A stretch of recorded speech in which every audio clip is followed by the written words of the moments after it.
It's fucking ridiculous. And then Like, they had the spinoff from the X-Files talk about the exact same scenario. Remember that? The X-Files. I don't remember that. No, I Oh, just yeah.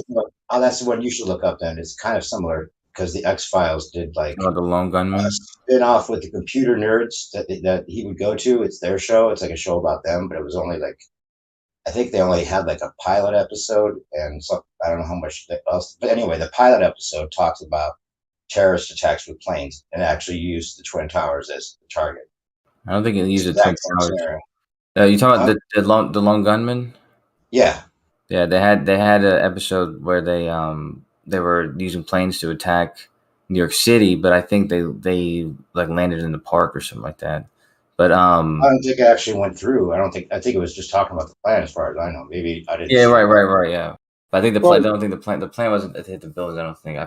There was something about them heading into the park or something like that. But yeah, it was still eerily What? close. Very eerily close. Whatever bro. it was. Okay, new perspective. This is all, but there's pre-predicted programming in all these shows about 9/11, music videos, movies, all kind. Oh, the Even 9/11 predictive programming. yeah, Crazy. even comic books. What I'm saying is, even if it's not exactly like it's slightly off, bro, it still builds on the fucking predictive programming. You know what I mean? If you have like Oh, five there different was so double many things with towers, the you know Twin what I mean? Towers. Yeah, The Twin Towers it just being builds, hit. builds. So many things. Direct reference to the Twin Towers being hit by planes and many things. Many things. You ever seen ODD's montage of that? ODD did a 9/11 predictive programming video that was very thorough.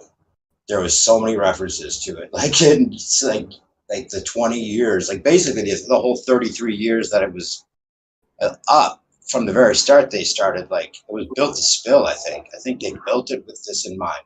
That's how crazy I Matrix think. was a good one with the passport in the Matrix says 9/11 on Neo's fucking birthday or whatever. It's like god damn, like that's Yeah. like made to be found out. You know what I mean? Like that's fucking. They literally made that so we could find on it. That's a pissed on breadcrumb in my fucking book. Oh, and the Back to the Future parallels are crazy too. That Have you seen any of that? The Back to the Future stuff. Yeah. There's a whole series. There's a whole like long 20 some parts to it. Yes. Yeah, dude, there's whole channels, whole Yeah. numerology channels just on that fucking movie alone. That one's apparently fucking crazy. I And don't then they like connect Man on the Wire. You know, Man on Wire, the guy that walked across from the dude. Think about it. A guy that just every time I think about it, it sends chills up my spine that that guy actually walked on a tightrope Oh across the yeah, two, one tower to the next. That I just can't believe it. It's not on that. Anyway, that whole French thing and guy. the way they had him dressed just like Marty with the red shirt and blue jeans, and how it matched the. I mean, the remake of that Man on Wire. They have the guy, you know, the blue jeans and the modern day version of it. 2001 Space Odyssey. That's a fucking another one. And that all started the same year they started the fucking Twin Towers. But that's fucking Yeah. that movie is that movie is so much like it's ridiculous. That one's like that one truly is ridiculous. Like Well, if you listen to IPS, which you do, I know you've heard him reference sure, like Stanley Kubrick's the director of all these things. Like even 9/11 was a movie directed by Stanley Kubrick, in his opinion. 9/11, the event, I don't was a yeah, Stanley Kubrick production, even though we think he's dead, or we're supposed to think he's dead. I think Stanley in himself is a front. You know what I'm saying? For like a Sure. I don't think you know what I mean. Sometimes it's just like there's a I don't know. It's Well, ridiculous. I think IPS kind of fits the role that he fits in a smaller sense, but I think they allow people to tell us the truth, like Stanley Kubrick or even IPS. Sometimes they just do that because it's like it's so deep and so um, twisted. I mean, the way that they present it is on a level that like they know most people is going to go over most people's head or seem to, you know, like the whole Matrix, Well, you it's know, schizophrenic. It sounds breaking down schizophrenic. the fucking metascript is way deep, you know, and a lot of it's conjecture. And you Bro, know, he might be wrong, but some of the time. But the whole idea is they're telling us who our daddy is. They're not really giving us answers on how to escape the matrix. They're just letting you know this is how crazy intelligent the people that run the world are. That's basically what what the message is, and it's true. It's obviously true. Sorry, I'm rambling. Oh, and the way the ISS looks like the Twin Towers when you really look at it, the way the panels look. Like if you took all that panels off the ISS, you could make the Twin Towers. You ever notice that? Yeah, you see the Georgia Guidestone shadow projection? No. What was that? Let me see if I can find it. Bro, it was on IPS show, bro. Well, you mean the Skull and Bones? The that Skull and ship Bones. got blown up. The the shadow that it makes on the ground looks like twin towers with like a rectangle in between it, and then there's like a poster. Okay. There's a poster that has the twin towers with a rectangle in between it, and in the rectangle is a fucking plane. And it's just like this. That's ridiculous. See if you could find that. That is ridiculous. It's on the IPS show. I watched it. Like, I'll see if I can find it. I don't know where it is in the video though. That's all right. I'll find it. I was just watching his show. Is it from tonight's show? Either today or yesterday or something. I watched it recently. Right, I'll find it. But did you see the Skull and Bones thing? I found a good. I'll post right now the Skull and Bones comparison that I found or I made just from searching images. Yeah, I was thinking it looked like the Twin Towers in some ways too, and it has the towers like there's only let's see, there's 5. Yeah, but the shadows would make okay. That's interesting. I also checked and to see what 2 languages it was that were knocked down. It's like 8 different languages or something, 10 different languages. I think it's 8, but anyway, it was Swahili and Hindi. That was the block that was knocked down. If that has any significance, I don't know. You never know.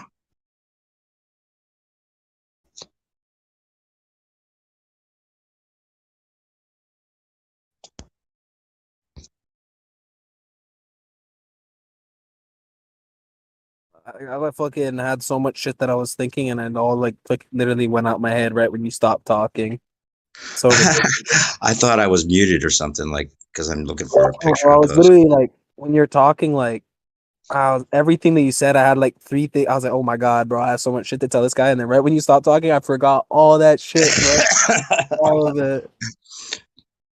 Anyway, yeah, the shadows, the ISS, or the Twin Towers motifs. Bro, I found the Amalgam Virgo poster. Scenario counterterrorism. And bro, look at this. Okay, wait. Bro, hold up. It's this shit is comical, bro. How do I fucking send this to you? How do I get this? Hold up. Oh my god. Did you see what I just posted? Yeah, Skull and Bones, I think. Look at this, bro. All right, I can even send it to you in the DMs, bro. Shit is ridiculous. I got it right here. You got it on the fucking thing, right? Look at that. Seed concept proposal Amalgam Virgo 01. Scenario counterterrorism. 1 to 2 June 2001 combined joint training unconventional threat. And look who's on the cover and look what's behind him, bro. Look at the fucking ridiculous shit that we have to fucking live with and have to fucking agree with. You know what I mean? Well, they just do it. I mean, this is what they do. This is how brilliant the people are. They're like, we don't have to be behind the scenes conspiracists. We'll just tell them exactly what we're about to do and then tell them something different on the news. Because now that the news can legally be propaganda, they don't have to worry about that stipulation. Like, here's the plan. Here's for the people that are in the know. And we don't care who sees this because the TV's going to say something different. And they believe the TV. We're not worried about it. That's how brilliant they are. They're way more like, I don't like, and for a long time, like not just like 1 or 2 years. What's anybody going to do about it? No, like you can figure out what they're doing, but you can't stop them.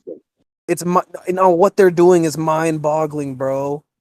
Yeah. It's mind-boggling, bro. Like it's almost like, what the fuck all the components and how they work, it's just ridiculous. Well, when you think about anybody that gets involved in this, the justification that goes into it is, look, this is a plan A lot of it's not even real. Some things you'll never know about. It's all compartmentalized, and it's going to happen regardless of what you do. If you want to participate, these are the benefits of participating. Otherwise, you can be, just a regular citizen and not know anything. Whatever, I mean, it's sophisticated to that point. They got us thinking that Trump and Biden and these people all make the decisions that change the world. That's how sophisticated this fucking thing is. Who would ever put Biden in charge of anything? Like, who would ever actually let him make decisions for the whole world? Just because he supposedly won this election with the more votes than any other president ever got in the history of They're presidents. basically rubbing it in our nose that the fucking president doesn't actually do shit. Like before, it was kind of like They they lowered had our standards. they had a facade. Now it's like it's now gone into the territory of very obvious puppets and actors. Like before, it Completely. was like they Especially kind with of. Trump. Well, even like I think they do it to us like periodically. You know what I mean? Like I don't even Yeah, know what that's it true. is. It's true. It's like scaring you so that the fucking some people hug tighter while other people repel, but they don't really care about the ones that repel. You know what I mean? So it's No, like they want the people think to about it. They repel. did this with Bill Yeah. Clinton. They said that the president was getting ahead in the Oval Office. Like, isn't he supposed to be like negotiating with other countries and like getting But that into was probably all a and psyop. That was fucking probably all agreed to by that's what I'm Clinton anyway. saying, bro. Yeah, that's These how crazy people it is. actually, It's a but joke people on agreed us. to that. It's a Yeah, joke on us to get people talking about blowjobs, and that's how sick they are. Yeah. exactly, bro. It's exactly what I'm saying, bro.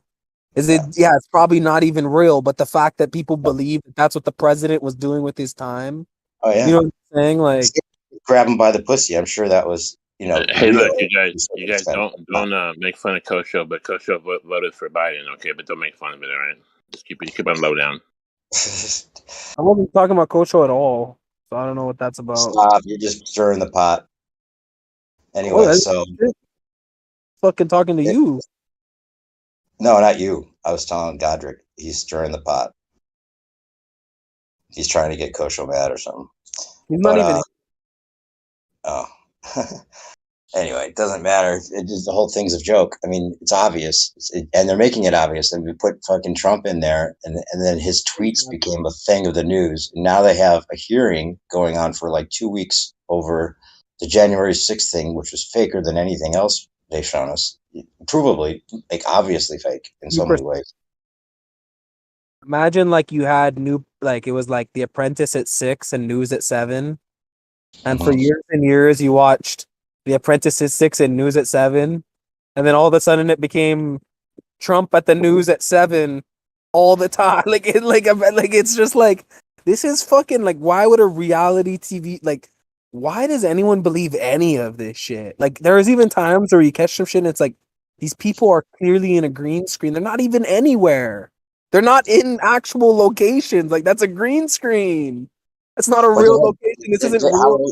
they have 14 shootings within 1 week. 14 shootings within 1 week. Right, 14 class like copycat copycat kids wanting to go shoot up places because they heard somebody else did it. So it seemed like a fun thing to do. So 14 other.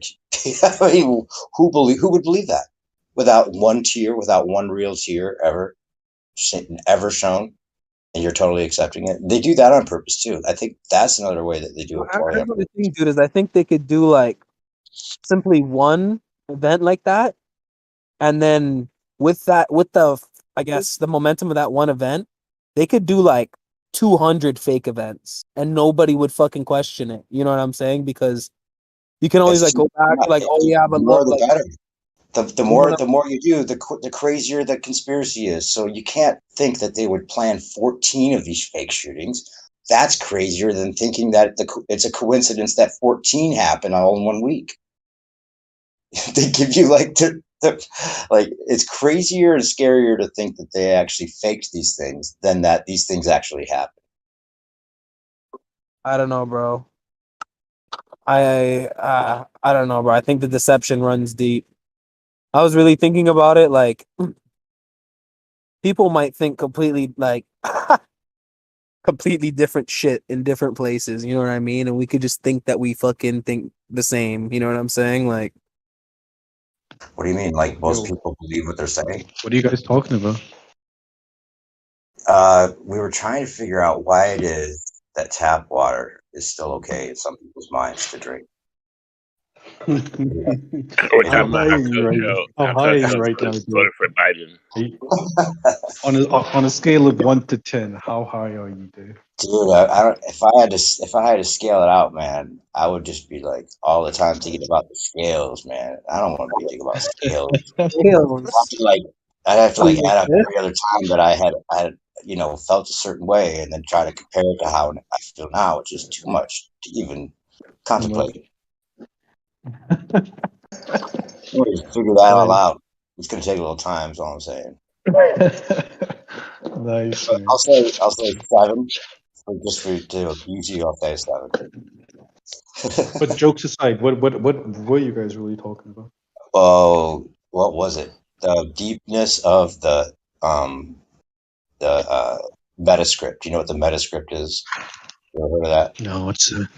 No. What is it? The people that run the world are more intricately involved than you would ever imagine or think possible. Is the crux of it all, right? Okay. And they do predictive programming in ways that you would think could just be coincidence if it happened once or twice.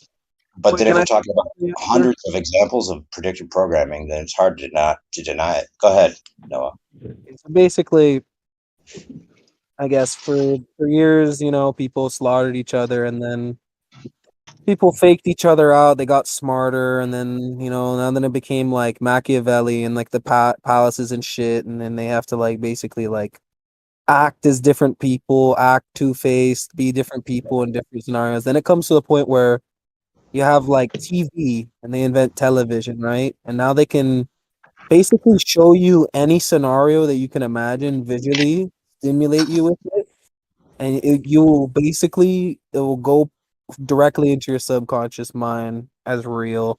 Even if you're looking at it critically, you can't like basically as you see it, like monkey see, monkey do. You can't actually like unsee it. And basically, what it's doing is it's like they could say a certain event happened and nothing happened. It could just be a green screen, and you could just fully believe it. It could influence your behavior, your actions. It could It's be totally legal. it could be precisely programmed to like resonate with other messages that you're pre-programmed with earlier to trigger the moment you see that like certain thing. It's fucking ridiculous. It's like we live inside that Plato's cave. Basically, is what it's like. Right. It's the art of manipulation, the art of subterfuge is what they pride themselves on, and they're so sophisticated that they do Machiavelli tactics in a way that are so intricately well thought out that they are a sure way to make sure you're volunteering for your whatever you're getting. Right, you're volunteering for it. What does Machiavelli say? Why ever force someone to do something you can convince them to do themselves or something like that?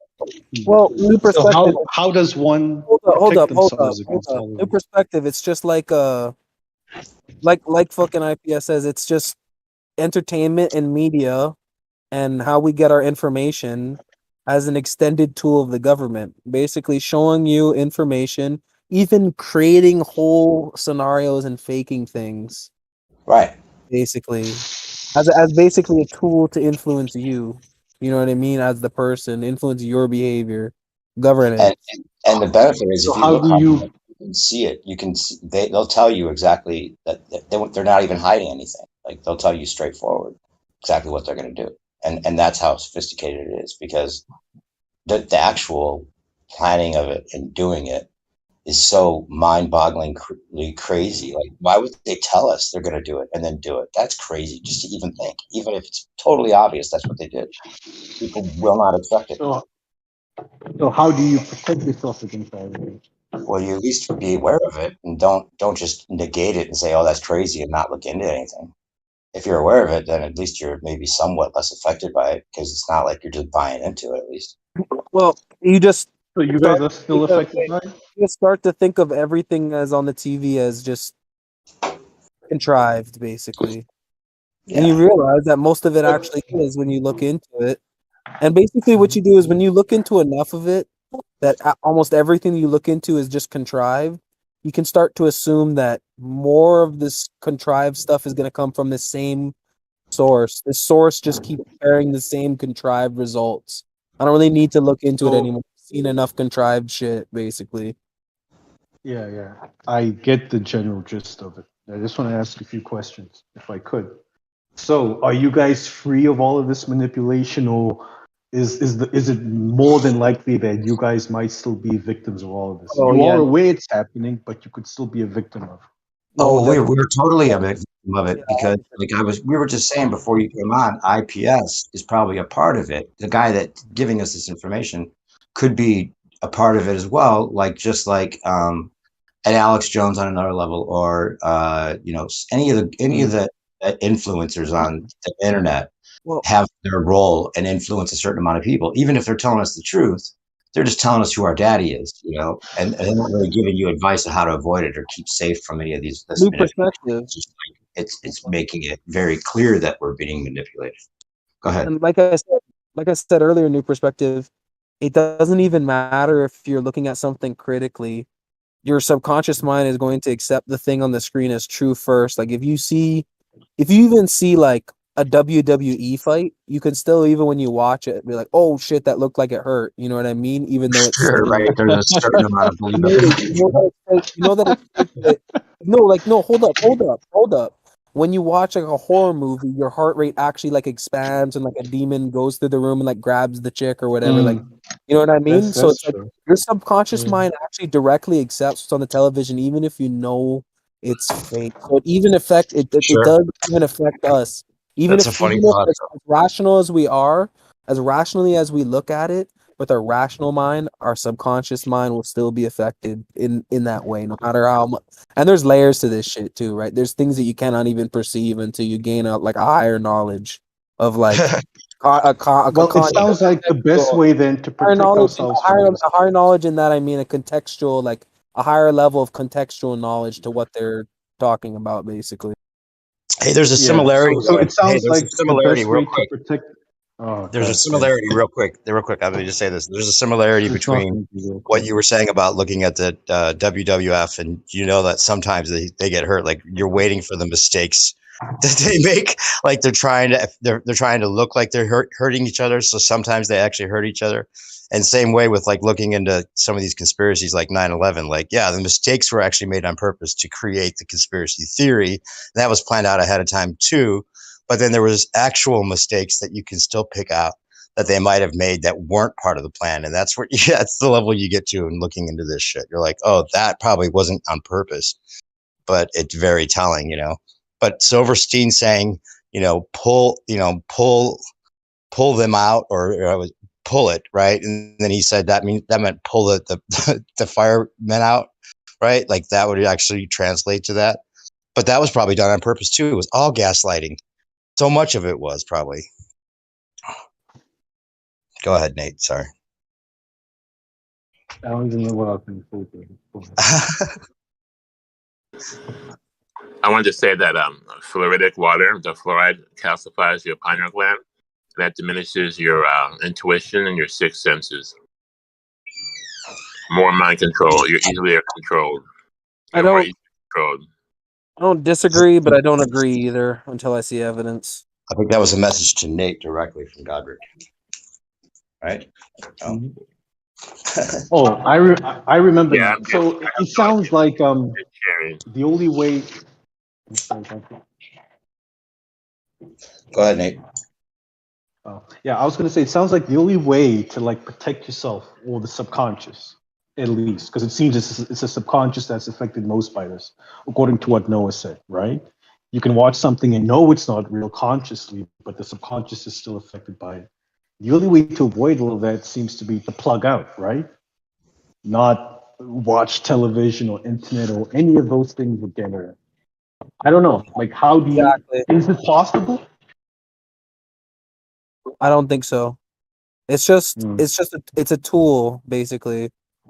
Maybe once you understand, it's like a communication to your subconscious mind through symbolism. It's a tool basically, and if you know it's being used on you, you can, I guess, if like when you're in a scary movie, right? Your heart rate might go up, but then you fucking realize you're in a movie or whatever. Or even like now as an adult, you can kind of like when you go to the movies now and you see a scary movie, it doesn't really scare you at all. You know what I mean? Right? Like, Mm. so it's like I think it's almost like adapting, like kind of a like I guess addressing and then adapting to something. You know what I'm saying? Not necessarily like, okay, I know that this has like literally like world renowned fucking psychologists and hypnotists and fucking animators and shit like working on all this shit to affect my fucking mind. Maybe I should just try to limit my amount that I guess ingest, not physically, but I guess mentally of this shit. You know what I'm saying? It's not, but it's just it's not to say that like that you can completely stop everything, but it's also like, you know, you can't like a car goes by and some exhaust goes in your fucking mouth. Like, can you really stop every piece of smoke? But you can just not smoke cigarettes and shit. You know what I mean? You can just take the fucking appropriate action with the knowledge gained. It doesn't have to be some fucking crusade.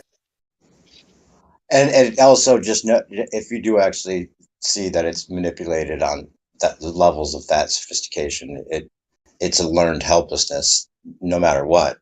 Not that we're helpless, but you're in such awe of its grandeur that it's, you know, very naive to think that you could actually affect it or change it or even, you know, somehow, you know, get people to look at it even, you know.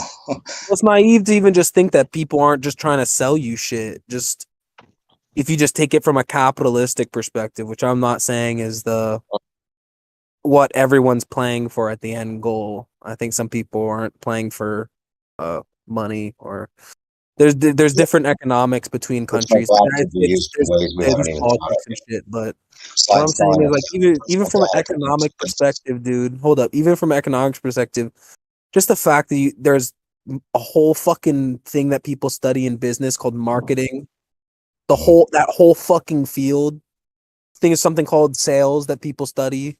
Whole fucking field. There's whole industries based off this. You don't think people are trying to influence, persuade your mind? You don't think they've figured out ways to surpass like methods of detection that you have consciously? It's just you have a lot of hubris, honestly, if you don't think, oh, it's a conspiracy.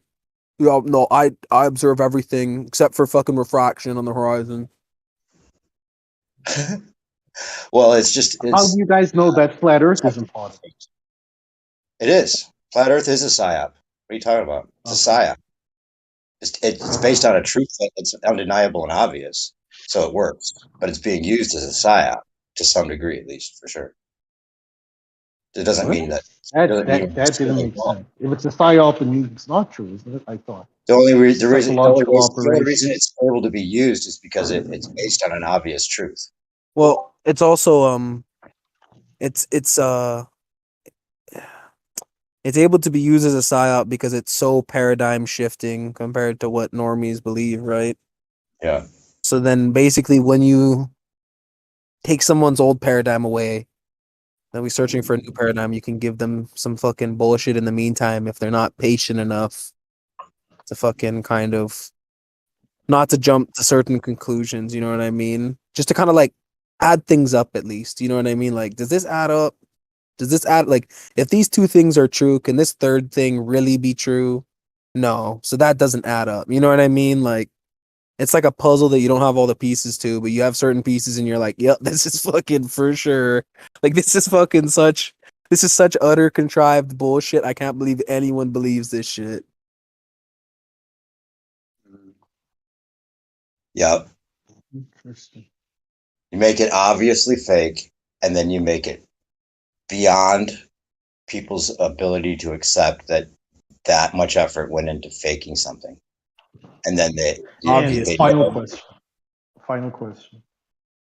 What are the chances that you guys are wrong? Like, well, do you guys think you could be wrong? You'd have to look into what we're talking about, and then you could decide. No, right? but I mean you personally, Dave. Like, after everything you've said, what kind the of chances that probability or what story kind we of were percentage? told, it No. depends on the event. It depends on the event. It depends on what you're talking about. Let me ask the question, Dave, please, man. Okay. It's the final question, and then I'll shut up. So, I'm based trying to upon get everything you guys have told me right now, what are the chances that your outlook might be wrong? Like, how much confidence do you have in what it is you and Noah have just said?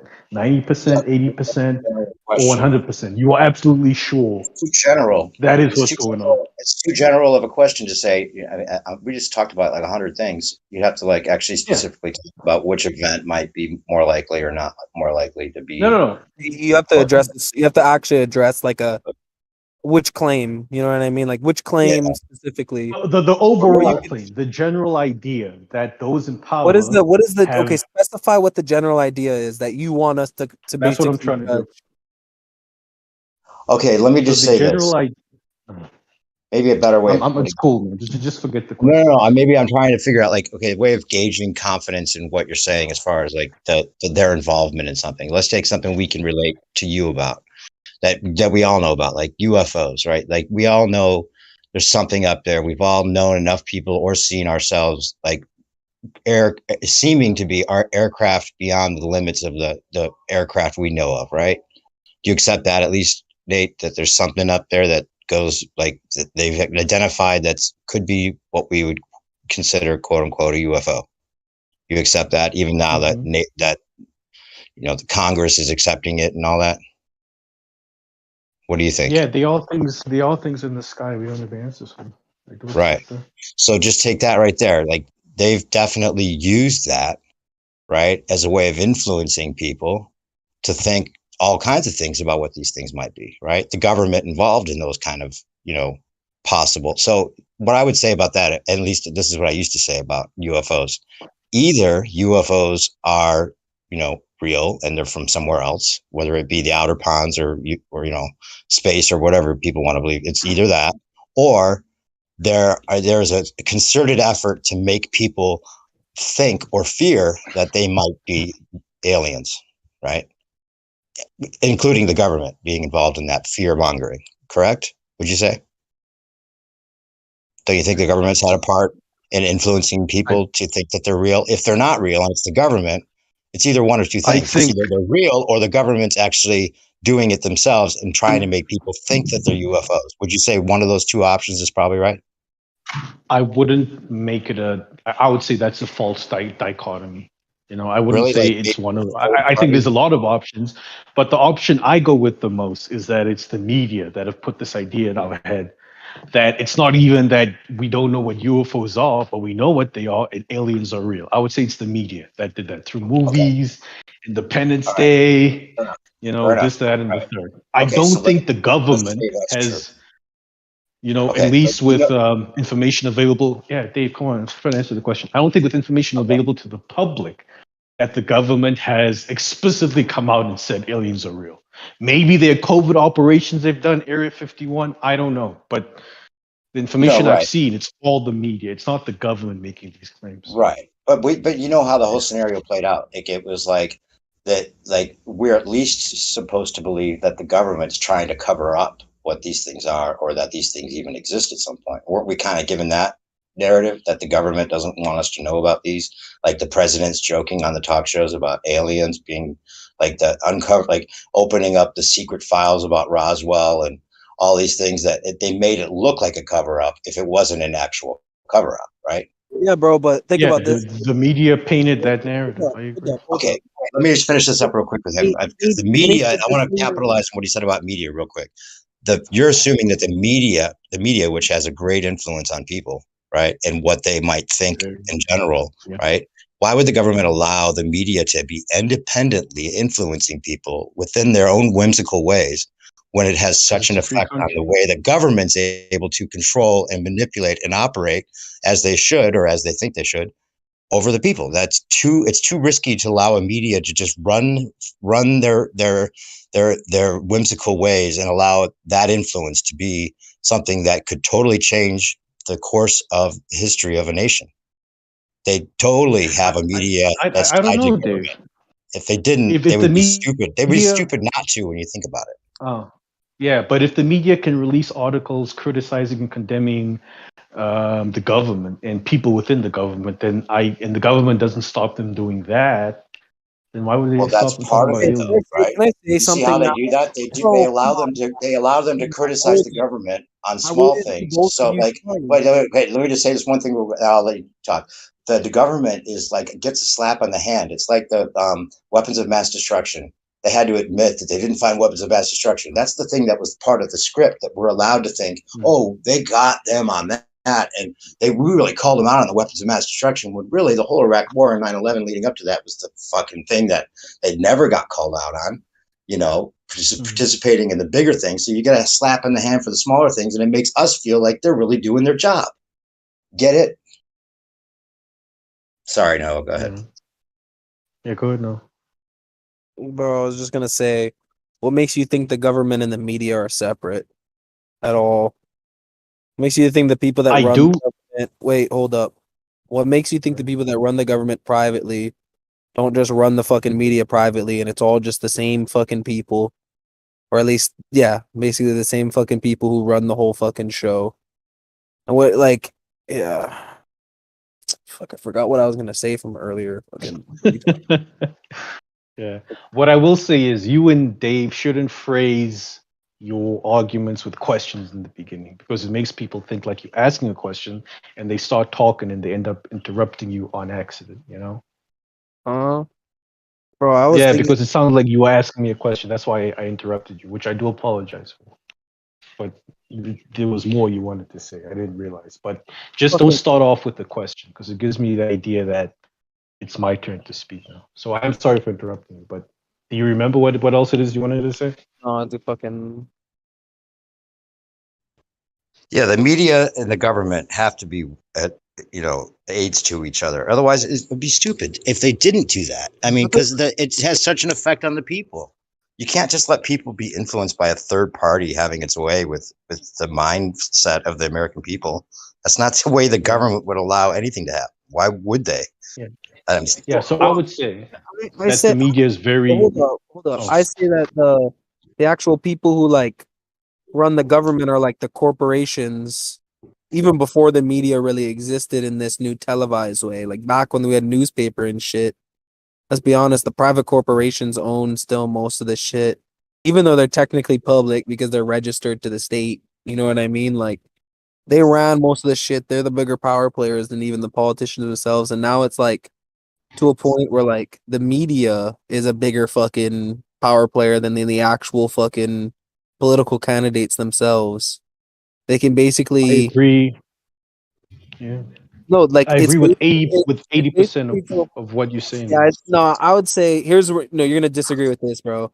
It's basically to the point where politicians are just fucking puppets on strings, and they just fucking appear, and it's just none of it's real. I It's agree with absolutely 90% of what you're saying now. You So guys have that to is the also general consider. point I was gonna get to. That the government and the media are just tools used by people. The real power doesn't sit with them. It sits with who lobbies them, who supports them, who finances them, because Who are they these have to people? march to a tune in accordance with their finances, right? Number one. And if you want to say it's the government, it's hard to say that because it's clear the government doesn't have 100% control of the media. The government could get Fox News on their side, and then CNN would be against them. Or if they side with CNN on this issue, Fox News is going to be against them. You know, it's not to say that the media no, always has bro, one common narrative. no, So bro, I do agree, Noah, that no, the no, government and the no. media are both tools used by some sort of shadow power, you know, whoever it is lobbying and financing them. The CNN is the fucking government. They just appear to. And They just appear, dude. They are the government. The yeah, people. you have to consider and that Fox. they're. Fox and CNN are the same people. It's just like two sides of the same coin.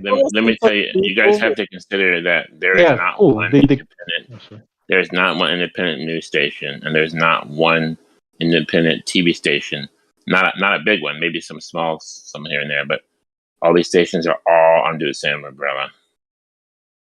Yeah, even PBS, even like most of the alternative internet stations that you think are giving you the truth are controlled. Yeah, but I was just saying that they're not controlled by the government. They are controlled by someone else. They, along with the government, have a common controller. Wait, It's what not do that the you government wait, A controls the world media. government. A world Hold on. The government. government and the What do media you Yeah. are mean both by controlled by government? whoever Yeah, you keep finances saying or that. lobbies for them. You keep saying something, but you're not clarifying what is the. You mean the media isn't controlled by the government?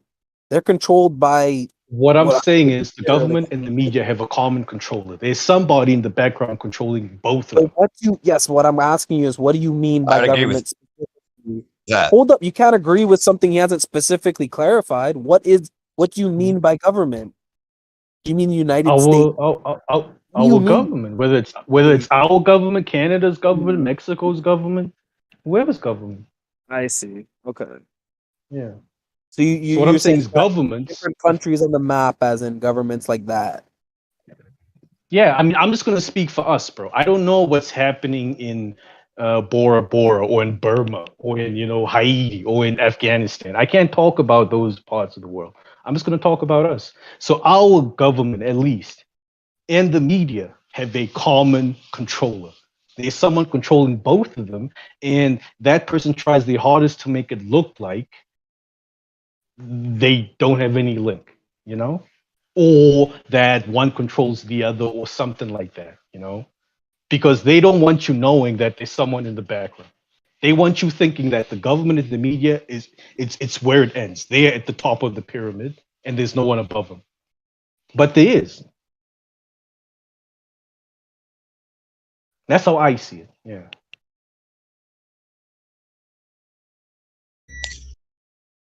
I don't think that Noah or I would disagree with, or too many people disagree with You're that. breaking up, dude. Wouldn't that mean caloric have to run the same side if they're controlled by the same person? No, they don't. They just do whatever that person wants. If that person wants it to look like the government and the media are in opposition, so that people turn against the government, That's double speak, bro. No, they can't. No, how's it no double house. speak? No, wait, no house can stand divided, bro. They're not two fucking opposing forces within the same fucking organization cannot stand. They're not But that's opposing. what I'm saying.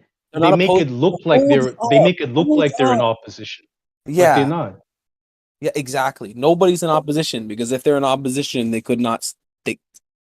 Over time, they would run each other down. Yeah, they're not in actual opposition, but we are Like made to rap battle. believe It's that like they're rap two battles. separate entities Like at rap the battles. top of the pyramid.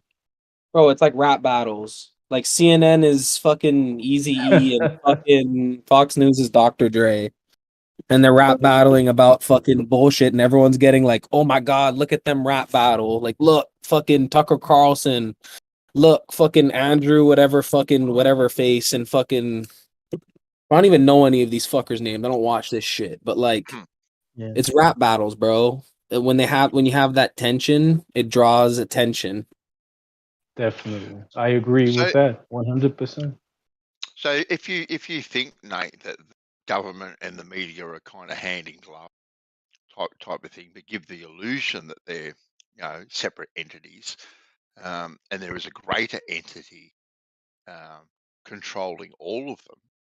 Okay. Yeah, So then, that's the biggest illusion, Banso. That the biggest illusion we are given is that the government and the media are at the top of the pyramid. Whether they're working together or working against each other, I don't really care about that. What matters to me is that we are given this idea that they're at the top and there's no one yeah, above them.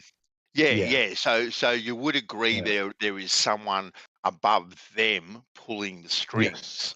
Okay. Yes. So if you're in agreement with that notion, which I think we've had discussions about this before actually. So then, what's that mean? Because whether it's in America or Australia or whatever country, I think it's all exactly the same, right? Exactly the same mechanism. Okay.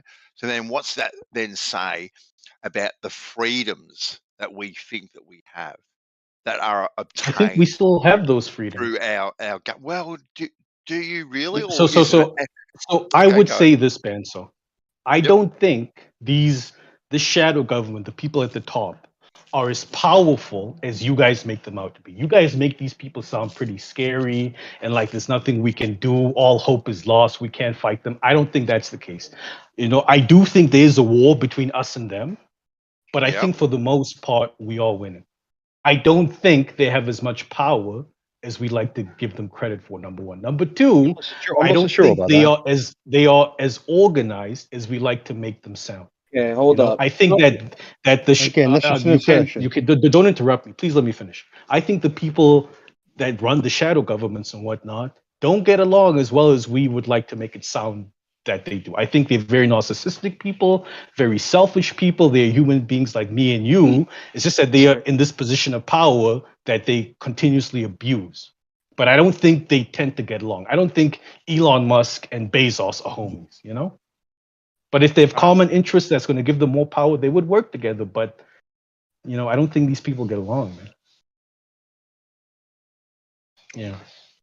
So they both want more power. So For the short themselves. goal is that they work together, but behind each other's backs, they're doing other things Yes. behind each other's backs because they want Yes.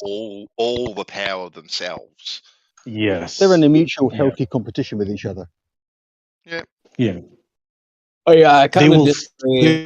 They'll assassinate each other if they can. All right, so I kind of disagree. They have they have infighting, right? Never mind. There's no No question one's gonna that say something. democracies are just pantomimes for our benefit. They're not actually real. It doesn't matter who you vote for. It's going to stay largely the same. They might change the icing on the cake, but the cake's still the same. Yeah, I disagree with this whole thing that they're like competing. No, they're not divided against each other. The way that Well, can you fucking let me finish? The way they beat us is that we're divided and they're not. They're unified. They're all on the same game plan. They're all on the same script, the same schedule, the same agenda. They all know, even if some might only have parts, some might have different beliefs than others, but these beliefs help them, I guess, in their purpose as a part of the whole more. But we're divided, and that's how they basically conquer us. If I had 20 people, bro, in the wilderness that didn't know each other, like just foraging, and they didn't make any packs, and I made a pact with 10 dudes, and I just went around with 10 dudes and mobbed each dude individually, who do you think would win? You know what I mean? There could be 20 people in there and 10 people, but since 10 of us are coming in a organized fashion, it's not even a problem for us at all. You know what I mean? And I think they definitely don't use stupid people. They're basically, I think they're just trying to people and resource manage, basically. And it's much easier, basically, like in the story of Huckleberry Finn, to just trick someone else into painting the fence. You go collect the money instead of actually painting the fence yourself. I think what Nate says, I think there's a lot of truth to that, and I hear what you're saying too, Noah. Like we can work together, right, and together we can all have ultimate power. But then, like any people, like they've got ambition as well. So once they've got ultimate power, they want the ultimate power. So they want their family, their bloodline. They want theirs to reign supreme at the end of the day. So working together to basically get what they want. Agree. Yep, they're all working together and they're doing this and they're doing that and doing whatever they're doing. But I'm sure that these groups within that group, they had their own individual ambition as well to be Of course, they do. top dog. Yeah, they're collaborating. And I'm sure they backstab each other. Look at Jeffrey Epstein. Course. I think he's a prime example that if one of them goes down, the others aren't going to go down with him. They'll throw you to the fishes. Yep. Yeah. These people don't care about each other. Well, they They're don't care not about that you. organized. They don't work No, that well together. the thing is, people don't have to care about each other to work in a fashion that's not divided against each other. You have to suppress your lower emotions basically when you go to work. You don't like someone, you still have to fucking get along with them and do your shit. It's just like that. You still compete there, though. Yeah. It depends on I mean, the environment. people I work with, I'm in competition with them because we both want to move up the ladder. That is We'll work together. Hold up. That is completely dependent on the career field that you're in. And they even in certain career fields literally fluctuate and design how they want the competition to go. And so these things are all artificial. They're not actually naturally there. Yeah, but you can't say that necessarily applies to the elites and their relationship with each other because you don't know what their relationship is. Yeah, we don't really know. And but from what it looks like, whenever one of them gets in trouble, the others don't come to that person's rescue. That's my argument that you're not addressing. Is he's saying that my argument I'm specifically saying is that we know that they're not divided against each other. They're working together in an extremely organized fashion, basically like a hand in glove. Like the hand in glove is in the exact. They're perfectly working together. Yes, they are definitely not. They're definitely not divided.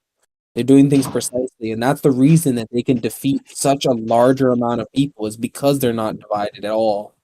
Nothing that's divided. I don't agree with that this much.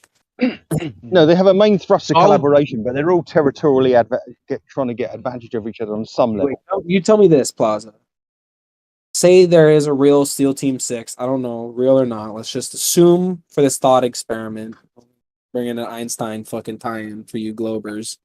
Thought experiment is these SEAL Team 6 members are on a mission. Are they in competition? Oh, who's going to kill the most Taliban? Oh, I got Osama bin Laden. I'm the hero.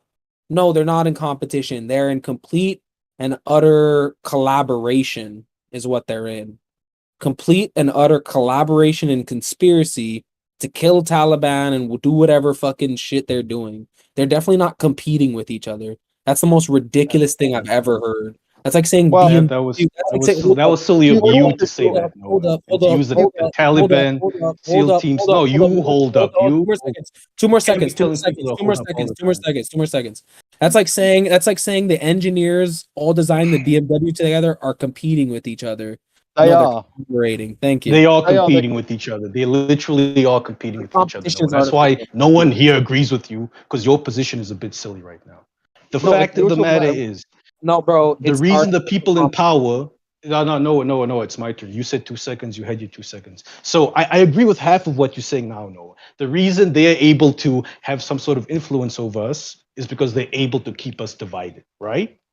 But that doesn't give them total power over us. It doesn't make them as powerful as they are now. If we united, they would all be gone tomorrow. That's why they have to stay in the shadows. If they had absolute power and absolute control, they wouldn't be in the shadows the way they are. But they know that they can't show their face because the moment we realize they're trying to divide us, it'll take a snap of the fingers to get rid of them. So they don't have as much power as we want to give them.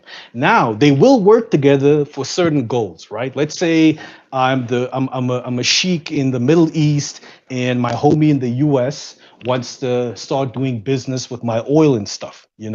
I'll work with him to a certain point, but I don't want to work with him to the point where he starts making more money than I do. He has more control and influence in my country than I do. You see what I'm saying? So they will work together as long as it fits a common goal. But the moment that common goal starts to exceed my personal goals and wants, I'm gonna throw you to the wolves, bro. And we've seen them do it plenty of times. When one of them gets caught, the others don't come to his rescue. They let him drown. They're in a cabal. They're in an organization with a general overarching agenda, but they're all territorially bickering over small parts of it. And that's healthy for them. Keeps them all on their toes. Yes, definitely. Yeah. So long as they're distracting us, it doesn't matter. Yeah. But the only thing that allows them to control us is because we are divided. Yeah. Well, I don't think so, dude. I think they have to be collaborating more than we are and we have to be competing more than they're competing with each other. For them to hold this much of a, I guess, differential, or even like just the sheer amount of power they hold over us in, I guess, comparison, they have to be united, and it can't just be that they have to be basically collaborating more than us. There's no other way that small amount of people could have that much more comparative influence than this large amount that we are. There has to be more collaboration. Sorry, there's no other way around it. You can't, that can't be your argument that it has to be and there's no other way around it. Like, how do I even respond to that? No. Well, well, if you took it all apart and looked deep into it, you might see that's the way it makes the most sense. To me, it doesn't. Given all to the me, it factors doesn't. involved. Is it cool that it doesn't make the most sense to me? No, it doesn't. No, I think Noah and I agree that it makes more sense the way that he described, but you don't have to think that way. No, you don't have to agree with that. Think about it with numbers, dude. If you were in a jail yard and you had fucking, just in a jail yard, you had 3,000 fucking inmates in the jail yard. And for some reason, 30 guys controlled the whole 3,000 fucking guys in the whole fucking jail cell. Do you think that happened by those 30 guys collaborating together? Or do you think it happened? Oh, no, they were cutting each other's throat and constantly conniving. No, bro. They have pacts. They have contracts. They have ways of dealing. They have ways of dealing with. Yeah, but they break those pacts every day. They stab each other in the back. They set each other up. They have ways of dealing with each other that are different from the ways of dealing with us. And those ways of dealing with each other convey way more collaboration between each other than we have with each other. We can't even go through a fucking fellow conversation sometimes without fucking blowing up in here. They definitely don't fucking waste their time fucking in these fucking dumbass fucking debates. They just know the truth already. You don't know. They're human, yeah. They will agree on some things and disagree on others. That's as far as you can go. That's as far as you can tell. How do you know they're human? That's what you like to think, but like, Nate, I want to point out a contradiction. Nate, if you think that the government and the media are both controlled by a hidden hand, and so therefore there's something that, even we may not be able to glean about the control that goes on just there, when we have companies like Amazon and, any like Jeff Bezos in general, or anybody that's involved, Richard Branson, with these other like events that are public, and also, becoming influencers in such a big way, the way the media and the government are, they have to be controlled by that hidden hand to some degree as well. So if there is this hidden hand, how could it be that these entrepreneurs or these businessmen are just making their own decisions willy-nilly if they'll have the influence on the people that doesn't allow the divide and conquer tactics that you're pointing out? They have to go along with the program. I kind of didn't see all of what you're saying. I said that's a bit of a strong, but British guy, go ahead, man. The fact you're all sat here on Discord, owned by a company, owned by someone you can't see, discussing flat Earth and all these things, would clearly indicate that they're letting you do this and they want you to do this because it's distracting as well. I agree. They're either completely starch dry, overarchingly controlling everything, in which case it would be absolutely apparent what's going on, or they're a little bit more amorphous just to throw you off the track. Could be both. Mm-hmm. You're right. And they have to be. Yeah. They can't be absolute in our faces about it because they don't have absolute power. They gotta work in the shadows and be sneaky and devious about it. I agree with Noah that they have that. Yeah, I agree with Noah that they have a lot more collaboration than we do, but it's not that much. It's not to say that they overwhelmingly dominate us. But they do work better than we. Are you sure about that? How would you know that for sure, Nate? Are you just assuming that?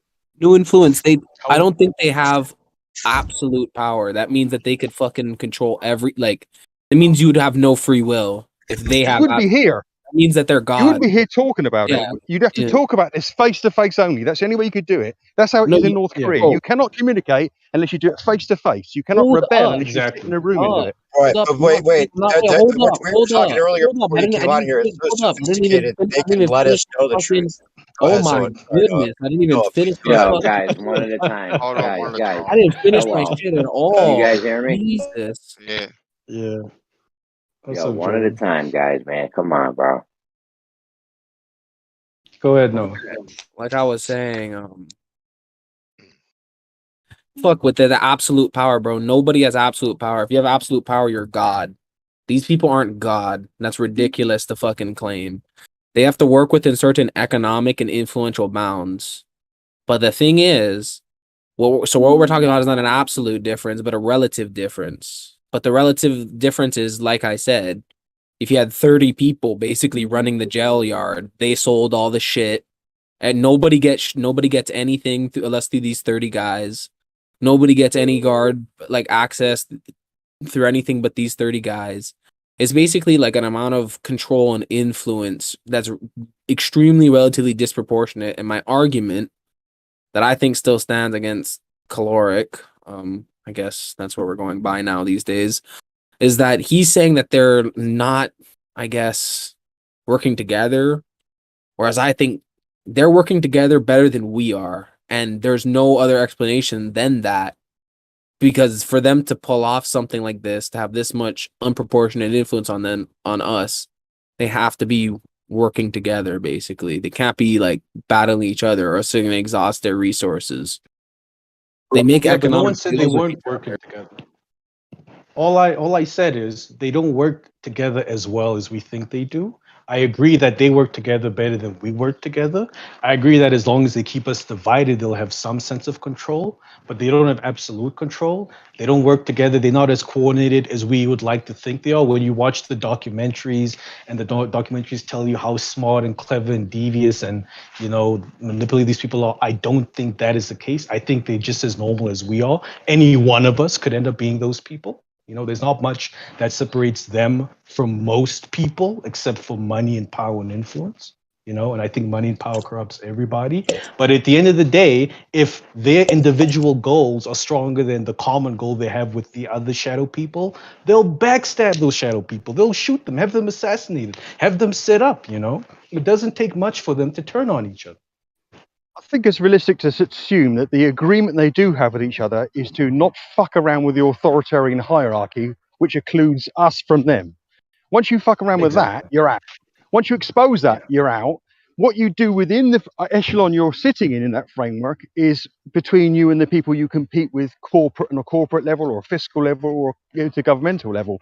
But clearly, the moment they try and break down the key is it's the authoritarian hierarchy of government, police, local council, you at the bottom. That's where their power lies. They're not trying to influence a million people face to face. They're keeping a hierarchy going. And as long as they all agree the hierarchy stays and the hierarchy isn't fucked around with for any of their personal requirement, any of their personal goals, they're fine. The moment they expose it, the moment they try and break it out of greed and lust, they're fucked. Yo, pause. I have to agree with that. At least if I'm hearing it correctly or interpreting it correctly, like basically, it doesn't matter if we're fighting each other because basically we're not going anywhere. You know what I mean? Nope. It basically Nowhere at all. matter. Yeah, exactly. It only matters if we're fighting someone who's above us. Basically, that's the only time when it matters. And basically, if you can just keep everyone in their lane, then that's the Well, yeah. at the level we're at, Whoever made the system, basically, that's all they would care about. They just say the only thing I care about is the integrity of this system. That's the only thing I would enforce. I'm not going to enforce something for an individual in this system because the system's for me, not for that individual. Yep. You know what I mean? Yep. All they have to do with us is distract us, well, whatever means they can. Advertising, media, me and you bickering and arguing in here. This is no coincidence you're allowed to do all these kind of things. They are keeping us all occupied by keeping us all preoccupied. You wave around some shiny things to the tribe and they all go woo woo woo, and that's the end. That's exactly where we are. We're literally living, we're just cozy enough not to worry about things. But at the same part, there's a subconscious dissatisfaction amongst all of us because we understand that we have a nominal amount of freedom. You can get up now and you can go out and you can walk around, you can do what you want, you can raise your family to a large extent within a framework which suggests you're free, but there is a limit, an upper limit on that freedom, and that's the realization of that and the confrontation of that is where the issue is. I have a question. You guys are talking about cabal and the shadow government, but don't you think there's people fighting for the forces of good, like in the higher ups, that Yes, are fighting for us? definitely. Or are they? I don't think it's as black and white as good and bad. Yeah, though. but I think that yeah, there's good in like that's why I relative feel. ways. Yeah, Godric, There's good- I do what do you think they are consider good good and people bad? in government and good people in power. That's why I don't think all hope is lost and it's doom and gloom. They are good people out there, man, you know? Yeah, absolutely. It's, let's say nothing in this world is black and white. It's all shades of grey. This is exactly the same. Like you say, there are overt philanthropic efforts going on at all levels because some people want to do that within the power structure they have. But like I said, as long as it doesn't break down the architecture, as long as it doesn't reveal the deceit that's kept at any given level by their peers, they're fine with it all. And there could be good people. There could be people doing good and bad things. Like they think of themselves as God, where they can giveth and taketh away. Paza. Yeah. They're Human people nature. just like us. You know? Paza. They're people just like us. Paza. They can even have subsystems that are allowed, like almost like the United States has their laws that they impose on the citizenry of the United States, and the states have their laws that they impose on the citizens of their states. It could even be like, if I run a bigger system, like if I run the whole overall system, your little system that's inside my system, as long as you pay me a tax, you know what I mean? It doesn't really matter if you exist. Absolutely. You know what I mean? Like, as long as you don't fuck with the system, Absolutely. you pay your tax, you're good. Operation as usual, sir. That's it. As long as that's exactly it. So long as at our level or a government level or a local level or a police level, there is a tacit understanding that you are allowed to work within this, operate in a certain framework, and you don't fuck around with that, you're fine. And it's all legal fiction from the top down. Everything's legal fiction. So it's like the mafia. Well, no, it's legal. Yes, and it's exactly. It's like the mafia. It's like the mafia musical. It's like a musical about the mafia controlling us because it's legal fiction. It's hierarchical authoritarianism, Theater. and It's theater is unfortunately, what I'm it's saying. part of human nature to some way. It is. It's a. Yeah, you're right. It's a pantomime. It's a political pantomime going. You vote. Someone says, "Oh, vote for these. Those are crap." Someone says, "Vote for those. Those are crap." You know, it's all just a matter really whether you vote one left or right in your country or vote left or right in mine. Nothing significant intrinsically changes. Paza. I think it's not, I guess, a human nature. I think it's what you would call the human condition, right? It's not the human nature to have leprosy. It's the human condition to have leprosy. Just like it's not the human nature. Yeah, okay. I'll take that. I'll take that. Yeah. Yeah. So with this human condition of this I guess government,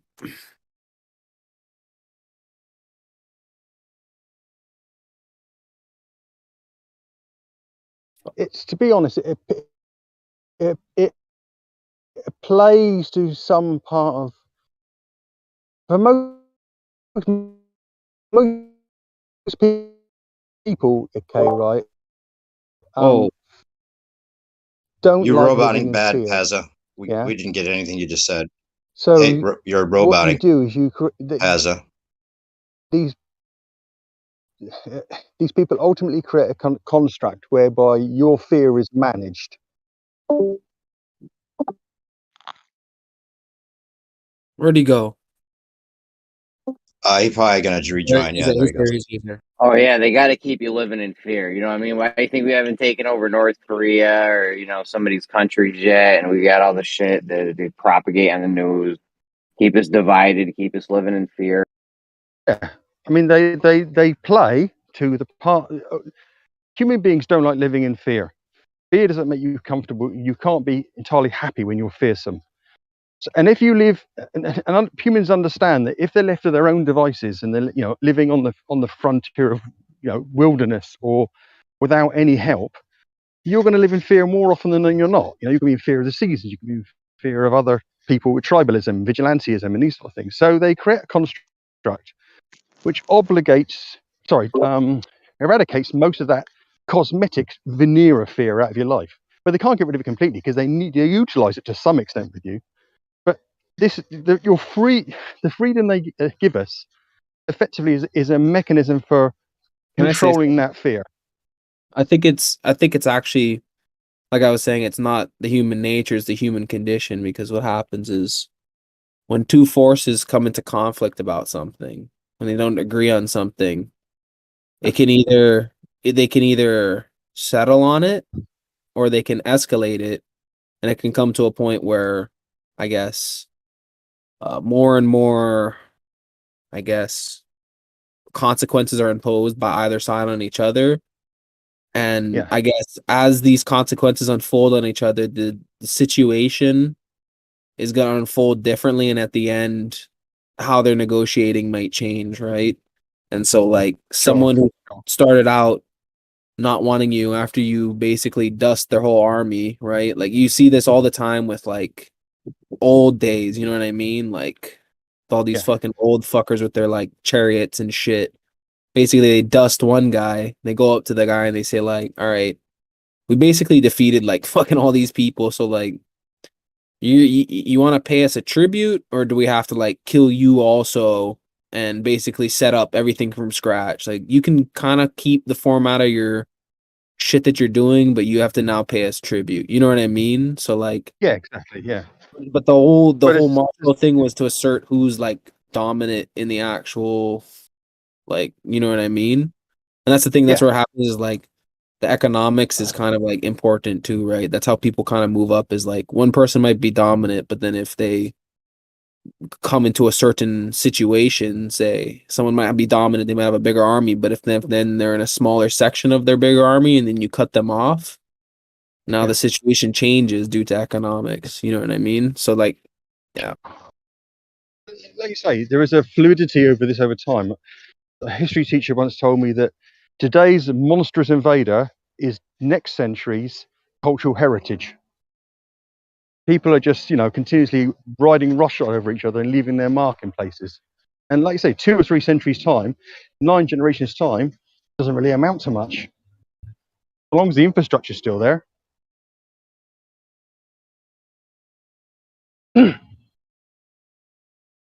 Clearly, there was a political and a socio-economic agenda to World War One.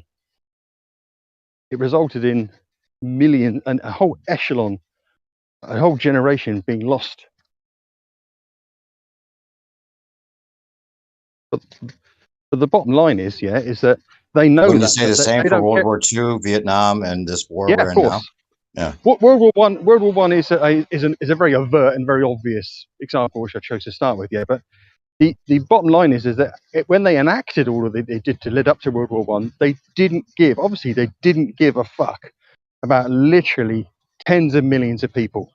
They knew what was coming. They escalated it to suit their own aims, needs, and a narrative that they genuinely shared across the countries that were fighting each other to some extent. And because they know that ultimately they'll still be where they are at the end, and 2 or 3 generations' time, it's just something in a book. Oh yeah, the wars each compounded the wealth of the people that were causing them and solving them and investing on both sides, to the point where now it's just a matter of they're just toying with us now. Yeah. To get to the point now where the sophistication is that they can tell us the truth and just go ahead with the plan and not worry about the majority of people figuring out what's going on and having something to do with stopping it. They're not worried about that. In fact, they influence people on purpose to know about it, but they know the percentages now. It's all statistics. They know that no threat will ever be, it'll be recognized and dealt with some kind of subterfuge or influence of some sort to take care of the matter if they ever needed to. But the divide and conquer in the meantime is a perfect tool. Yeah, absolutely. And they also, and sadly, and unfortunately, we're entering an era now where, in maybe as less as 50 years from now, if they did want to come for you, they wouldn't come marching to a jolly tune on the fife and drum. They'd arrive and you wouldn't even know it. They'd arrive in the air. They'd arrive in the food. They'd arrive in the tech is getting the way it is. So you're entering a world where, arguably, the level at which they allow the evaluation of what's going on, the level in which they allow you to see through the chinks in the armor, which they've always allowed because it's healthy to have some people seeing through the chinks in the armor to some degree, because that little bit of fear, that little bit of disillusionment between people is a little bit healthy as well. But arguably, a short while from now, they won't have any utility need for that at all, and that'll be an interesting time.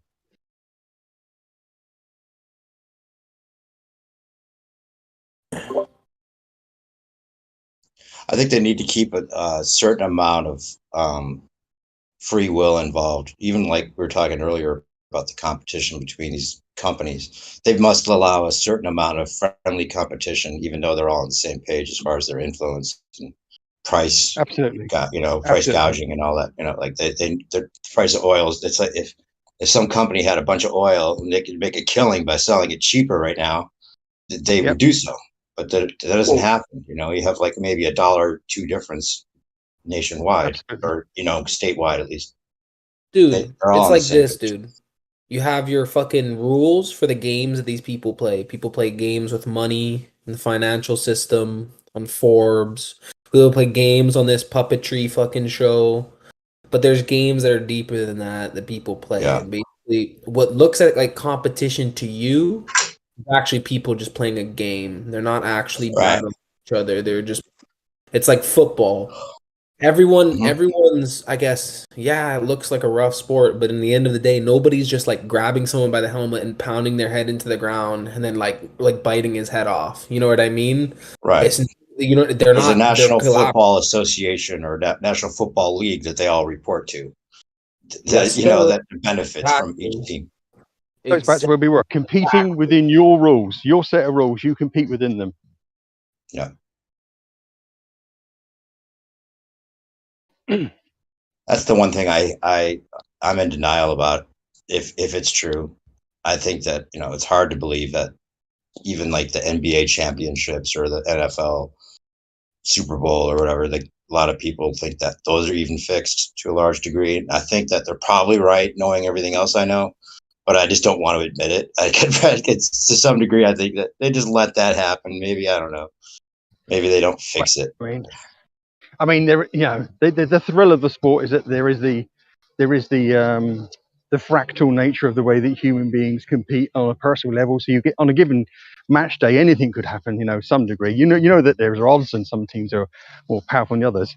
But clearly, on a corporate level for the sport, there's a lot of influence that means that they get first pick at this, they get the best of that, they get the choice of that, and their voice is heard when rule changes occur. Talk of like them fixing the scores for each quarter, and each team's picked beforehand. I mean, there's a lot of possibilities that with a lot of money in the betting, there's a possibility of corruption. Definitely the referees seem to be paid off or have been found to be paid off in some instances. Sure. But it could go deeper than that, and I just rather not know if that's the case almost. This is how I think about it. Is that this isn't just like a pickup game on the street. There's billions of dollars being transacted around this event, situation, and business. Now, if you could basically, through deceit, increase maybe the return on investment in any way at all, and you had $1 billion to spare from, you could basically finance, and as long as there's a return on investment, you could fucking finance anything, man. Anything to give you the edge at all, simply. And when I'm talking about you getting the edge, I'm talking about that would be not the individual players. No, that'd be the NBA itself. The NBA itself competing with you as a human to turn you into a product, not a human anymore. That's what they're competing with. Yeah, they're part of the entertainment, media, government. There's no one thing. There's no competition between fucking basketball players. The only competition is between your fucking brain, eyeballs, and the TV screen, basically. It's the only competition that's actually going on. And I think that they allow certain players to be, just good players and compete for their record or their legacy, and some of that has to be real. It's not like they can make Michael Jordan into Michael Jordan without him being Michael Jordan. Oh, I was about to say that Michael Jordan fucking 23 video.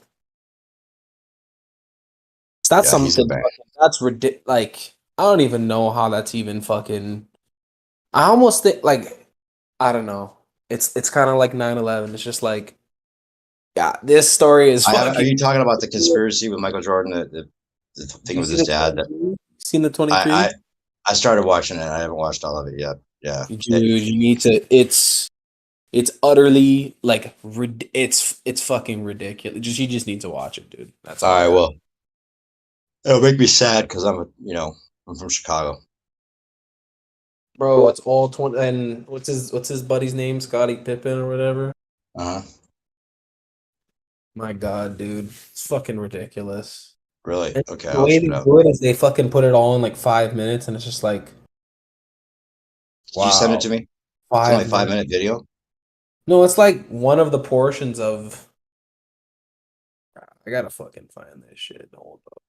I think I have it. You sent it. Somebody sent it to me, I think. I'm pretty sure I sent it to you. I could be wrong. Yeah, I think you did.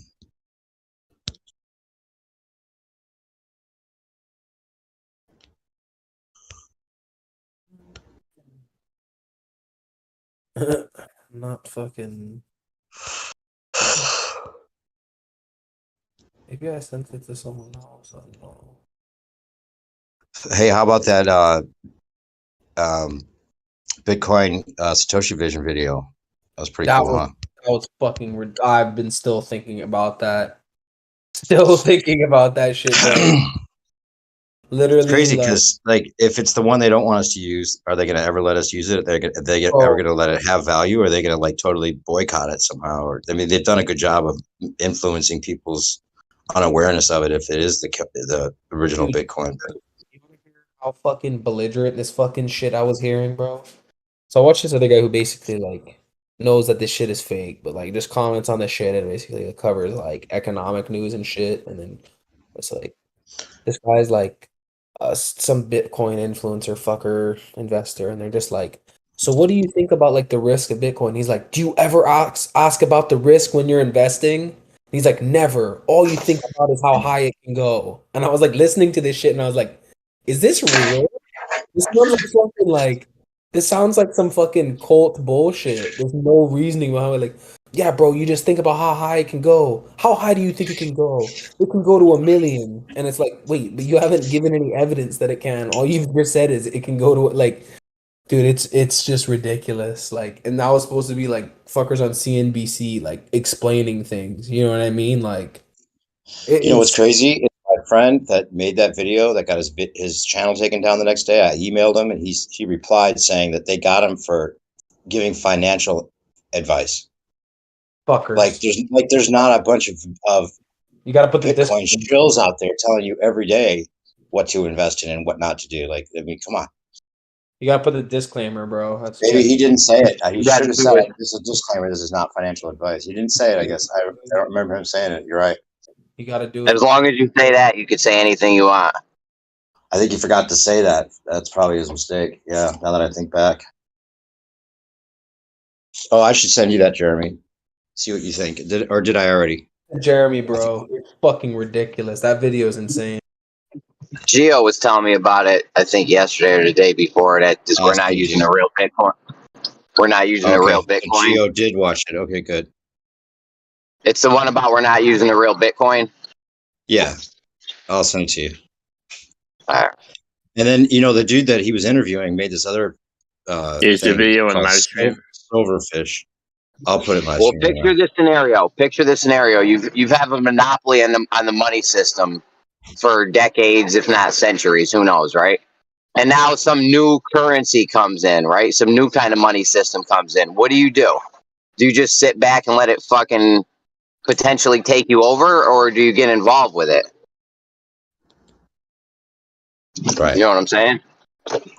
Well, if that's where the influence is. Where's this video about the real Bitcoin? I just put it in the live stream. Oh, okay, thank you. And then he made this other film called Silverfish.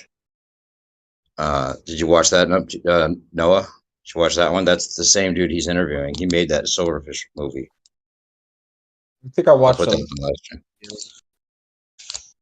That's pretty crazy. It's talking about like deeper shit you can't even put on YouTube.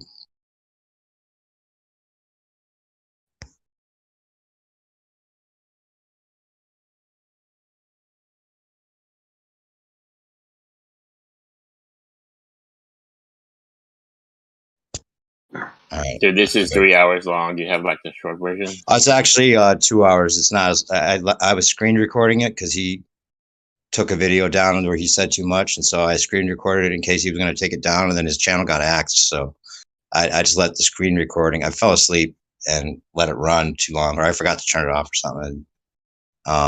So it's like only 2 hours long, but it's a 4-hour recording I uploaded. Like, I don't know if we're using the real Bitcoin or not, but I have no doubt that some of these, you know, these elite people or, you know, these organizations or whatever you want to call them, Freemasons, Illuminati, they've probably created cryptocurrencies. Like, it's probably major ones too. Ethereum, possibly. Watch that Binance. video. Let me know what you think. They basically took over Bitcoin. Yeah, they made a fork. There was a hard fork. We all know about that. It's just what happened with that fork. The original Bitcoin. He shows a graph.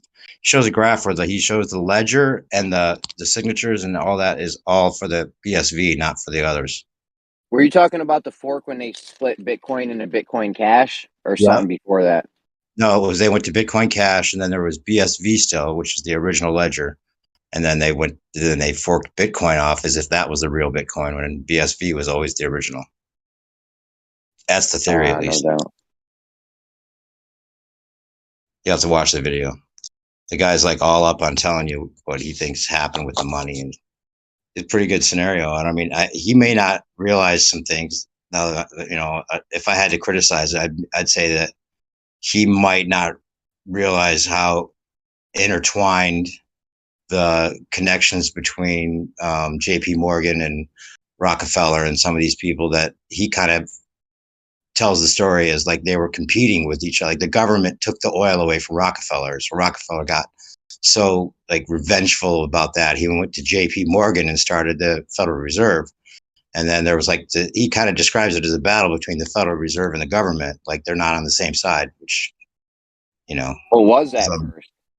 It was a battle at first. They were fighting it for a long time. Like is that right? Even since Abraham Lincoln wanted to introduce the greenback. Right. I guess that's true. And he got killed. And then Kennedy wanted to dissolve the central banking system. He got killed. I mean, well, they say he got killed. I don't think he got killed. Hold up. Before that, Andrew Jackson. Sure. Even then. Before that, what's his name? That fucking guy. What's that fucking bitch? Back in the founding fathers, bro. All the way back then with their first fucking United States bank that the fucking British were trying to put in the War of 1812 and shit. So all the way back to War of 1812, man. Probably even before that. That's what I mean. These people have been trying to control the money for forever. Because if you control the money, there used to be a saying in ancient Rome: if you control the food, you control the people or the country or whatever. I forget. But if you control the money, you control. I mean, nowadays the way our system works, you control the money, you control everything. Everything gets moved by money.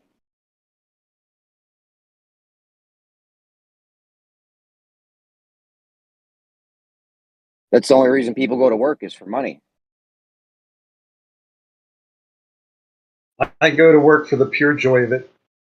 Pure joy. Mm-hmm.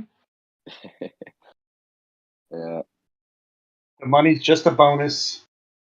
Yeah.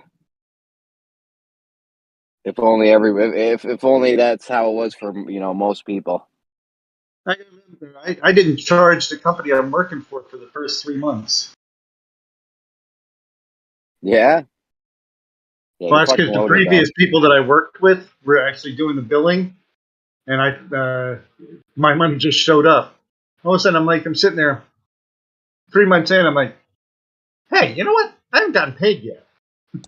I call them up. I'm like, where the fuck's my money? I'm like, well, did you invoice us? Invoice you? I never had to do that before. Okay, that was a beautiful invoice, son. 3 months worth of billing. Yeah. Yeah, like, holy shit. So usually when you do that, when you send people invoices and shit like that, I don't know how it works nowadays. It might be quicker, but back in the day in the 90s and shit, it used to take months to get paid from places. Like months and months, dude. Even if you were doing a recurring thing, like my dad had a bakery and he would deliver to this place every day, but he would bill them by the month, and it would take 2-3 months to get paid.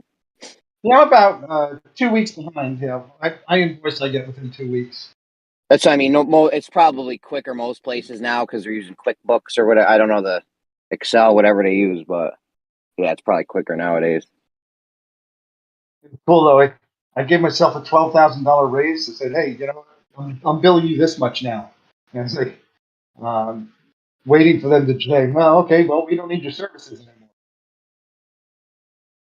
And it's like, and all of a sudden my bank account was $500 richer. I was like, Boom.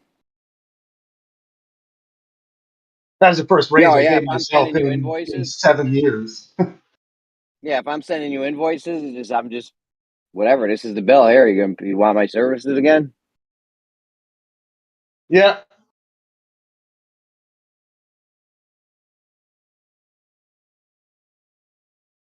But just a public service announcement, and this is not financial advice.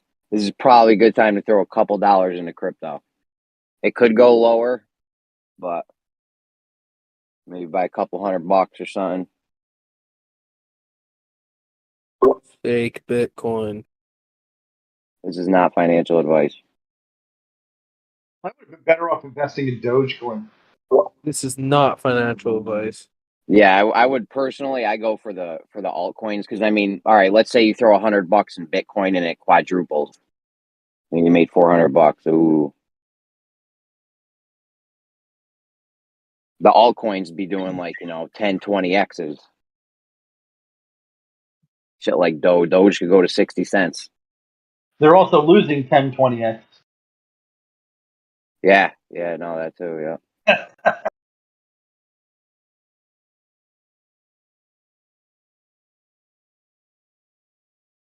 Yeah, if I could just buy low and sell high in the stock market, I'd be doing beautifully. Yeah, right. I stopped trading stocks. I just buy the monthly dividend ones. There's a bunch of good ones. Because trading's not my thing. I suck at trading. Yeah, I haven't checked on my 401k stuff. 2 of them. They took a pounding, with the onset of Russia and stuff like that, and whatever happened to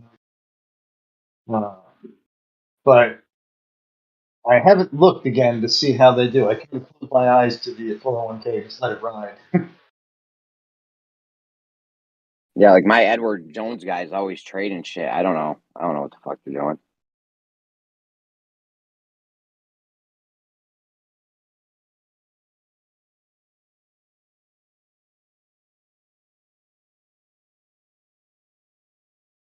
It's scary though when you lose a year's salary in like 5 minutes. But then it appears a week later. Through the past couple of years, my Edward Jones guy did really fucking good though. I think I'm up like 20% or 25% or something in the past couple of years. Like they're when the whole Corona thing hit and the stock market went down. Like, Yeah, but have you asked him how you did over the last 2 months? I mean, I get a statement. I don't really check it like that. Sometimes I don't even open the envelope. Honestly, I just rip it out. Yeah, no, they called me up and said, "Hey, we want to do it now. What your risk tolerance is and stuff." Right in the middle of the stock market crashing, and I'm like, yeah. Well, first off, how bad did you do? Well, they do that every year with me. They want to have a meeting every year to make sure, to analyze my risk assessment and how, what are my plans and shit. When do you want to retire?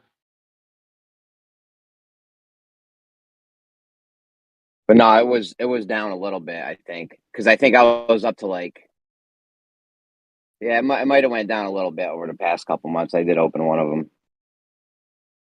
But overall, though, they do good. Yeah, I haven't been terribly upset with the performance. I have two of them in two different vendors or two different I don't know what they call them, brokers, and they're both about equal value. So I Probably get call to them compare financial them to each other. advisors. Financial advisor. The Like one Edward thing that Jones, found the JP. worst really pissed me off with when I rolled. I had a 401k that had been sitting with the original company for decades. I just never touched it. So it was in this, Yeah. interim account, just sort of sitting there. And I'm like, you know what? I haven't modified anything. And I was so heavily leveraged in one company, the company I was working for at the before I left. And I'm like, God, I'm like 80% in on this company. I should diversify a little bit. And at that point, in order to diversify, I rolled it into another account. And they said to me, "Well, we'll roll it for you, but we're going to do it on Friday." And I said, "Well, can I put a stop order on that? Like, if the market tanks, I don't want you to move any money." And they're like, "Well, you can't put a stop order in, but if you call us before 5, you can kind of put a stop on it." Okay, cool. Well, I got stuck in a meeting. And that meeting went like till 6, 7 o'clock. And I came out and I even totally forgot about it. So I never even, the meeting didn't even matter. I wouldn't have gotten it. But Yeah. I looked at the news that night and I'm like, oh, Jesus, we had a correction today. And I lost like 60 grand as they rolled it into this interim account. Jesus. That's a tough Friday. Bitch. And then That's a tough Friday right there. And then they couldn't move the money into the new account for a couple of days. So I actually had to buy. I mean, all in all, I probably lost 75, 80 grand in seconds because of a meeting. Because I'm old and can't remember shit. Yeah, when that Madoff shit happened, people got hammered. 2008, 2011, those stocks, those like 401ks and shit, they get beat to death. Overall, I'm thinking how much better off. Like, there's two life choices I didn't make, and that I was considering. One was putting my stock into bonds coming into the 2008 market crash. And I sat there for like weeks leading into that. Like, I just had these little indicators that were telling me something weird is going on with the economy, and it's gonna fucking blow up. And I just had this thing back in my craw, and then I listened to my father's sage advice, which is just don't think about your 401k. Don't worry about market timing. And I'm like, you know what? I'm not gonna touch it. And then, fuck, I lost a ton of money on that. I was like, God, if I just rolled that all into fucking bonds at that moment, I would have been smelling like a rose. Right now, I'd be retired. Dude, yeah, get your passive income. I wish I knew about passive income when I was like, I mean, I knew about it, but like I wasn't going for it when I was like 18 or something. Because like that's what it's all about, getting your passive income up so you can fucking just chill.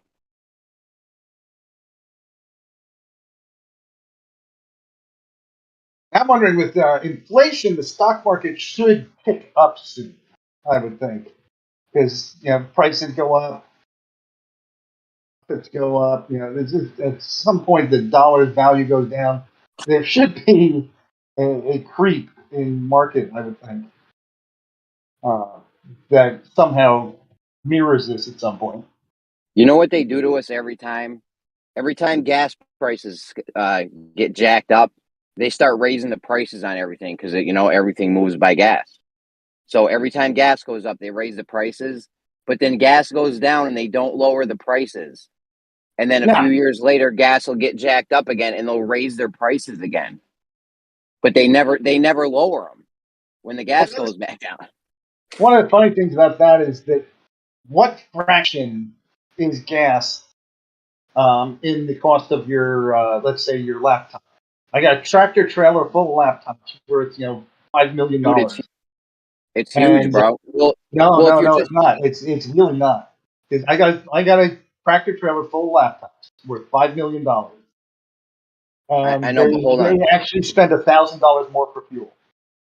I know, but hold on. You're only thinking about them shipping you the laptops to you, right? There's a whole chain of infrastructure that goes behind that, right? They had to go fuel these trucks, these big ass trucks, to go mine whatever materials they're made out of. You know what I'm saying? All the whole infrastructure. But then they had to get shipped from warehouse to warehouse, and it's a lot. Hang on. What about people who are trying to get to work that barely make ends meet? What about their gas? All of that, I agree that exists, but the bellwether I think for that is that you don't see like a truckload of vegetables is going to have a much higher fuel margin because you're going to have the tractor reaping it, and then you have the truck delivering it, and the profit or the cost of the entire truck is much lower than a truck full of laptops. So you should see a much higher increase in the price of food, I would think. There has been. You know how much my fucking grocery bill is? We spend $250 a week, and we barely get a lot of stuff. That's like everything from Walmart though. But $250 a week. Holy shit, man! I'm only spending about $25 a week on food. Jeremy, good morning, guys. Do you eat a lot of junk food? No, my wife don't buy that shit. So no ho-hos, cakes, nothing like that. No cereal. Bro. We do some cereal for the kids. Yeah, like Cheerios and shit. How about Rocky Road ice cream? That's not bad. Yeah, sometimes we'll splurge and get like Cinnamon Toast Crunch or something.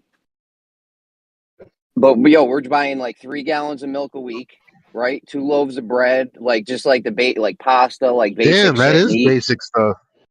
We're getting meat, peanut butter, and jelly. You know what I'm saying? Like we're getting like the basic shit: laundry detergent, toilet paper. You guys have a Trader Joe's near you? I can go to one. It's in Albany, but why? What's up? It ain't gonna make a difference. You're gonna save a lot of money. You're gonna have better food than what you're buying right now. No, he's gonna lose all his money on gas getting there. Yeah, in Albany. It ain't that far. It's like it ain't that far. If I had to go to Albany, take my advice, bro. Check out Trader Joe's. Match your prices in milk and bread and eggs, and that shit. You'll be amazed. Well, there's a guy that works at my school. He's a beekeeper, and he's like, "You want to buy honey?" And I was like, "Well, we use honey." I was like, "Yeah, how much is it?" He's like, $25 for a jar. I was like, "Damn." Yeah, that's what the farmer. Hang on, that's what the farmers market charges, $25 a jar. But obviously, you can get a jar at the store for like maybe $10 or $5, between $5 and $10. Yeah, but that's just high fructose corn syrup. High fructose. Yeah, I was gonna say corn syrup. No, the honey's good for you, but honey has minerals and shit in your body. It loves it. Not the store bought stuff. That's why you want to go to Trader Joe's, bro. Go to Trader Joe's, get that Trader Joe's honey, dude. Tell you, dude. You'll thank me later. I think now, I don't mind them making high fructose honey and stuff, but I think they should have to label it. And it seems like honey is one of these industries where they don't have to label what's in the product at all.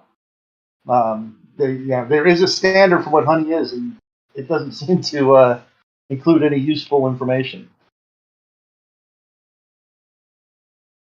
Like, how about just if if the shit's bad for the human body, just don't even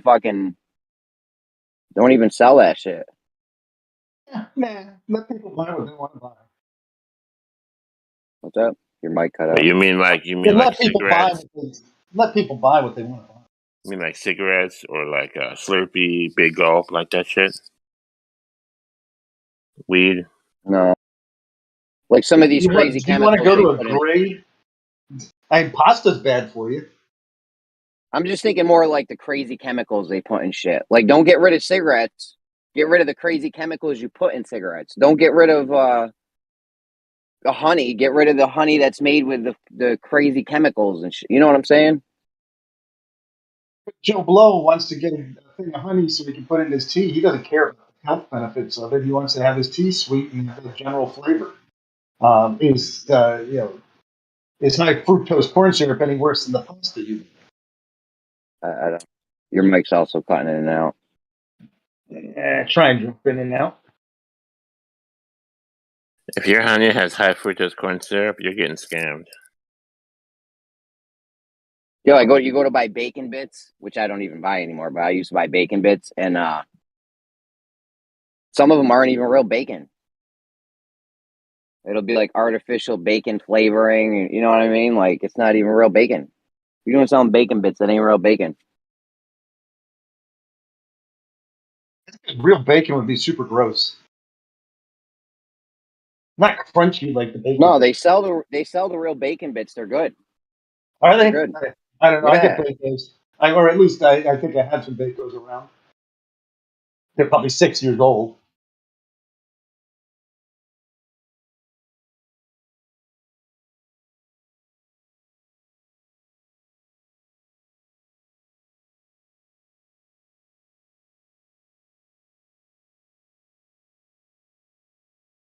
Yeah, I had a bottle of real bacon bits.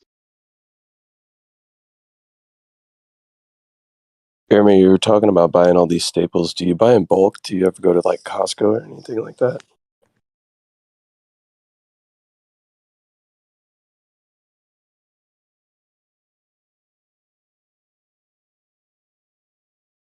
Let me tell you why Costco doesn't work, bro. Because you end up spending $300 because you have to buy those big packages, and then you just eat more faster. That's all happens.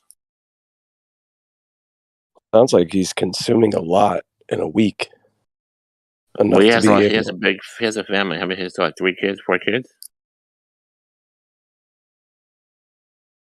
He doesn't figure out where they come from, huh? How many kids do you got, Jeremy? I think he's away right now. I think he thinks the moon makes you pregnant. Well, it's just my wife and I in our household, and we still do some shopping at Costco for bulk items, like our toilet paper, paper towels, stuff like that. I mean, get a 50-pound bag of rice. It'll last you a while, but you don't eat more of it because you have a 50-pound bag of it. Yeah, the last 2 years I've been, whether we need it or not, just grabbing extra like cheap proteins. So like canned tuna, canned salmon, like all this stuff that I can store for a decent amount of time that we do eat from, on a somewhat regular basis. So I've got a decent stock of some canned items that hold well. And I just continue cycling that stuff in and out. So I've kind of beat some of the cost increases, but I also have extra in case there happens to be shortages. Bam! It fits on the shelf more efficiently. Spam? Yes. What is spam comprised of? Goodness and love. Because I will eat like some fish products, but I generally don't eat any meat except for I have friends that hunt that give me venison and elk. That's really the only like reddish type meat that I eat.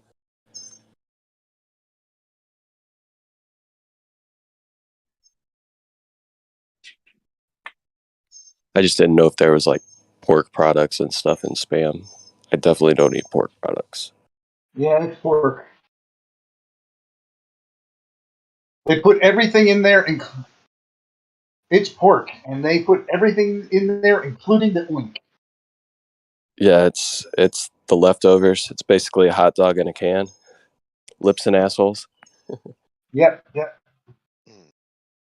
That's like one of my favorite guilty pleasures at McDonald's is the chicken McLips and assholes. Yeah.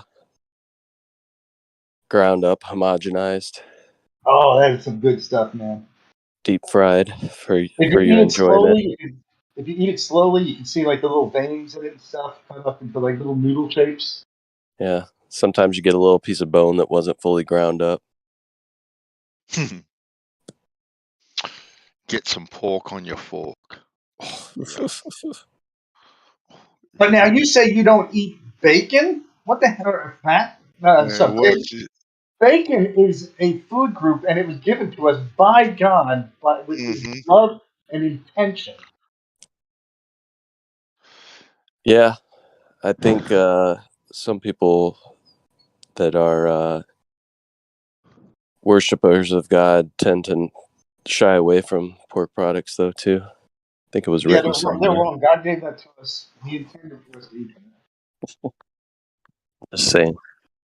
It was in one of the little-known books of the Bible where it says pork is divine. One of the extra biblical texts that I haven't read yet, where it says Yes, that you should consume bacon. Thou shalt consume pig. Gotcha.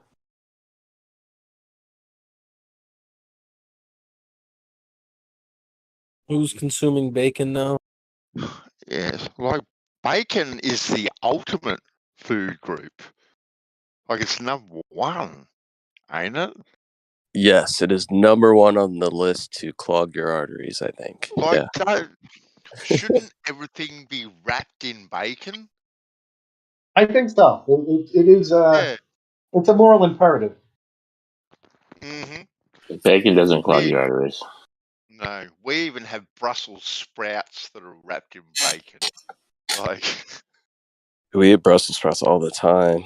My wife makes great Brussels sprouts. wrapped in bacon. Oh yes, please. No. In actuality, like I'll go through bacon binges, but I don't eat bacon on the total regular. Like I would say, on average, I probably have a serving or two a week. But sometimes that's 3 or 4 servings in a week, and then a month without. Once that packet is cracked, you attach it to everything. Donuts and bacon. I I'll we eat go donuts. probably 1.5 to 2 kilos of bacon a week. I reckon. Oh, really? Yeah. Yeah, mine's more of a treat.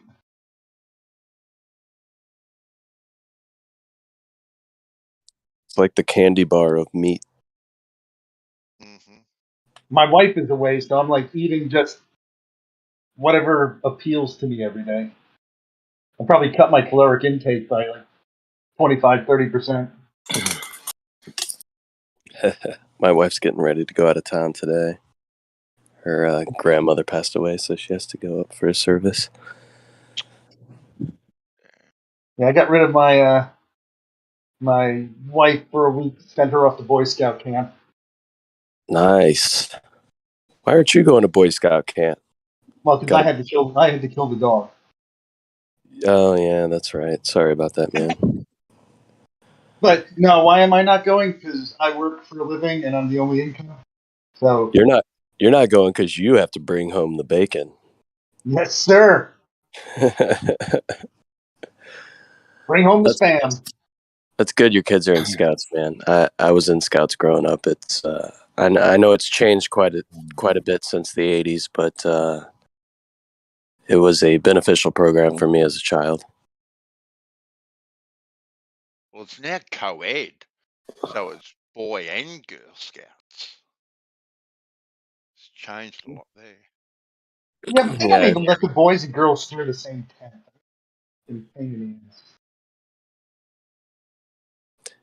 Yeah, that was part of the joy of Boy Scouts was getting together with the boys, doing boy things, not having to worry about the girls being around, worrying about trying to or not trying to impress the ladies or.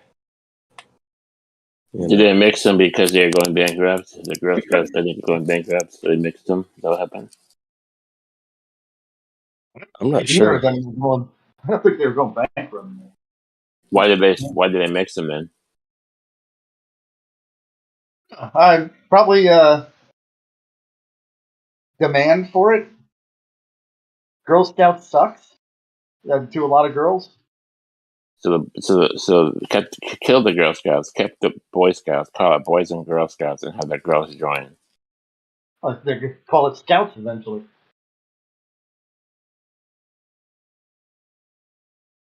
I guess if you just keep the boys in a separate tent, you'll be okay. Maybe it's separate camp.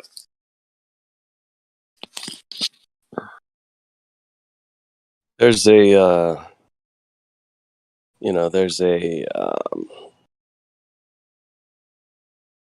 what am I trying to say? There's, I don't know.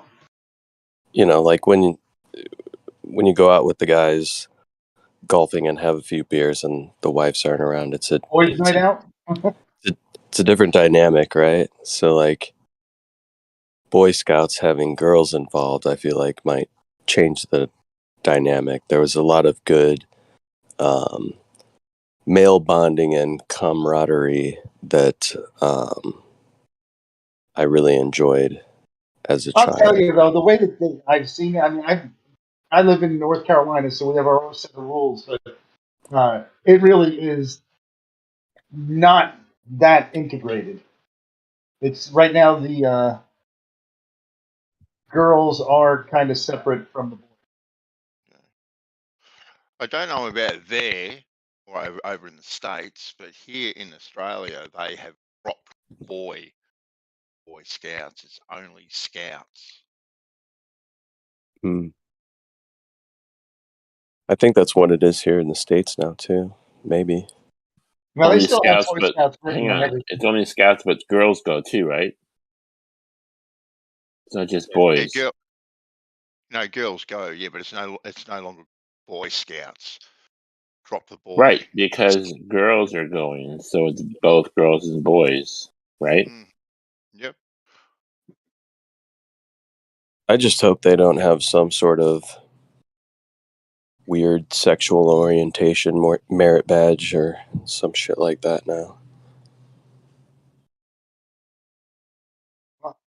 I'll tell you, frankly, I wouldn't recommend that, but I also wouldn't give a shit because I don't think my son is going to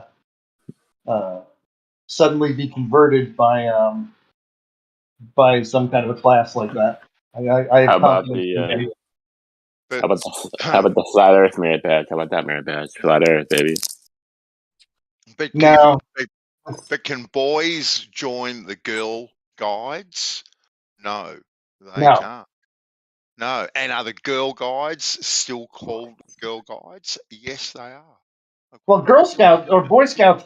Sorry, girls did not join the Boy Scouts until they allowed it. So I mean, I thought I remember a story of a boy joining Girl Scouts. I don't know if it was because they denied him or whether he actually achieved it.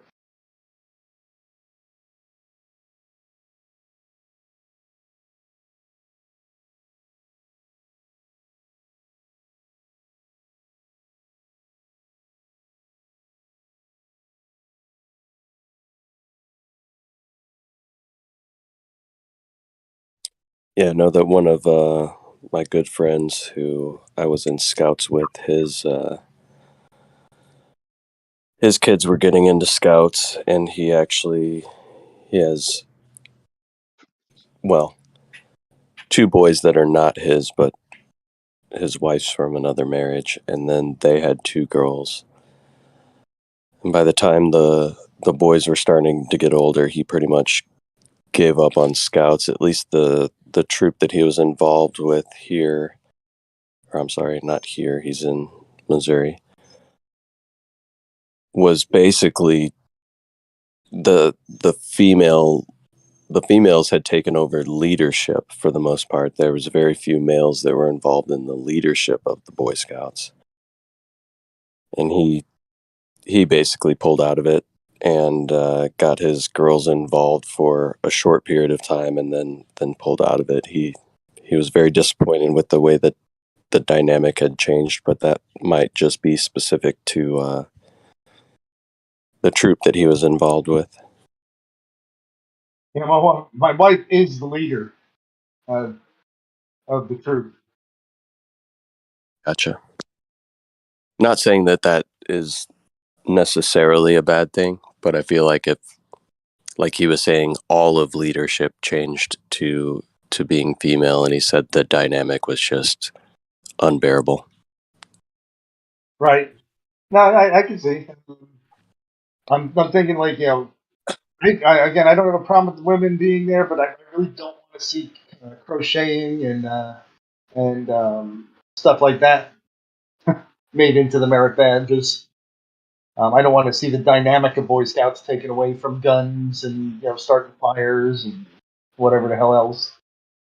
Yeah, and that was where, you know, male leadership was a huge help, typically for the most part, not trying to be like there's certain roles for males and females or whatever, but, you know, if the whole entire leadership of the troop is females that don't know how to do half of the stuff you're trying to teach the children, then what's the point?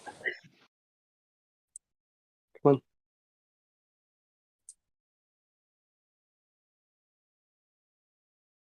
And then sometimes their feelings as to what might be important or not important come into play, as opposed to what really needs to be taught. That's kind of why my buddy got out of it.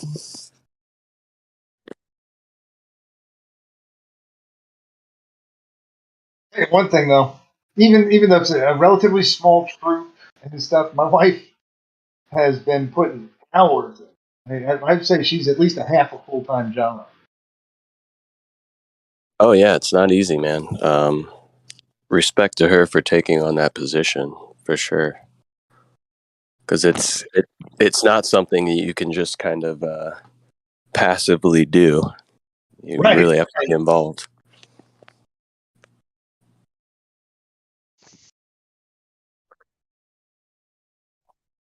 But yeah, Now, of course, I think one of the big problems I had, I don't remember this being a problem when I was a kid, but it probably was. My parents, you know, probably just didn't give that much of a shit about the Boy Scouts. We have, as a family, used to have, you know, boating and stuff, and, you know, all summer, every weekend, we would go out on the boat. And anytime the weather was good, we'd go out, hang out, do water sports.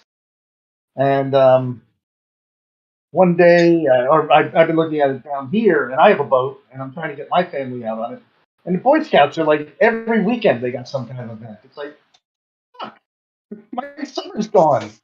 I'm spending tens of thousands of dollars on a boat and I can't use it.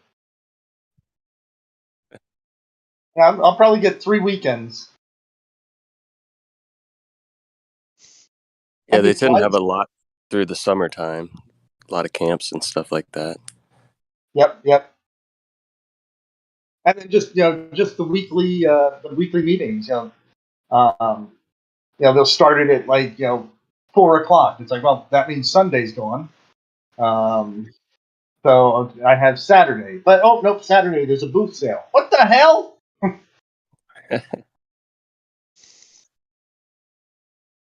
Yeah, I know Scouts is, hopefully they're still doing it.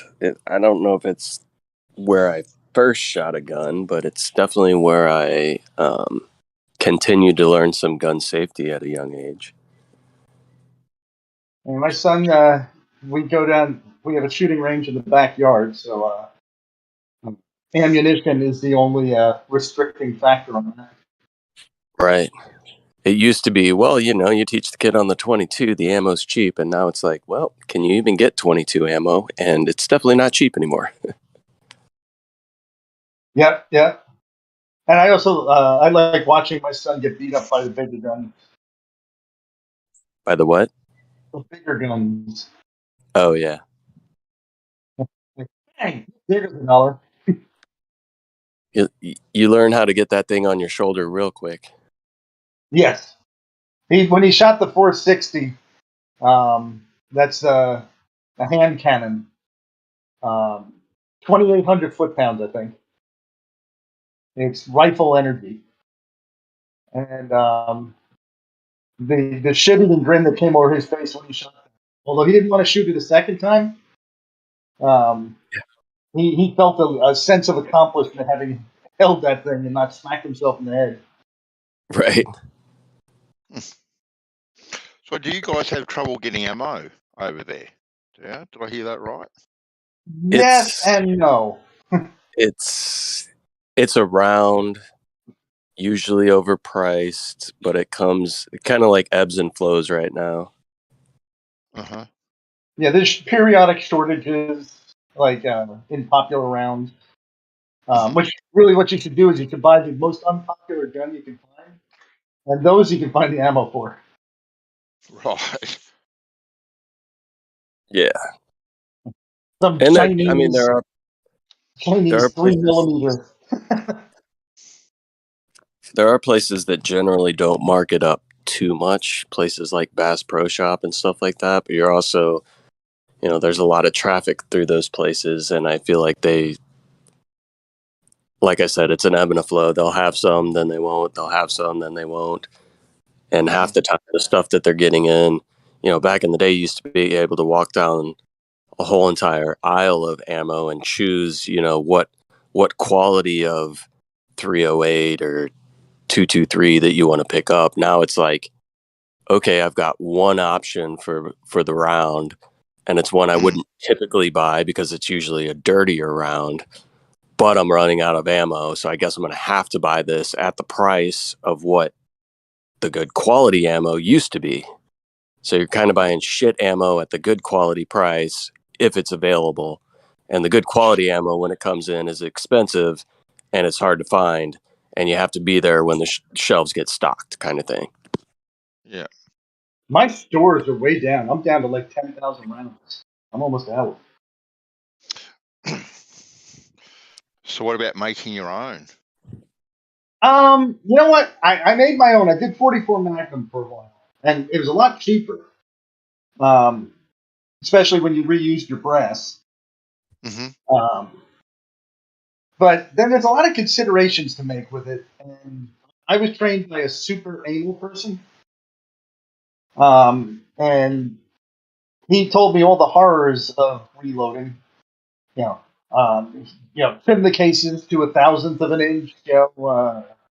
Measure your powder loads out to to the granule. Make sure that your bullet doesn't seep too deep. Because actually, if you're working like at a max load or even at a really low load, but at a max load, if you seek the bullet too deep, you actually depress the load, and it changes the characteristics and can actually make them dangerous. And where 1,000th of an inch actually matters. But I took that even when I was doing the more generic loads, where the 1,000 didn't matter, but every time I felt guilty if I set a bullet too deep or if I didn't check it. So it was this attention to detail that was so extreme that I just didn't enjoy it. Okay. Yeah, it's the prices the way they are. My joy of shooting may overwhelm the the tediousness. Yes. It's a tedious process, and there can be ramifications for mistakes that are not the safest, I guess you could say. Catastrophic? Yeah, exactly. But even now, I feel like, I don't know, I don't reload. I have some friends that reload, but I think they're having a hard time getting primers and stuff like that, so. And the primers are expensive. Yeah. How much a bullet used to cost? Yeah. So yeah, exactly. You're paying as much for a primer as you would for a whole entire bullet. So you're reload. Yeah.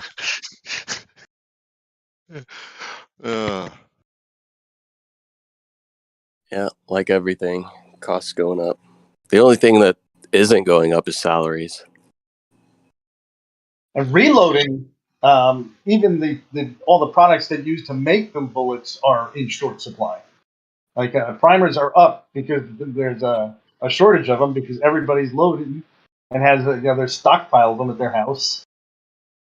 So there's just I went to the gun shop and I was like, let me consider reloading. I started looking around for what was available to do it. Like, there's no powder, there's no primer, and there's no dyes. So, do you guys think that you have an issue with gun violence over there? And if so, how would you go about trying to reduce it? We don't have gun violence over here. I wouldn't say I wouldn't say it's an issue with gun violence. I would say it's an issue with violence, violence or crime in general, and sometimes that happens to involve a firearm. Typically, most of your quote unquote gun violence that is on a bigger scale would be in some way, shape, or form tied to most of the time like gang violence or illegal drug sales. So I would say probably the biggest problem with gun violence would be the fact that we have some drugs that are illegal, which creates a black market, which creates territories to sell it, all that kind of stuff. So I agree with that. Here's the thing. Government or no government rule about what you should have or what you shouldn't have. There comes a time when a criminal with a legal or illegal gun, doesn't matter, he's a criminal, he doesn't care, shoves it in someone's face near you or in your face. You might have an opportunity, if he's not shoving it in your face, to shove your gun in his face. But if your government doesn't allow you to do that, then you can just watch your fucking wife get shot in the face. Yeah, but that's not happening. I agree. I agree that I choose to live where I don't have to worry about meeting a gun. Now, that doesn't say that there couldn't be some random act, like lightning could strike me or a meteor could hit me in the head. But the need to carry a gun to protect your life is minimal. Yeah, What do you mean? What do you mean you choose to live? You choose to live where? My chances of I choose to live not where gang violence is. I choose to live not where You mean like downtown Chicago? Is that what you're saying? Right. I used to live up in New York. My stomping grounds included some city areas, but even up in New York, I mean, I could avoid the gang violence very easily by staying out of the shitty neighborhoods. Yeah, same. I grew up in St. Louis, which is, historically one of the most quote unquote dangerous cities in the United States concerning violent crime. And I've had guns pulled on me a couple times in St. Louis, but I've also I used to work at a bank down here in Florida, and I had 2 guns pulled on me when people were robbing banks. So the one that gets you down here right now, the one that I'm exposed to, is the random crazy. And again, that's act of God level stuff. I mean, it's so rare, so unpredictable, and so unlikely. Yes, there could be a school shooting tomorrow, but I'm not even going to waste a minute thinking about it. Yeah, you can't legislate away crazy, but you can legislate away people's ability to defend themselves against crazy. I wish more people would actually successfully do that. Defend themselves? Yeah. Well, I think it happens more often than you hear about. That's the problem, right? the media prefers one specific narrative, right? So you get people that you talk to from other countries, and they would think it's like the Wild West, and everybody's just pulling out guns, and drive-bys are happening every single day because that's what you hear in the news, right? And when somebody does actually defend themselves, either in their home or out in public, or defend others with a firearm, usually those don't get the media coverage that some crazed lunatic happens to get a hold of a gun and shoots a couple of people. That's going to be worldwide news. It would be very newsworthy to actually cover defensive gun uses, but it does. I'll tell you, there's a hell of a lot more newsworthiness. People are going to come to your paper to or to your outlet to see about the murders. They're not going to pay to hear a heartwarming story of a guy pulled out a gun, nothing happened, and the situation was diffused, which is how most defensive gun uses is. There's not a shot fired. Yeah. And of course, from outside looking in, there is a narrative that is told to the outside people, looking in. And but when you and you can, I don't know, it's like kind of sugarcoating. When I said gun violence, and then you said, well, gun violence per se, it's just violence. Well, in my opinion, you're like splitting hairs there. Really, this is violence that's committed with guns, and people die, and there's high figures around it, and you put it down to drugs. Well, we have an equal amount of drug problems in this country, and I can go down quite legally myself, and I apply for a permit, and I can get myself a gun. There is no issue whatsoever in myself getting a gun. So, but what we don't have, right, is probably the access to the range of guns is what you guys have over there. Okay. We don't have, you can't get like a conceal and carry permit, or in other states, I think you can just carry your gun. You don't even need a permit for a conceal and carry. Man, you hold on, let's stop for a second. That's diametrically opposed to what I thought you could do. So you can carry a firearm for defense in your country. No, not in Australia. You can't get a conceal and carry permit here in Australia.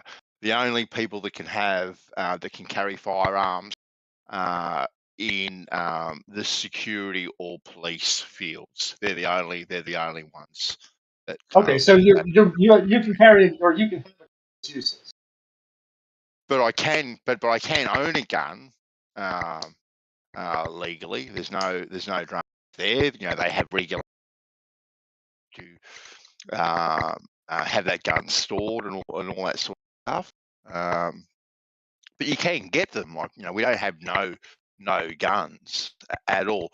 It's just the type of guns, Moya. We can't get access to semi-automatics, or like what Howard's got in his truck. I don't know if it's an AK-47 or whatever. It's some sort of machine gunny looking thing.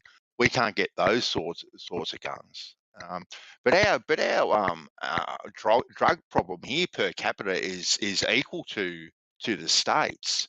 We've got notorious areas here that are run by the gangs and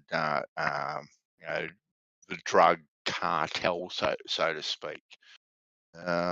So I think one factor that may come into play is a psychological one that I feel like was played upon certain specific demographics within the United States to, from the late 70s on through to today, creating a sense of glorification of a glorification of a type of culture that revolves around drugs and gun sale, or drug sales and guns, that was definitely pushed through the music industry. And I think that has played a role in increasing some of this within the United States.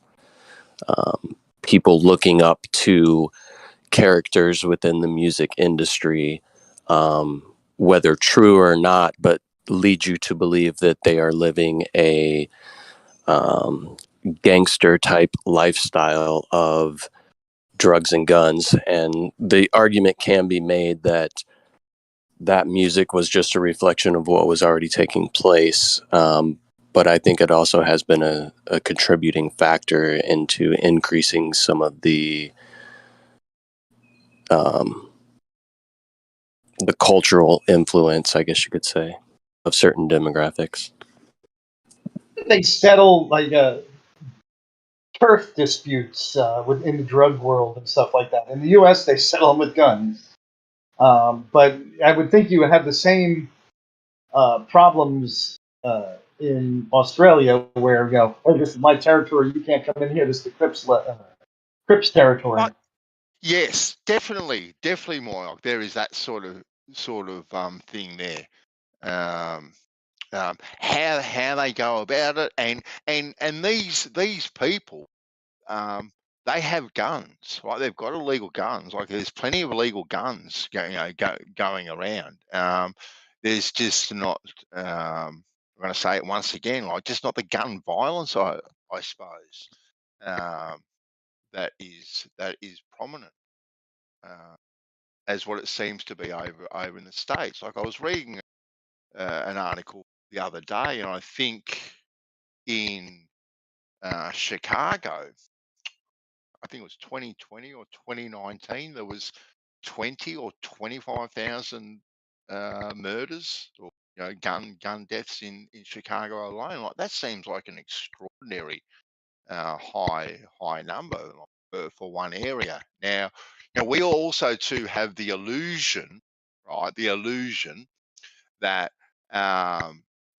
every single school over there, like you're walking through metal detectors, this, that, and the third, and there's security guards walking down the hallways. Now, I've spoken to many people about that, and it's just not the case. But you also do have this as well. Like some of the schools feel that it's necessary to put in these precautions to stop this sort of thing happening, and that's a crying shame that it has infiltrated the schools and kids that should just be kids and getting their education and just not having a worry in the world except little Johnny telling little Freddie that you've got a big nose and glasses and you're fat or skinny or whatever the case may be. They now got this kind of stuff that unfortunately becomes part and parcel of their everyday life. Like you don't even think about having to walk metal detectors and what. It's just a part of everyday life, and I think that's actually sad that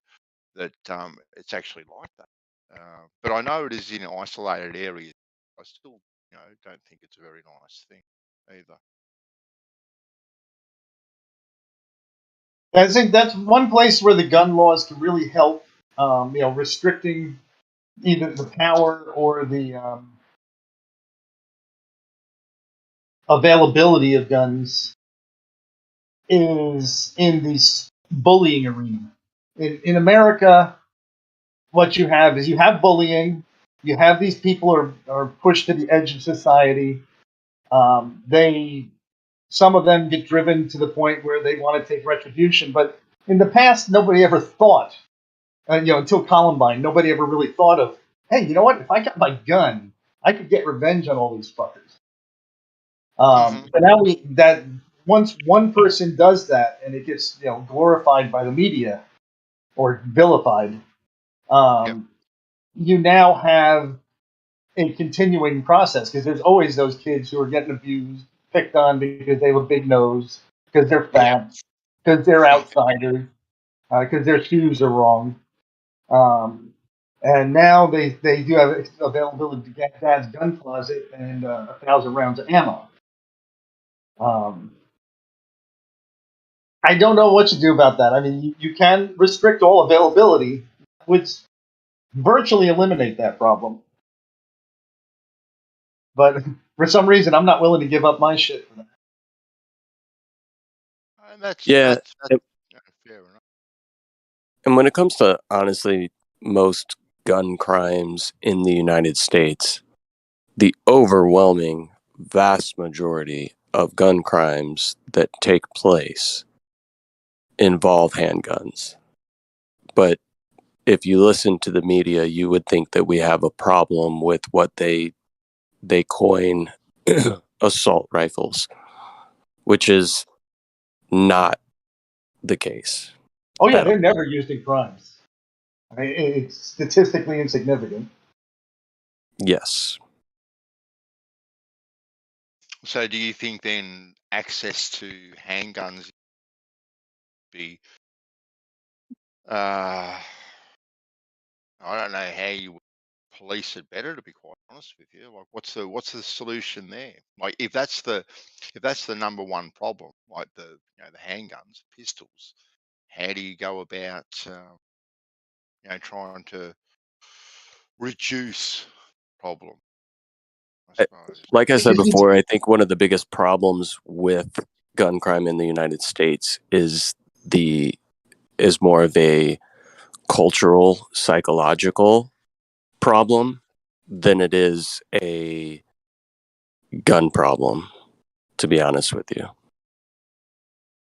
Oh yeah, And okay. as much as I am not in the camp of saying that certain things should or should not be shown on television, right?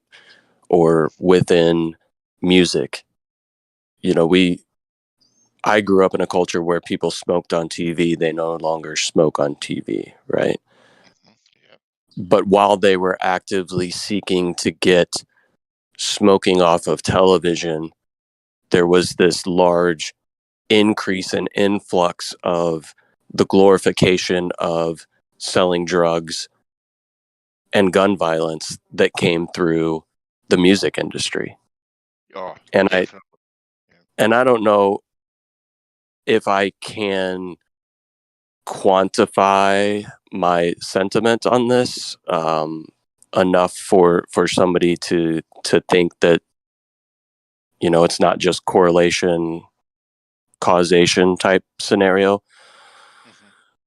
But I know for a fact, growing up in the suburbs of St. Louis, that this personification of this gangster lifestyle spilled over into the suburbs and created a subculture within the suburbs of selling drugs and carrying guns that was not there. I mean, I saw that start to form within the community that I grew up in.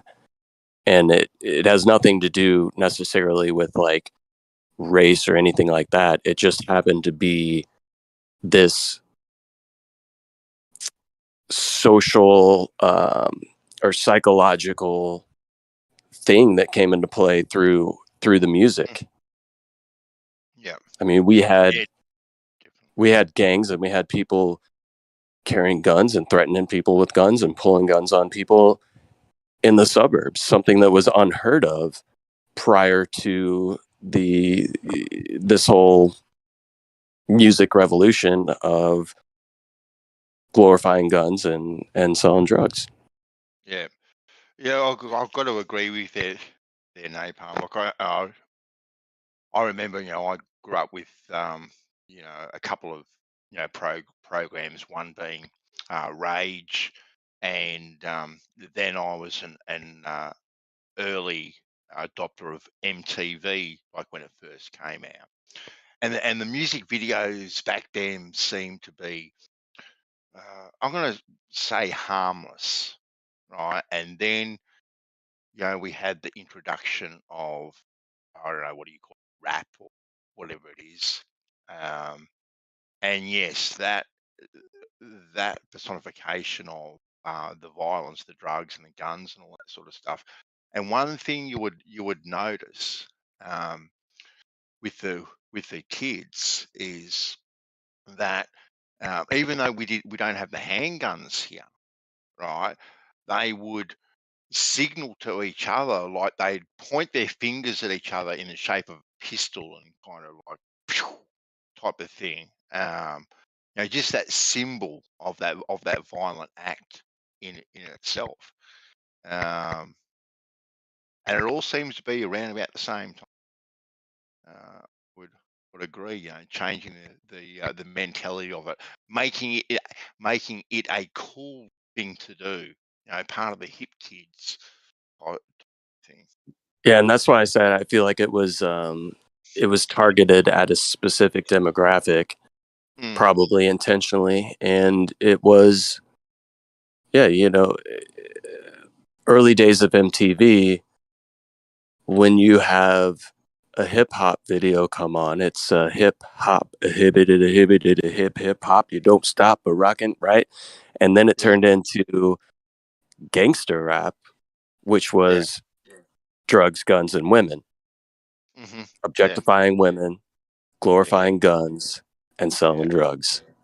Yeah.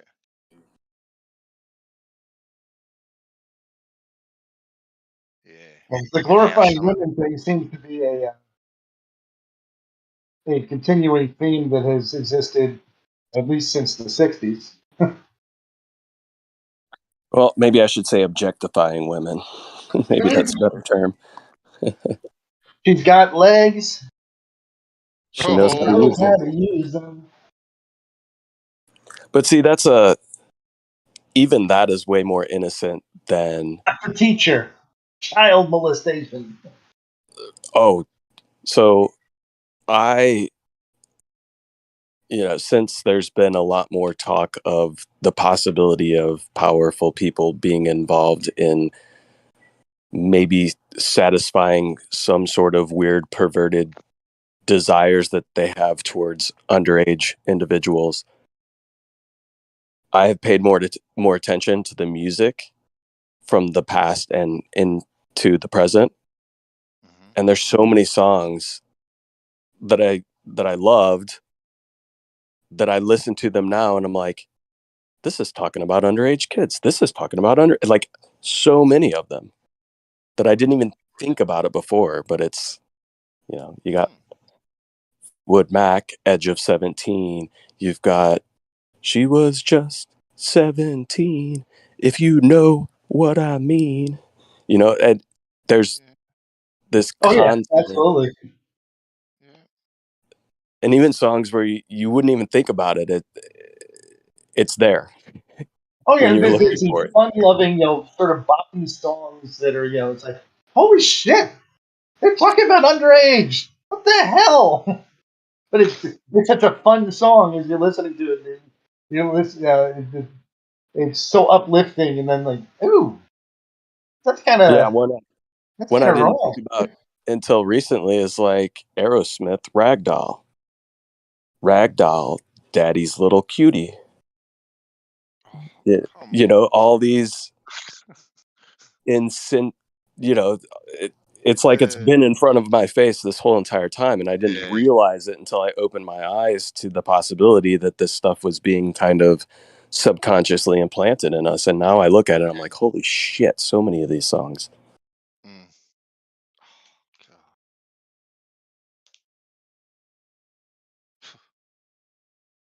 Even songs like referring to runaways, that's typically underage kids that have run away from their family and get involved in prostitution and stuff like that. And there's multiple songs, hits, that involve this scenario. Runaway Girl. Yep. Even another Aerosmith song, Janie's Got a Gun, right? It seemed as though Daddy may have been doing things to Janie that aren't things that you do to children. Although in that case, I mean, I don't remember that song exactly, but I think it was denouncing that. So I mean, I don't find that as nasty as some of the ones that are like not making a moral statement about the fact that she's sexy and 17. Sure. No, I agree, but it's still the subject is still there. Right. But I don't mind when they malign something that's wrong. Yeah, informing people and through music and art that you don't have to take this shit is a completely different apple than glorifying.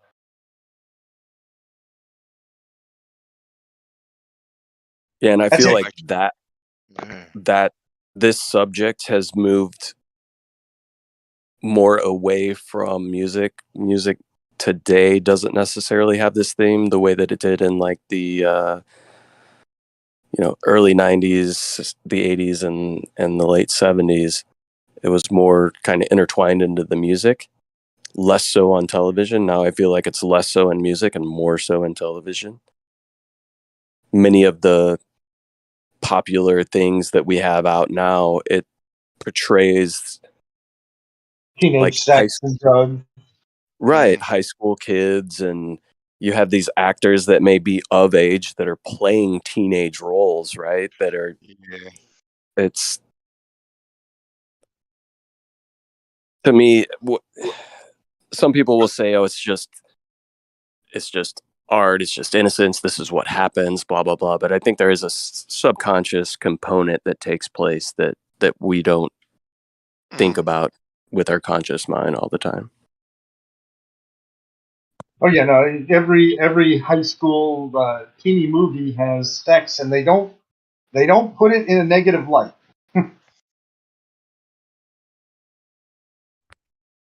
Yeah, like growing up for me, the like high school series or whatever, something like Saved by the Bell. Sexual stuff was not something that was really talked about or shown or whatever. You might have this, oh, we're dating kind of thing, but there was no intimate scenes or allusion towards that, really. It was a very innocent kind of portrayal. I would have to see though the like in America, this is seems to be deleterious effect. Teen pregnancy is going up and stuff like that. But I'd like to know in countries like let's just say Sweden or uh, Switzerland, where they have a very open sexual culture, did they have the same type of movement in their society to teenage pregnancy and stuff? I think some of those societies may have a more open sexual society, but I don't know if their portrayals of sex are kind of the way that it is here in the US. It's kind of taboo that's shown on TV, whereas there it's less taboo and it is shown, but it's not, I don't know. Kind of like with the culture of like alcohol within the United States, people tend to, when they're younger, binge drink a lot, go all out, drink and drive, put themselves in situations, you're 18 years old, you're trying to drink 30 beers a night, this whole kind of culture within the United States. And then you have European cultures where maybe you can drink at the age of 16, you can go buy beer. They might be drinking at 16 and 18, but they're not going out and rage partying and getting drunk until they throw up and making horrible decisions. It's, I don't know. Yeah, it's hard when you do cross cultural things. Like in England, even when they had guns, there was no gun violence to speak of. So, and even their murder rate with baseball bats and knives is lower than that of the U.S. We culturally have a more violent culture. and it's been that way since at least the 70s.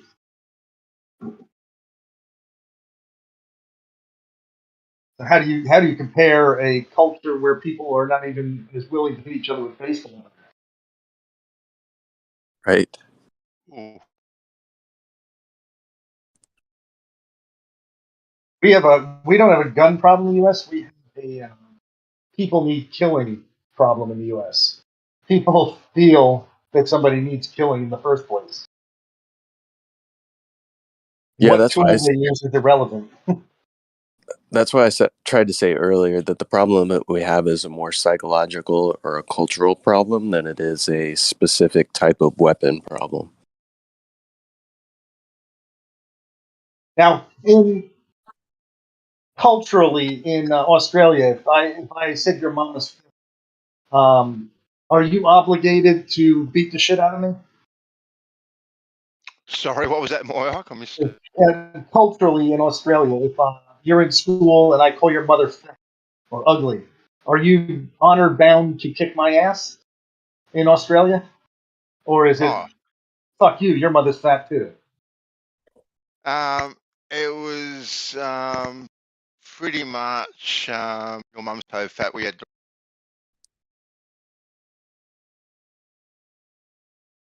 that sort of thing. Yeah, but that's just the guys, talking. I mean, like when somebody really Yeah. they're But really trying to get your goat. if someone is really trying to, yeah, you give them a hiding, most definitely. You give them an absolute hiding, put them in their place. Yeah, we just seem to have a problem over here of making the distinction of when maybe somebody needs to get their ass kicked and when somebody needs to die. Yeah. Yeah. So Yeah. sometimes those two things seem to be synonymous in this country, where maybe they shouldn't. See, now stuff is so politically correct too. Now, look, I'm glad I don't have to go through it. Kids don't have to go through it. But what they can and can't do, what they can and can't say either is so politically incorrect. Yeah. An old saying used to easy peasy Japanesey, right? That used to be a saying. You're not allowed to say that. It's easy peasy lemon squeezy. Well, that doesn't even make sense. That, like, I don't know why it was such an insult to the Japanese. If anything, it's actually a compliment to the Japanese that the stuff is easy. Right? I don't know why this sort of stuff is taboo, but you would you would hear words like wog or abo or you little grease monkey or whatever just thrown around left, right, center, but it was all in good spirit. Like there was no nastiness really behind it whatsoever. I'd get called a skip, um, but there was no nastiness about it really. Of course, if you get into an argument with someone, these words might come out of your mouth because you use them anyway. But Can I uh, can I but ask you a question just about easy peasy?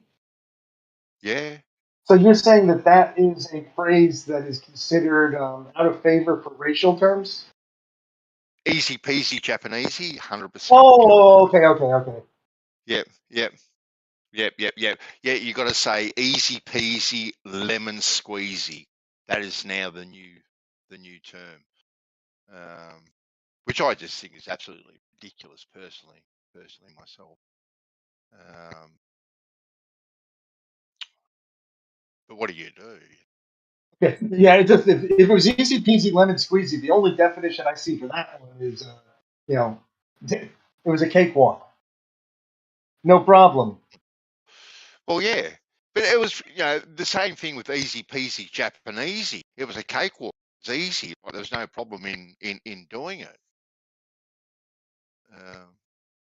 as well. But kids aren't allowed allowed to say that, and I know that because my grandson said it at kindergarten, and he was told that he wasn't allowed to say it.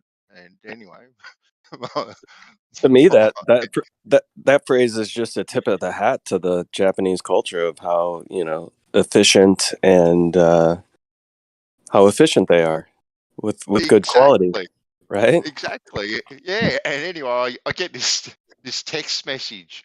It was about 3 months ago. Thanks, Dad. Connor just got into trouble. What do you mean, sweetheart? What happened?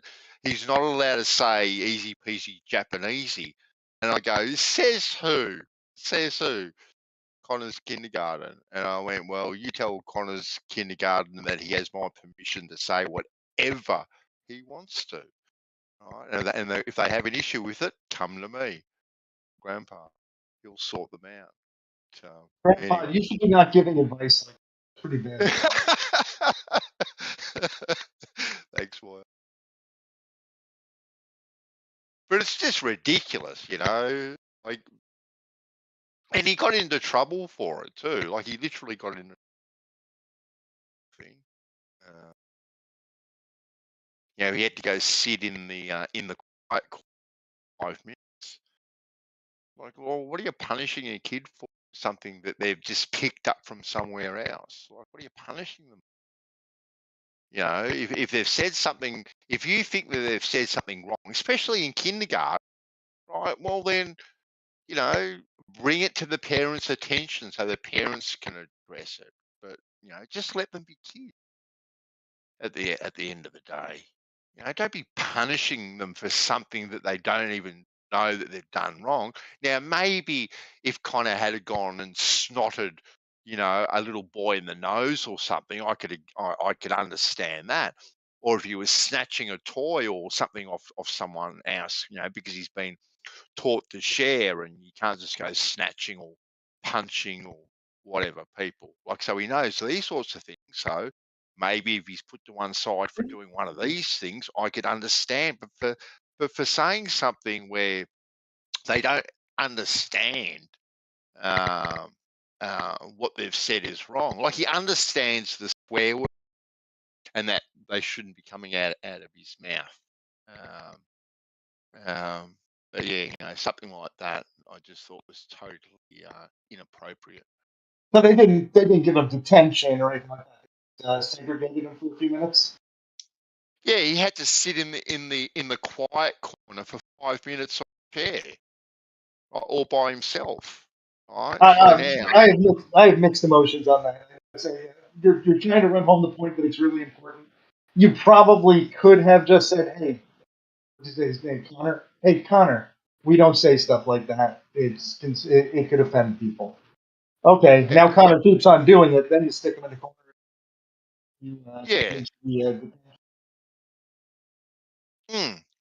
But at least give him a chance, or at least explain it to him, and then bring it to the attention of the parents and stuff. So, but anyway, it is what it is. But the world's just going crazy with that sort of stuff. We can't have manholes anymore to be person holes, not firemen. They're fire people. It's just crazy, really. Yeah, I usually have a problem with that kind of thing, with redefinition of jobs and stuff that have a history. But then again, it's just words, so I don't know. I could go either way on it. I never understood that, right? Because man is encompassed within woman as well. So why does it matter? Exactly. If you called them woman holes, it would be just really weird too. Well, if you just call them manholes, it encompasses both sex, right? Well, yeah, man happens to be the species or whatever the. Yeah. Mankind. Is it people kind now? Yeah. It's crazy. And now all these quotas they put into jobs, we have to have X amount of women and X amount of gay and lesbian people and X amount of trans people. They literally have quotas in some professions. right? That they Oh, brag about. I have experienced that 100%, and it has been Yeah. escalated since George Floyd and COVID, and now we have accelerated programs for African American females to be put into management roles, even though we had no shortage.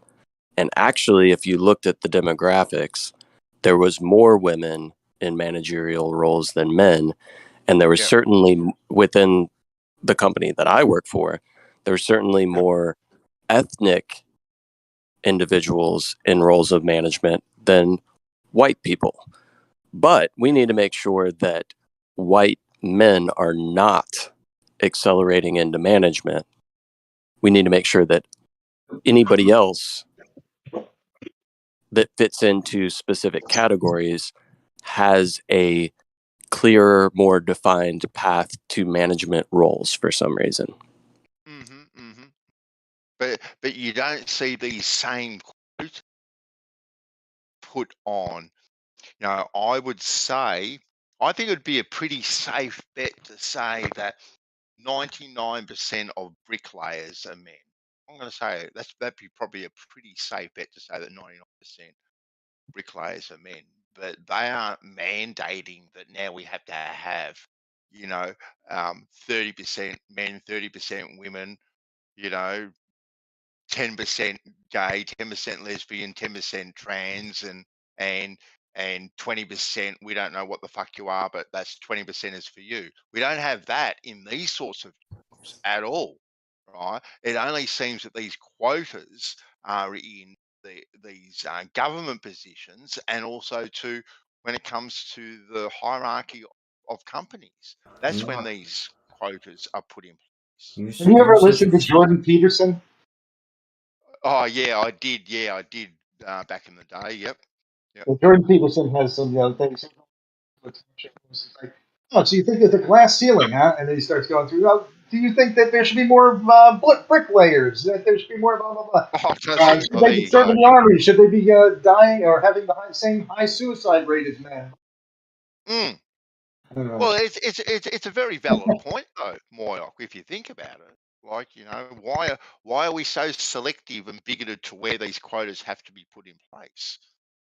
All right, why aren't they just across the board with everything? If quotas and equality are so important, well, mandate it with everything, absolutely everything. Yeah, no, it seems to be just within specific fields that this is being pushed. And I've been with my company for 12 years, and with the exception of the last 2 years, because the original partner within my division has retired, he was, I guess you could consider him a white male. He was Jewish, so I don't know if that's considered a white male. But he was the only person above me within my tenure that would have been possibly considered a white male. All of my supervisors, managers, directors, managing directors, you name everybody in the hierarchy above me is either a ethnic male, a ethnic female, or an LGBTQ female. Yes. I have had, within 12 years of working for this company that is now ensuring that certain specific ethnic groups have accelerated programs to get them into managerial positions. Within my 12 years, I have never had a white male above me, with the exception of one single partner. And even that would be a Jewish male, not even considered a white male. So, but that is absolutely crazy, Napalm. You know, if a job becomes available, right, and you and I apply for it. Okay, we're working for a tiddlywink manufacturer.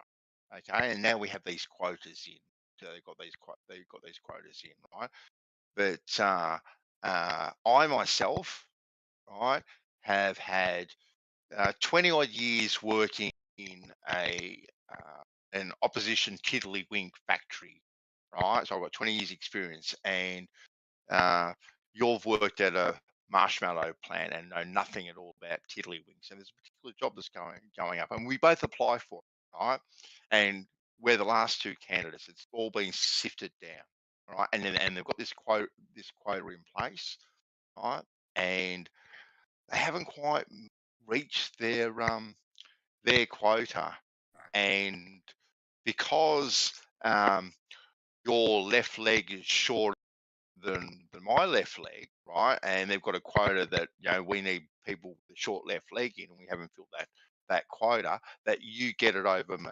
Like, how is that fair? If someone is more qualified to do a job, better for the company, better for the organisation, better for whatever department, is overlooked because of purely a quota that is put in place to give the appearance of equality and fairness. It's got nothing to do with your qualifications or capability. It's got to do with who you are or what you are. Well, say this, Yeah, like in America, I think that there was a problem, going back some time, and I think that there was a place for a little boost to just break the stalemate, but I think that should have been a temporary measure. yeah. The fact that there used to be some discriminatory practices, all you have to do is ensure that there are no more discriminatory practices. You can't counteract discrimination by institutionalizing specific discrimination, if that makes sense. Meaning giving other people an opportunity over others solely based on some sort of category, right? Race, gender, something like that. You just have to eliminate the discriminatory practices. You don't have to institutionalize specific discrimination. Right, but how do you do that practically? I mean, the practical measure from, unless you're going to sit there and sit down on every interview and say, hey, that guy was really more qualified. You should have hired him, even though he was black. Absent that, all you can do is from a helicopter position where you look and say, hey, this company has absolutely zero black people in management. They have to have somebody who is qualified somewhere in there and more qualified. The only way as a government you would have to do that by metrics such as how many. Right. But, I feel like there's been a slow progression of eliminating this type of discrimination, especially within the workplace. And I feel like, maybe not across the board, but I feel like for the most part, at least within this country, discriminatory practices have all but been eliminated. So that's your stopping point, right? Yeah. You can't, and that's what I was saying. I think that it has to have an end. It should have been a temporary measure, or a measure that once we achieve this metric, we'll no longer do this. Yes, this is why I feel like many agendas or groups that feel oppressed, if they don't have a specific end goal to their agenda or campaign, their end goal that they maybe should have had once met is not enough.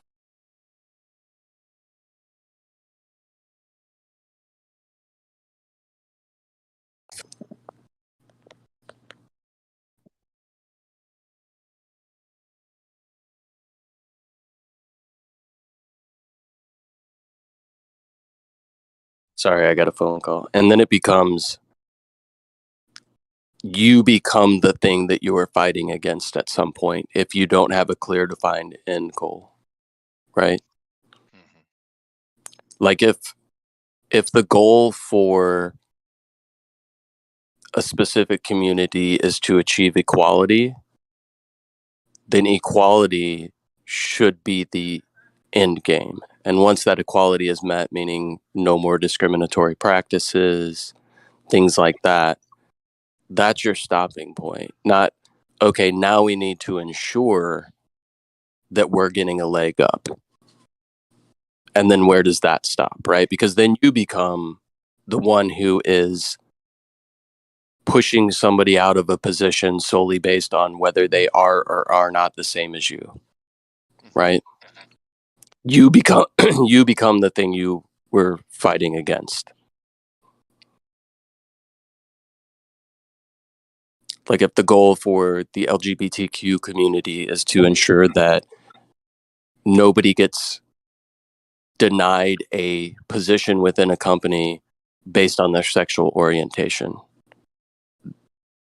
as long as that goal is met, there shouldn't be a goal after that of, well, we need to ensure that people within the LGBTQ community are receiving some sort of fast track to these positions or are hired solely based on their sexual orientation, because all that does is now you are the one who is discriminating against other people. Yeah, but, but why does your sexual orientation in the workplace at all? It Well, shouldn't.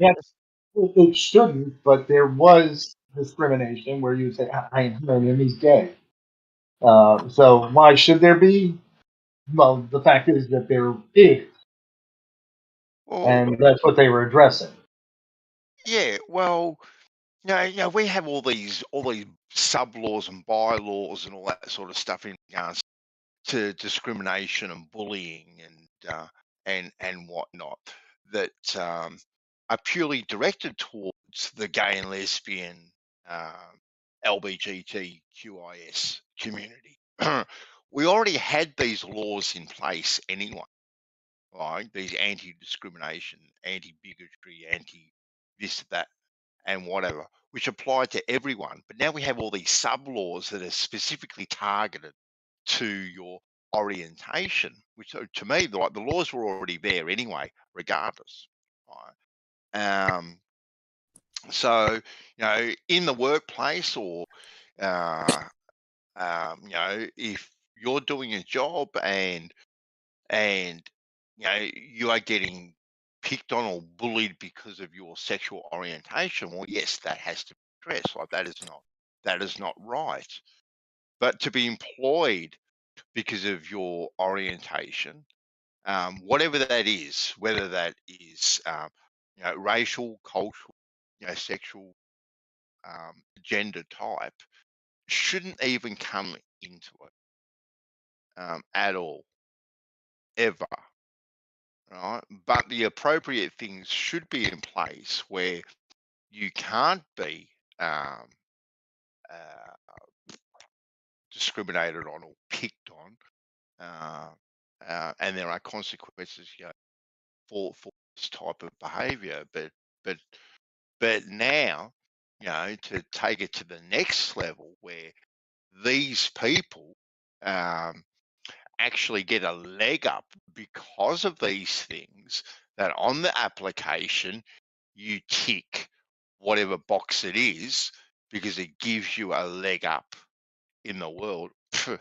Yeah, no, I disagree with 100%. 100%. And from an outside source, yes, I agree that you should never give a leg up for that reason in concept, but in practical sense, how do you deal with that? The fact that there is, let's say, an industry I can't think of it, discrimination against XYZ group.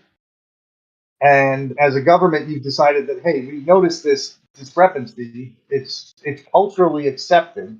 How do we change that? Well, You I don't get put know. on quotas.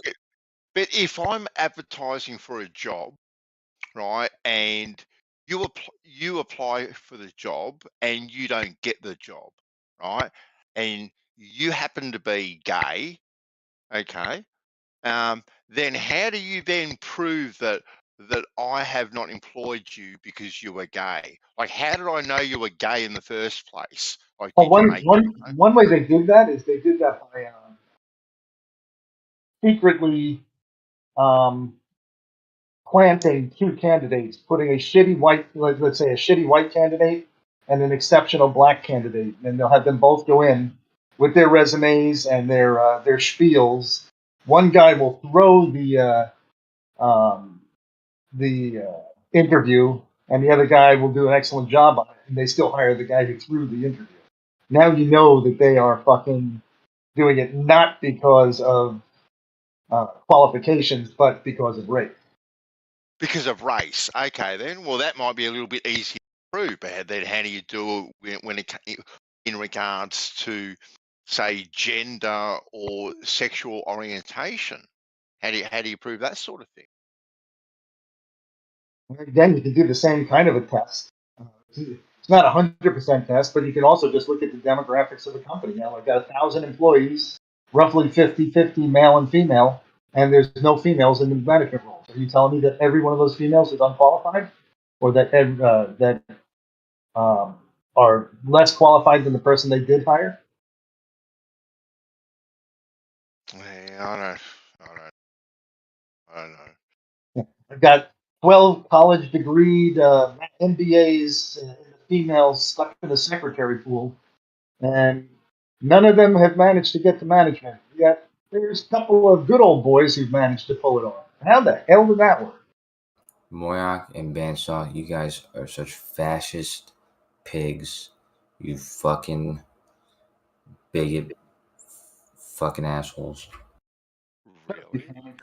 Well, Then I'll tell you what can be unsettling these days, specifically for me, is that within a corporate structure, you have constant celebrations of every type of either sexual orientation, race, or gender,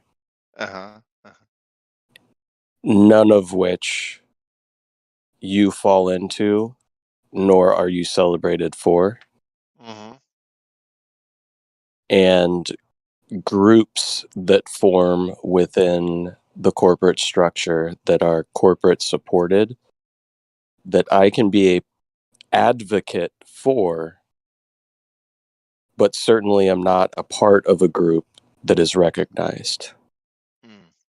That can be a frustrating thing and a give you a sense of walking on eggshells most of the time you're working. You're upset that gay people exist? When Did I, what? Did I say that? Did I say? Wait, hold on. Where did you get that from? Anything that we've said, Brenda? That's what I Well, heard. what he said was mostly incoherent. I mean, I couldn't understand hardly any of it. Oh. He's saying that there are departments in corporations that deal with employees who are homophobic. Is that the problem? That is not what I said at all whatsoever. I said exactly what I heard. Oh, shut up. So what? You troublemaker. So you don't have a problem with like departments in a corporation that will reprimand an employee for saying something homophobic to somebody. You don't have a problem with that. No, I absolutely do not. And nowhere within what I said was there any mention of reprimanding at all whatsoever. It was actually that's what they'll do, right? It was an acknowledgement of celebration of certain categories, all of which are encompassed, with the exception of any category that I fit into. What celebration are you talking about? What celebration? Well, I don't know if you've worked in the corporate world lately, but there tends to be specific groups within large corporations where you have a either a race, a gender, or a sexual orientation group that is compiled and put together to celebrate and advocate for these specific Are you demographics. jealous? Are you jealous? Is that it? You're jealous. You're Am I jealous. You want jealous? a special day, don't you? You Is want a that what we No. special call? day. Is that what I we don't want say? anybody to have a special day. I want everybody to be special.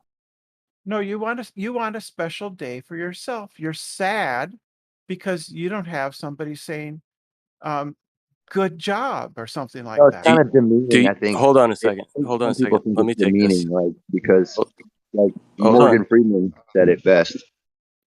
Why do Hold I on. need Let it? me He's just me take this. jealous. He's jelly because there are groups of Brenda. gay or blacks in a Brenda. No, he's corporation, not. right? That's a little retarded way Brenda. to say it. No, he's not. Brenda. Let me ask you a question, Brenda. Do you support discrimination? No, I don't. Well, it sounds to me like you do. He does to me too. Oh, okay, whatever. So, Why would so- I care what you think? so when you're coming at me and asking if I'm jealous, do you support the fact that when a diversity and inclusion program was going to be conducting a small, I guess you could call it skit or a certain type of thing during a all company meeting, do you support the fact that when I was chosen to represent white males within diversity and inclusion, that I was eliminated from this skit because white males should not have representation within diversity and inclusion?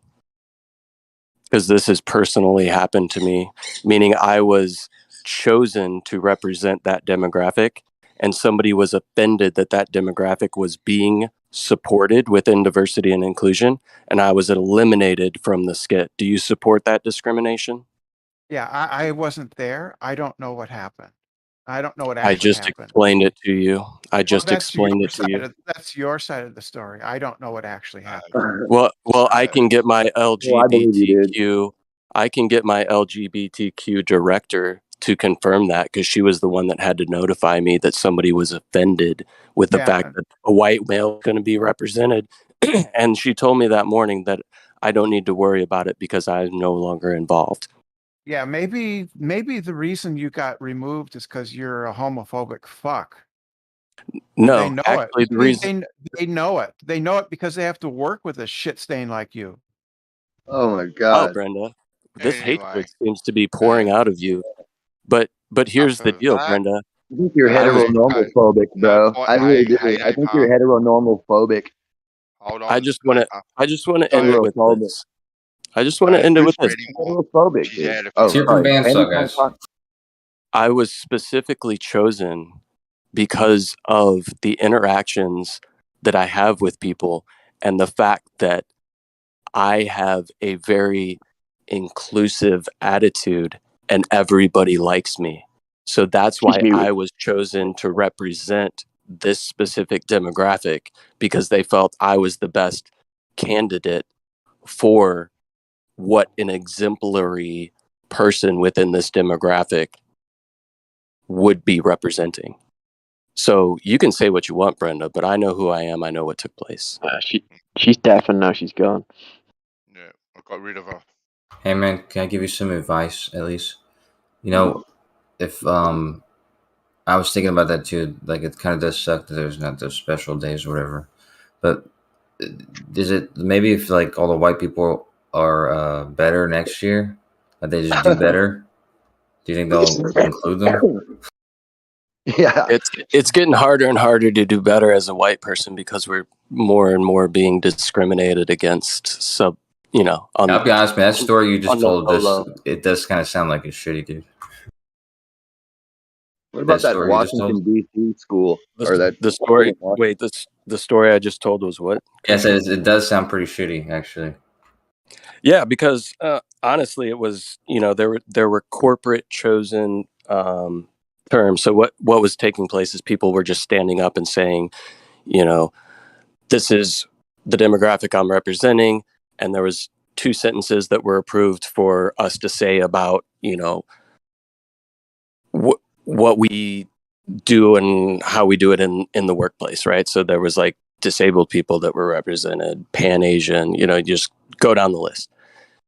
And I was extremely nervous that I was chosen to represent the white male, and I was extremely nervous to even say the corporate approved thing that I was supposed to say, because of the environment that has been created within corporate structures, to where I felt extremely uncomfortable with just being a white male, right?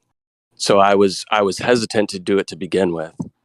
But I said, you know what, if I don't do it, then this demographic that I represent will go unrepresented. So I was like, you know what, fuck it, I'll do it.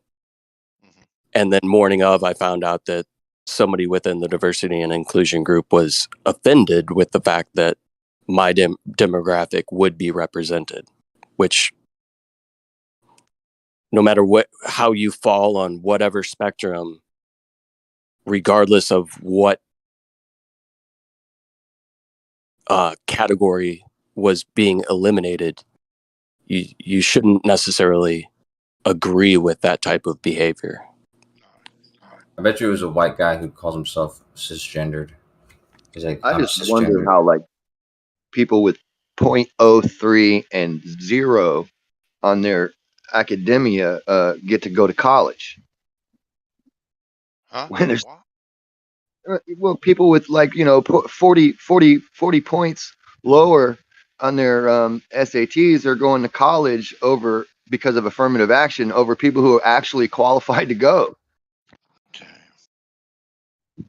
That's not racism. I mean, and even black folks think that's racism on the other end, and they think it's an extra hand, and that somebody needs to. There's Whitey saving me again. You know what I mean? They don't like that shit, and some of them do, I guess. I mean, but I mean, it's the black conscious community that are actually complaining about affirmative action. The people who think about their lives and reflect all day long are thinking that that's not good. But the ones that are just wrapped up in the little rat race and everything, they're just like just like Whitey. They're just dumb. They're running around being dumb, just like the little Whitey who's wrapped up in a rat race and whatever little personal bubble he's wrapped up in on the internet or whatever the issue is. But I mean, as far as being qualified and stuff, if you're not qualified, you just don't get to fucking go. If you don't put in the work, I mean, fuck you, right? It's just the way it is in America. It should have been, but it's just not. Because somebody's feelers are getting hurt or something, make the black kids angry. Well, now I think that even Ivy League schools are trying to decrease the amount of Asian applicants that they're accepting. That's what I'm looking at. Yeah, because there's too many smart Asian people that are going to these Ivy League schools, so they're trying to readjust the demographics. Yeah. I mean, and we don't, and I don't blame the people who are smart and deserve to go. They get to go. Much as I'm fucking, you know what I mean? If I don't like it or not, it's still rationally reasonable that the person who is qualified gets to go. Hey man, I was thinking about it. Do you think Brenda, because I was joking around obviously when I said, whatever, but I wonder if she knew I was joking, and maybe she thought that I was being serious and that you guys were actually being bigots or something. You know what I mean? Because if she was being unreasonable. No. She's the bigot, dude. That's just heterophobia. She comes in on the she came in on the arse end of a conversation and then jumped to all these conclusions about what Napalm, Morok, and myself were talking about. And at no stage in any of the conversation page, did we even slightly allude to any of the things that she suggested? Yeah, I know, but that's what I'm saying. Do you think that like unless she was really being unreasonable, do you think that maybe it's because I painted that picture of like that's what No, you guys were doing? no. That's Brenda's phobia. That's her I paranoia. didn't see anything wrong with what you said. No, and it is a trigger that she decides to use to be a completely vile, foul-mouthed, disgraceful. Well, I think it kind In of my highlights the point that I was making earlier that at some point you become the thing that you're fighting against, Against, yeah. right? Because I in no way, shape, or form said anything derogatory or We're the anti ones saying, anything regarding sexual orientation, but then I was the one that was berated and hate was flung at me for what reason I'm not sure.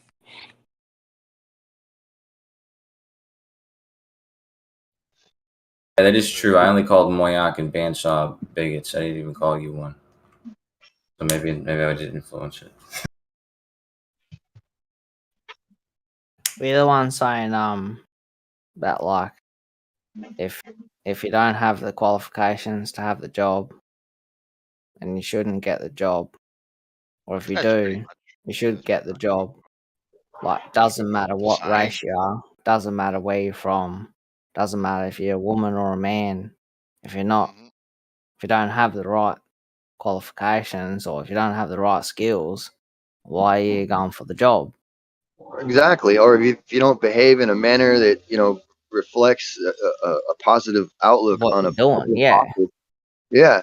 So like this one senator, there's a clear affirmative action hire, and she was on the beach standing on her head doing just twerking, doing a video of twerking, right? And standing on her head doing it, right? Vagina all up in the air, just acting like a goddamn monkey. Swear to God, right? And so next thing you know, somebody says, "Hey, I think that's a little inappropriate for a senator." Oh, you're just being racist. Okay, so now we're just when we reflect and act on somebody's, say something about someone's behavior not being appropriate for their position. Now they're just racist. But I would Yeah. have said the same thing to any That's old not, white man who was up there twerking on top of it, upside down on his head. I would have said, "Hey, that's inappropriate, dude." Yeah, that's Would got that to have be. been? Yeah, that's got to be like, I don't know, if that was a true thing, then it's got to be a bit. Oh, it's true. It's a fight on Twitter with a senator, dude, in the U.S. It's true. Look that up. Yeah, but like, you know what I mean? Like, Brown or why? something. Like, what kind Ketanji. of like In a mentality you bathing guys suit. thinking to say that that's acceptable? Oh yeah. Well, since she's a lesbian, right? You can't say anything, and black, so you're not allowed to talk to her about her Well, it could behavior. be, but that but yeah, but in a way, that is your opinion on what they're thinking and what they're doing and stuff like that. Like, they Oh could no, be that's what thinking she something said. She completely said different. that right out loud. She was like, But "That I'm not even well, that's vocalizing my opinion." your observation. That's what Yeah, you've observed, and that's something that is like true because it's an observation. You've seen it, or if you did, or if you didn't. oh, absolutely saw it, and I saw Yeah, her response, and she made a little video about it. That's how I know that she's a lesbian and all this other stuff. yeah. 'Cause she Well, said that's it. your observation, and then you have your Her like opinion on dagger what. shield. Yeah, it's a shield so that all of a sudden she can preface you guys. You're looking at a black lesbian, therefore everybody's conditioning kicks in, and then they're like, "Oh God, we can't say anything about her." So twerking upside down is just normal, regular stuff because now it is, right? Yeah, see, that's just dumb, mate. I know it is weird, but it's that conditioning, dude. I'm telling you, Yeah, this a it's bunch that of teenagers conditioning. in here. Yeah, that's TV and shit for you. Eh?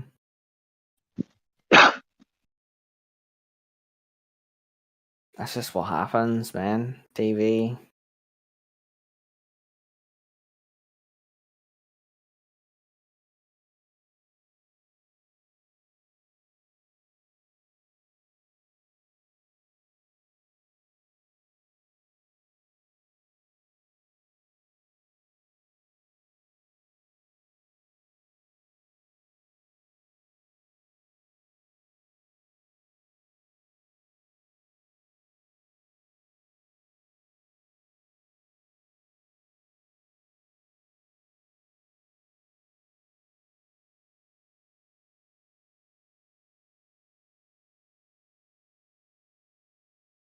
So what have you been up to, Bandsaw?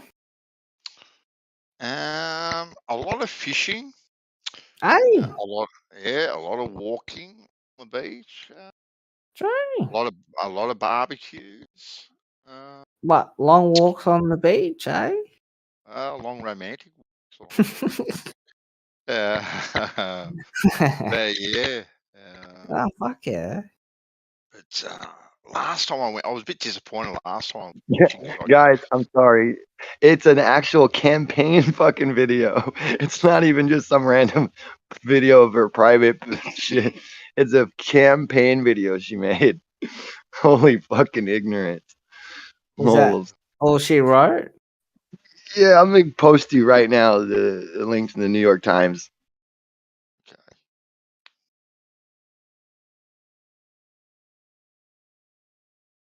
The New York Times. But You know, yeah, Australian. the last Yeah. time I went fishing, Muddy, I thought, man, the first time I've been down there since I've moved down here was the Down first where? time I didn't catch a thing. Mate, Cape I'll Jervis, my tell friend, ya. just I'll opposite tell you about a cat. Kangaroo Island. Mate, I'll fucking tell you how to fucking. Oh, look at that. What the? What the hell is this? Oh, The hell? that's not a fish. Hmm.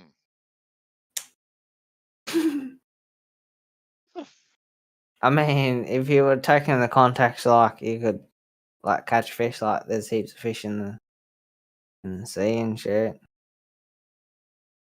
That is not a.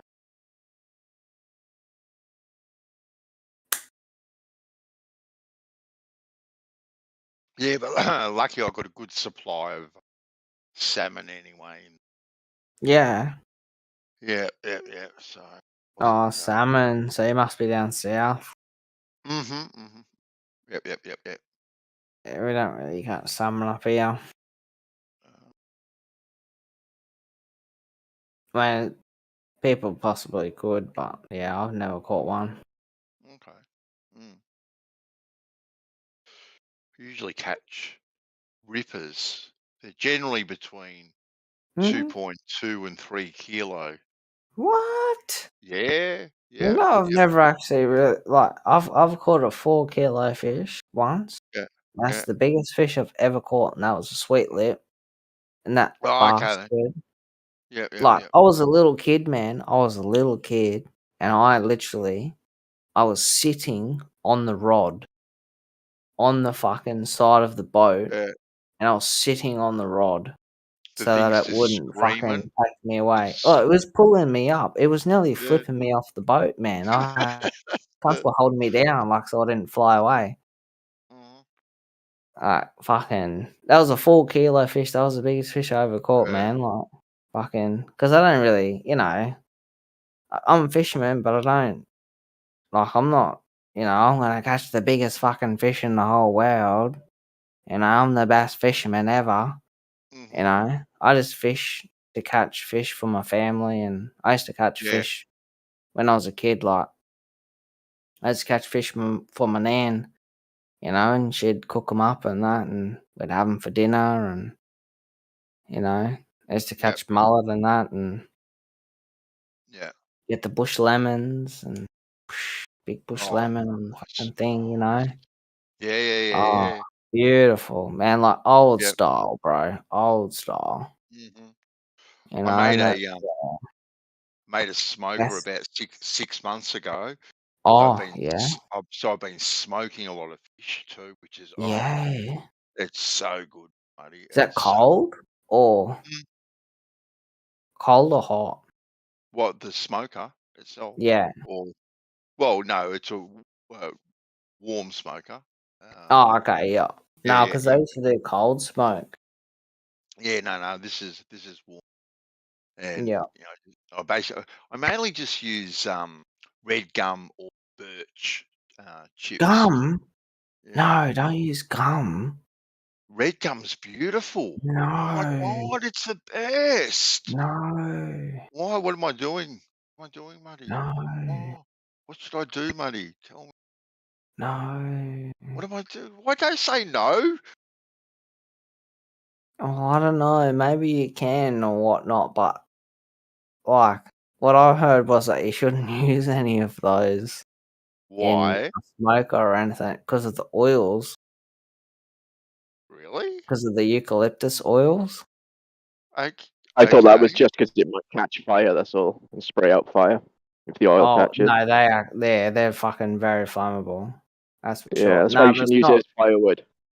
No, it's not the flammability. It's the Oh, okay. like Or the uke, the yuckiness, yuki. yuckiness of the No, it's eucalyptus. beautiful, Muddy. It's really nice. Oh, I don't know. All right, I'll have to try it. No, because I know on open flame, on the Yeah. fire, that's fine. But I don't know about in a smoker, eh? I don't know about all Well, them oils in it. why? I don't Nah, because know. that's like a thing. Like that is a thing. Like they say, is like don't use. Well, Don't no one's use. ever. Well, you are the first person that ever said to me to use it, and anyone Nah, that's use on the eaten it, open. nah, On the no. open flame, like if you're on the bush, like black fella, like yeah, Well, wanna well, I've got cook some. up fucking I've got some gadgety. wattle to use. So can I use wattle? Yeah, well, wattle's different. That's not wattle's Okay completely then. different. Yeah, but you're That's the one that's cotton. going all bloody conspiracy theory, bloody paranoia Nah, about nah, bed gum. cause that's fucking eucalyptus oils. Yeah. Yeah, you don't want eucalyptus oils in your food. Like you don't want to burn it. Well, I don't burn it. Like I've got a smoker, and the smoker part of it is separate to the smoke. I've got a chamber next to it, right? Which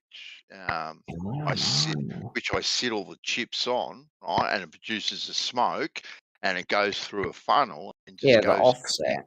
exactly right, and then just goes through. But I don't know. Yeah, well, no, matey, if no, it you tastes no. good, If you no, come it down, tastes matey, if good. you come down, right, and have some of the salmon, you'll be going back to where you are and going, I'll be "You guys like, don't know yo, what you." I'm Go. fucking telling everyone to cook it Yeah, exactly like you exactly say. right. Like, Yeah, exactly right. Yeah, tell the black fella you don't know what the fuck you're talking yeah, you about just up don't know there. what you're missing out on, boys. Yeah, Little bit of exactly tea right. tree, little bit of fucking Exactly. whiskey on there. Damn, No, oh, true. Yeah, because I never fucking, yeah, I don't know. that's funny.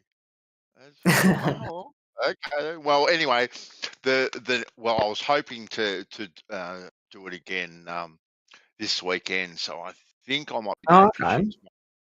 tomorrow. So Yeah, well, hopefully I get fucking, something tomorrow because I've got the wattle. I've got some old wattle that I'm going to chip up and use the wattle. So I what will about tea see. tree?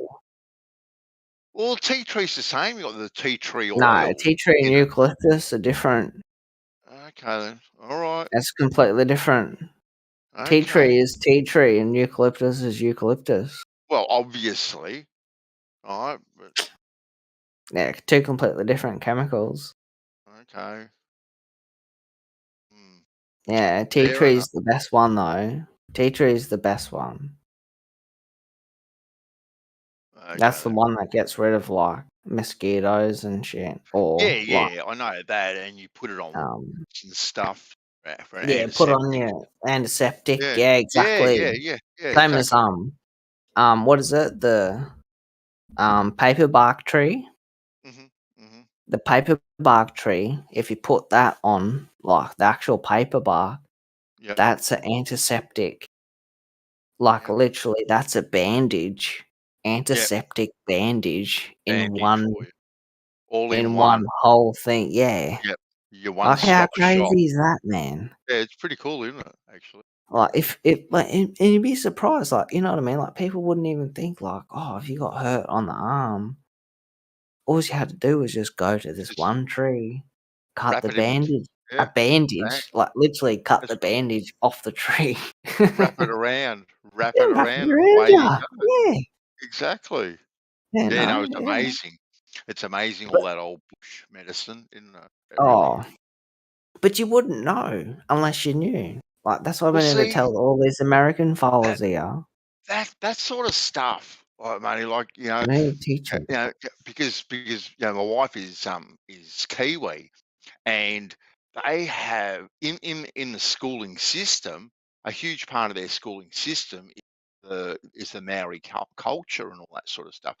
Both the language and the culture and Yeah. these sort of bits and bobs that you speak of, right? Now, we don't have that here in Australia. Like, what do we learn about the Indigenous people, their ways, their language, these sorts of, bush remedies? We learn nothing about that in our schooling system at Yeah. all. And then you Absolutely get the zero. football. And then you get the Mm. football, and they're all like, Mhm. "Oh yeah, let's listen to the haka. Let's do the Yes, haka. I Yeah, know, let's I do the haka." know, Where's the I know. Aboriginal ones, eh? Yeah, You know doing what they their did? little. They banned it. They banned it. They actually did. They banned it. Really? And that was the one because no, but that was the old one. That was Mhm. our one from Yep. Stratty. That was actually our one from Stratty because it was a war dance, Uh-huh. which was not meant to be used as a fucking like for a friendly game. Yeah, How's it go? How long ago? No. How's it go? Can you do a rendition for us? No, fuck no, I can't. Yeah. But No. but No, but they did do one, like the one, the one Bensaw, the one that they did New Zealand and the Aboriginals, and they had the spears and shit, and then they almost yeah. had a fight, Yep. and they got real close to each other. Yeah, well, that was like, yeah, their way of to say like, yeah, okay, we'll give you a little bit, we'll give you a little something. But the one that they did ban, that was our war dance. And that was our Stratty war dance. And you can look that up on YouTube too. And you'll see it there. Yeah. Like they are bringing in, especially with big events like when it comes to footy, like the semi-finals and the finals, these sorts of things. They have that that little presentation before the game, where they recognise the Indigenous people of the area, and they'll do a little dance and all that sort of stuff, which I reckon is really cool. Personally, myself, I like to see it. That sort of stuff. But it hasn't really bled into the education system, like knowing these sorts of things, which I think is important, so they don't get lost. Really, Yeah. you know. No, that's it though. Like, Because I find it really interesting. Like, there used to be a fantastic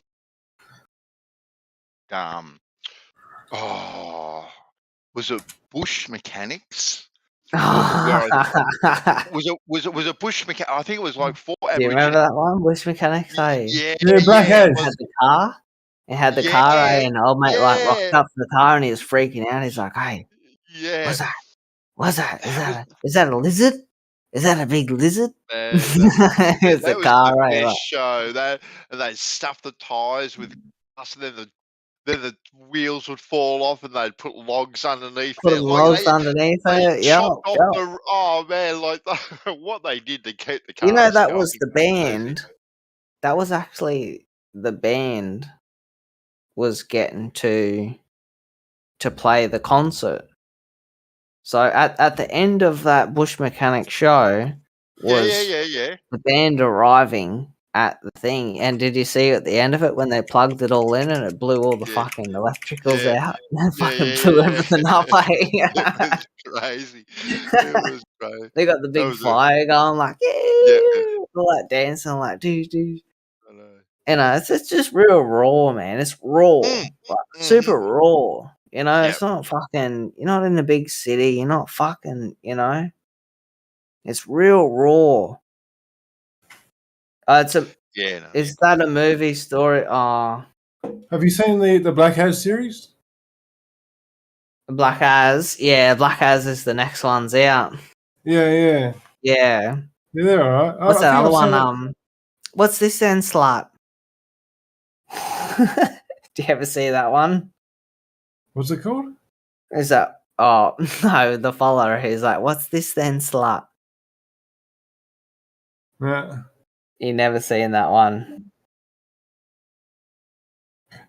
You know, in Black As, right, where they're going, they're burning their car, their Suzuki, and they're Yeah, like, Black As is the copy, or is the next season, if you would say, from Bush Mechanics. yeah. I When's love So, the that Bush yeah. Mechanics supposed to bit come out? where they pull the wheel off, right, and then they just get like a fucking big log and they just have it dragging. Yeah. Oh, and that's the one where they backed the trailer up into the mangroves, and they couldn't get it back Oh out. no, I'm talking about Bush Mechanics, where they had to take one of their wheels off or something. They couldn't put another. They didn't have a replacement, or they snapped their axle or something. So they just got a bit of wire and just fucking tied it around this Oh, the log whole and bottom, had the a whole log bottom fell out. facing backwards, just dragging instead of a wheel. Yeah, and then and then the roof fell in. Then the It's been roof so fell many in, years since I've and then seen they Bush cut the roof Mechanics. off. Yeah, the Suzuki, the old one, yeah, that's good. With the axe. Yeah. They cut the roof off with the axe, and then they put all the shit on it and made it into a trailer. It's already Just out. dragging it. Black As. It's already out. Nah, Black As is a different one. I'm pretty sure you're thinking of two different shows there. Oh no, It's made by the same No, people. not Though. you. It is made by the same people. Oh, it is made by the same people, but it's Yeah. two different shows. Yeah. But it's just a continuation. But you know, in Black As, when they burn their Suzuki, they're like, oh, let's do a smoking ritual, right? So they're like sending it off, and they put like this, they waving all the smoke everywhere, and then they're watching the car just fucking burn, and they're going, it's gone to car heaven. Oh, gone to car heaven. Yeah. Yeah, it's just it's a funny scene, and he goes, "Oh, yeah, maybe you'll get to see it one day." Car heaven. He goes, "I thought I got a human heaven."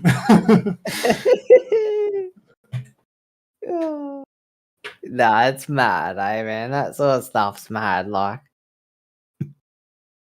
bloody what was it? Not Black As, the other one. Bush Mechanics. Yeah. Bloody hell, man. Bush Mechanics.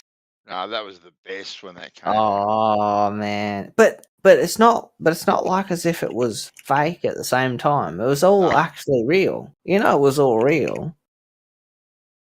Like, they were actually going somewhere. Yeah. Like, that wasn't just them making out like, oh, I'm just gonna film a video of us doing stupid shit. They were actually going somewhere.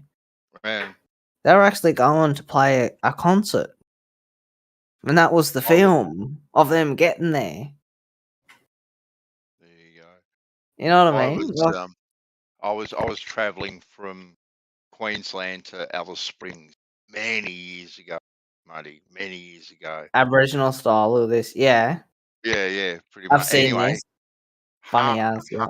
halfway between Tennant Creek and Alice Springs, I break down. I did a rocker cover gasket, HQU, and oil's just pissing out everywhere, right? Absolutely pissing out everywhere, and I've got no replacement oil, right? And the oil's low, and so I'm just stuck on the side of the road. Hang on.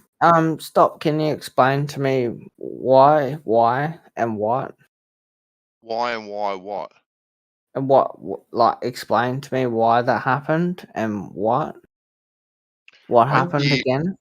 I No, the rocker cover gasket blew out, and he's got. I want to oil know if in pissing out case it everywhere. happens to me.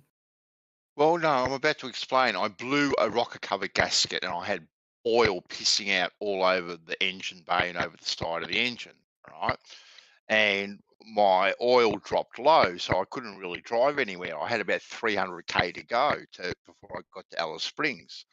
So I'm camped on the side of the road, okay, with the bonnet up, and then Anyway, all of a sudden in the distance coming towards me is an old HQ wagon with one door missing. I shit you not, had one door missing, right? And there was 72 black fellas in it. Maybe not 72, right? But there was quite a few in it, right? And anyway, so they pull on the side of the road, and a few of them walk over to me and go, "What up, bro? What up, bro?" And I go, "Oh," I just like point. I go, "Rocket cover gasket," right? And without saying another word, all of them just walk into the scrub, right? They just walk, they just wander off into the scrub. And I'm thinking, I'm just standing there, kind of looking awkwardly at their car with 63 people left inside the car, mind you, a stinking hot day. I'm just sitting there, just waiting, and you hear some rustling in the bushes and whatnot, and then all of a sudden they emerge from the bushes, and each of them have got like this stick, right? And I'm thinking, oh my god, I'm going to be a shish kebab any minute here. Like they're out there making spears. Manshot, did you really mean what you said? What? What? What, Kosho? Anyway, so they come out of the bush with these sticks, and they kind of break them in two, Muddy, and they start twirling them around and mushing them together where the break was. What the hell is going on? Anyway, they get over to the car, and there is the thickest, gooeyest sap you've ever seen. It was like putty. Yeah. And they just put it on the end of the finger, and they force it all the way around the rocket cover, like pushing it in, right? And and they said to me, "You got a smoke, brother?" And I go, "Yeah." So I gave them all the smoke, and then anyway, we sat down there. Yeah, we stood there. We had a smoke, bro. And we finished the smoke, and they said, "Jump in, start your car." So I started my car. Perfect. Not a leak anywhere. They go to their car, right? get me some oil. They top up my oil. They go, "Have a good day, bro. Have a good day." And they just all smiled, jumped in the car, and then like just took off. Took off into the distance. But Man, tell me this: yeah, mate, did you get any of their names? Well, no, I didn't. They were just brother. Like, Are you mate, sure that they were actually real? What do you mean Are you real? sure you didn't just come across the real bush mechanics? Oh, well, there you go.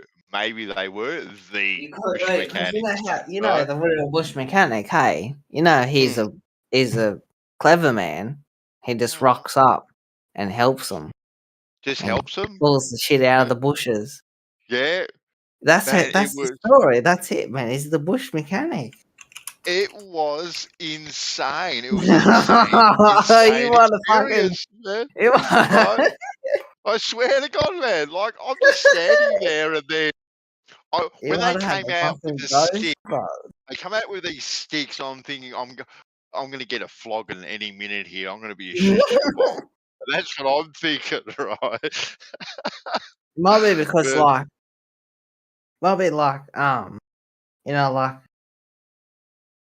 because you're a real mad fella, you know, you're like not real like calmer kind of ways, and like the spirits of Australia and everything like, yo, we'll help you out, bruv. We know you're a mad cunt, you know.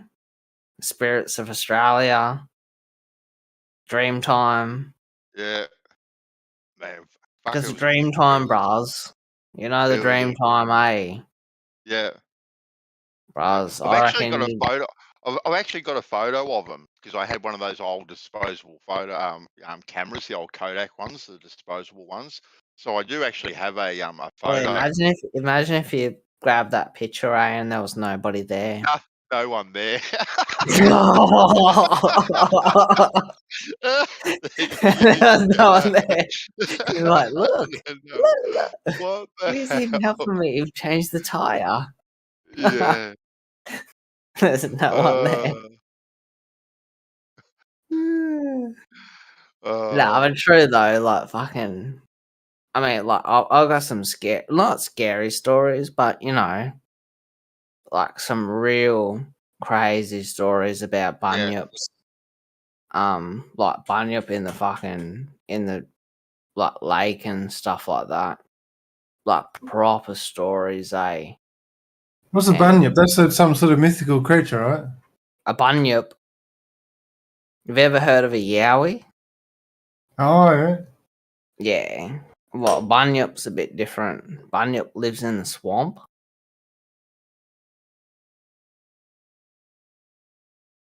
I don't know if you're expecting me to elaborate on that, but I need to go and have a quick billy and shit. But I'll be back in a second.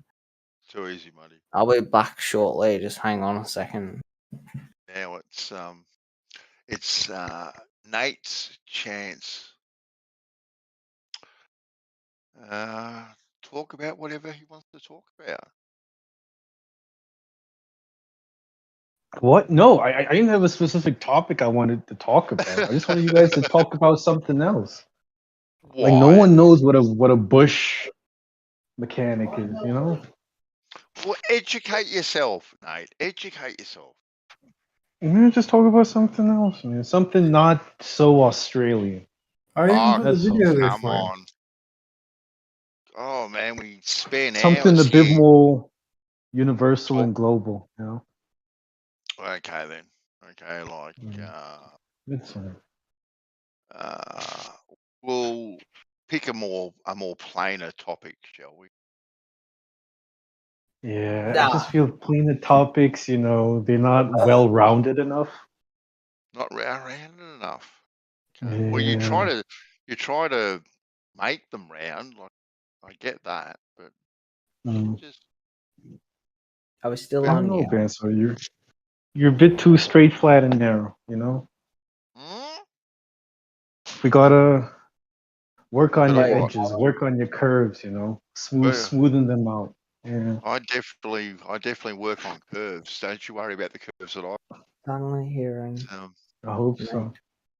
Wait, is that Nate? Nate. Yeah, what's up, Chopper? And Nate. Are you a flat earther now?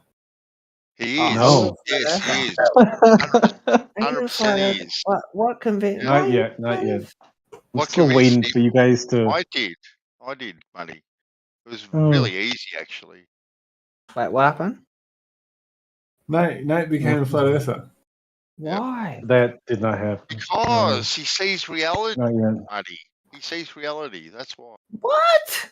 Yeah, exactly, Oh, buddy. whoa. I know. Yeah. Literally. There's a question I wanted to ask you Bansal, guys. though. I'm Jokes sorry, aside. Caloric. But Caloric, your thing that you just posted with old mate and the fucking thing looking at me right now with his fucking beady eyes.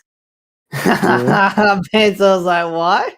Why don't you know that? He can't look at me like, yeah? Why don't you know that? What? Okay, settle down, mate. I can't even scroll down enough. The guy keeps looking at me. Wait, I'm gonna have to hold my hand over. Well, the screen. welcome, Jokes Black aside, Mud though, man. Wait, can people Jokes start aside, I talking? wanted to ask you guys a serious question, man. Can we talk some more in the chat so this cunt doesn't look at me in the fucking thing? Look at him. He's looking at me. Should I delete it? No. Go for it, Caloric. Yeah, how confident are you guys on the idea that Earth isn't a sphere? Like, what's your confidence level? Like, what are the chances you might be wrong? 10%? I'm not confident. 100% confident. Oh, damn. I'm saying 99.9%. I'll tell you what my confidence is, if you want to hear me. Yeah. Alright, my confidence is, right? So I'm fucking shit scared of heights, right? I'm shit scared of heights. If I look over the fucking thing, I'm gonna hold on to that bloody railing and I'll rip that shit off it and I'll fall off it at the same time because I'm shit scared. But when I get in a plane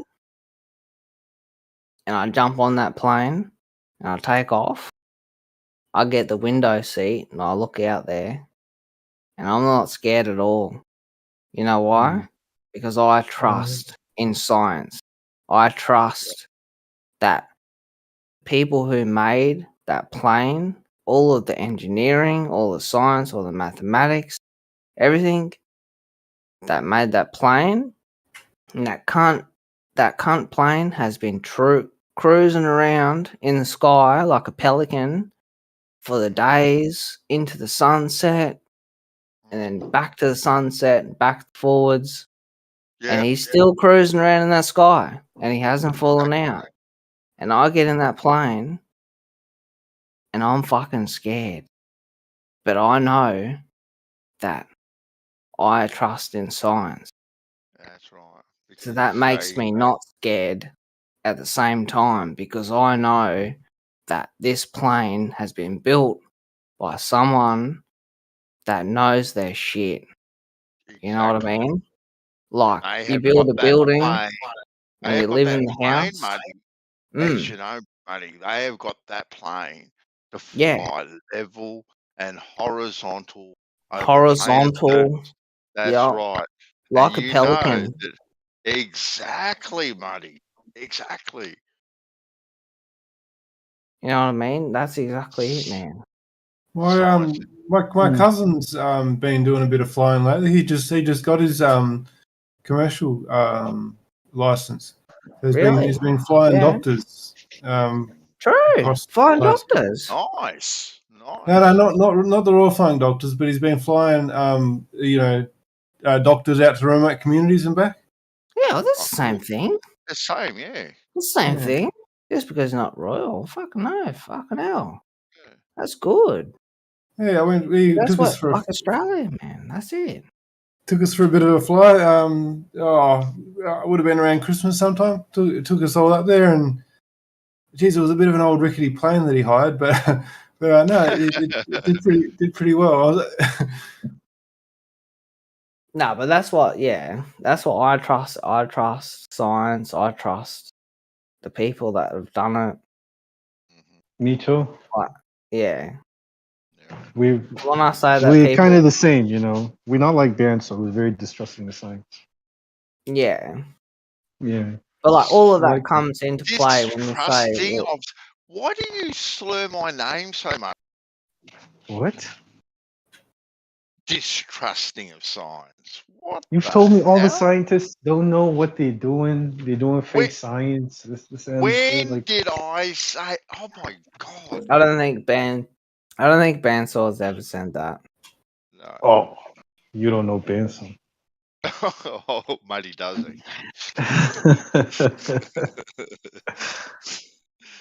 I don't think I've ever heard you say that. No. No. Or have ya? No. Yeah. No. All right. Citation. Behind your back. I'll try I think find I've ever the heard you say that. recorded live stream. Yeah. You say so much Citation behind my needed. back. It's not even. But either way, though, like the point is you drive in a car, you trust that the car is going to drive you to where you want to go. People that have made the car have used science, have used mathematics, have used everything under their abilities of all of humanity's bloody fucking brain power to make this car cruise along so that you don't get smashed and killed, and you know you got your Are you a seatbelt. Glober, Mudcrab? No. I am a Glober. Yeah, I am a Glober. Yeah. Yeah, you sound like a Glober. You're speaking a lot of sense. I love the carry on. Yeah, well, but like, it, I don't know. The thing is, like, I see that if you have observations, you observe something. Like, sure enough, if you want to observe it yourself and you want to verify for yourself whether or not the Earth is round or the Earth is flat, if you want to observe that for yourself, that is something that, like, yeah, sure enough, go ahead if you want to think that. But with the knowledge that we've got, like, you can't just say, well, we don't know that the earth is not flat, or we don't know that the earth is not round, because we do have evidence of the earth is round, but you haven't observed it yourself, which is fair enough. If you want to observe it yourself and actually verify it, then that's up to you to verify it for yourself. But with science and with everything that we've, all of the evidence that has been given, that is your answer. The earth is round. Same as the fact that we build planes, we build buildings, we have engineering, we have fucking, roads, cars, all these things, it's just the part of what humanity is about. Like, and questioning things is also a part of it. Questioning things is also a part of it. It's not just to say, well, okay, the earth is round. That's end of the story.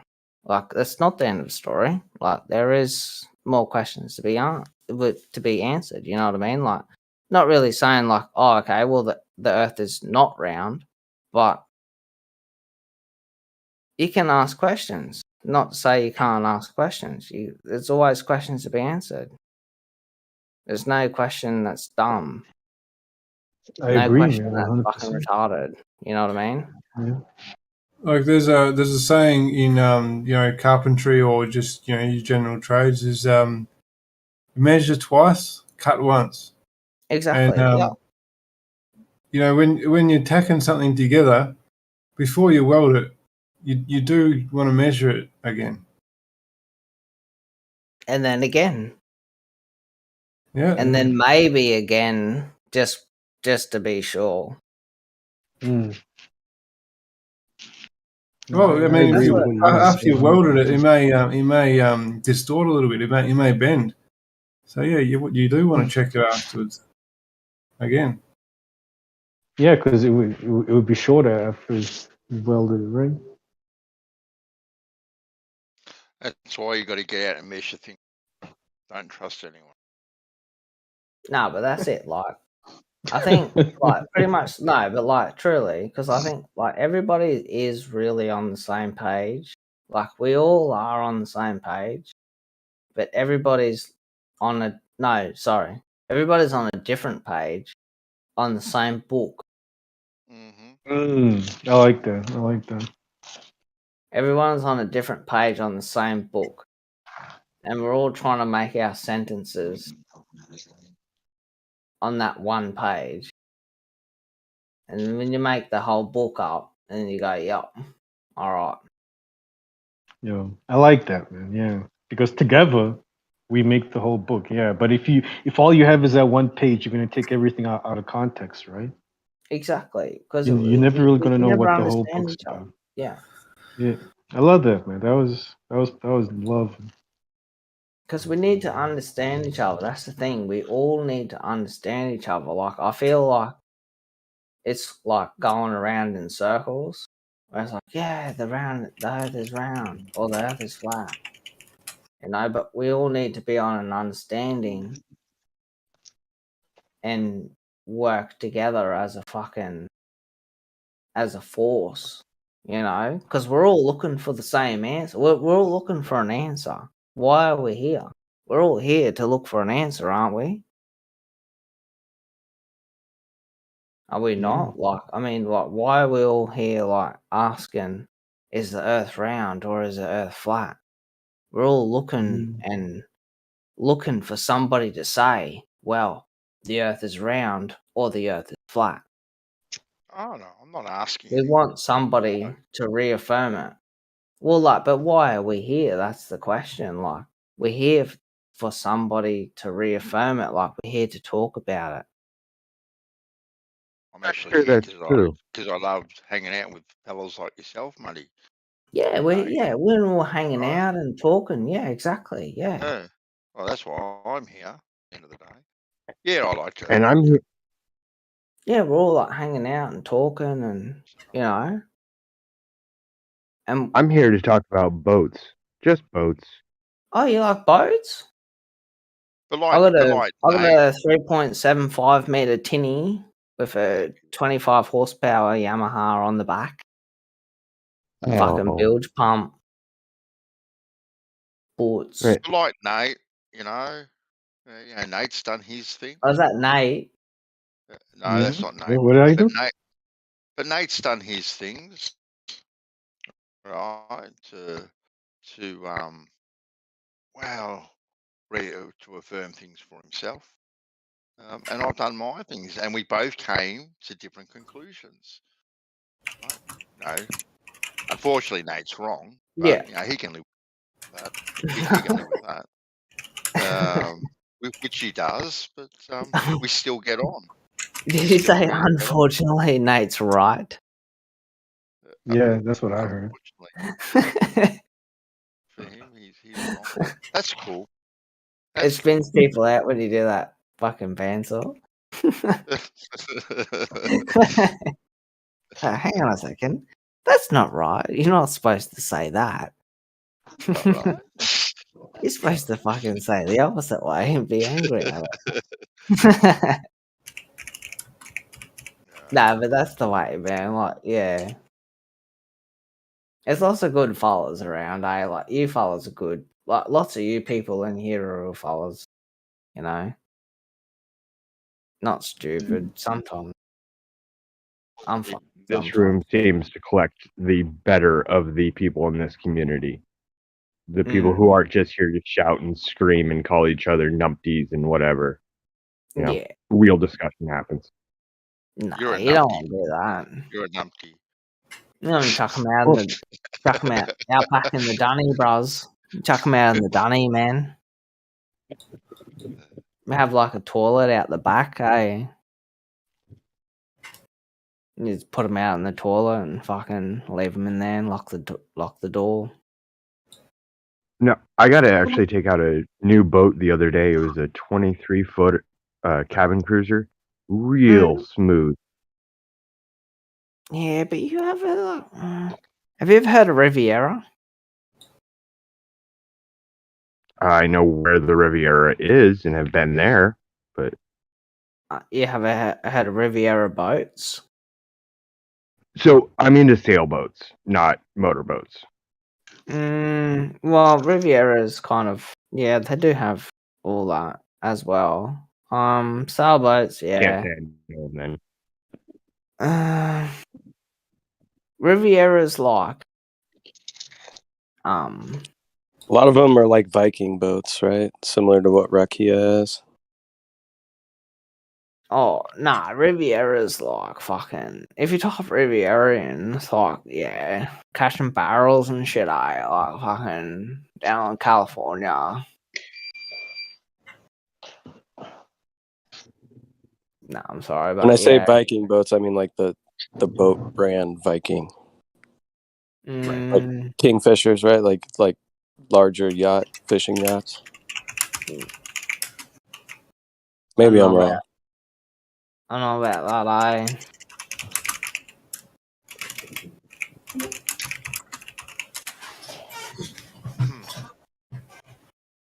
Nah, but what we were saying before, nah, but like the Indigenous Australians as well.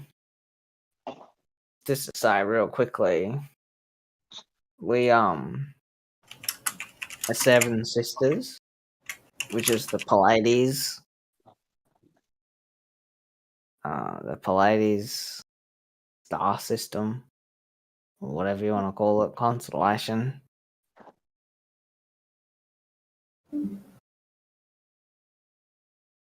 That star system was like a big thing.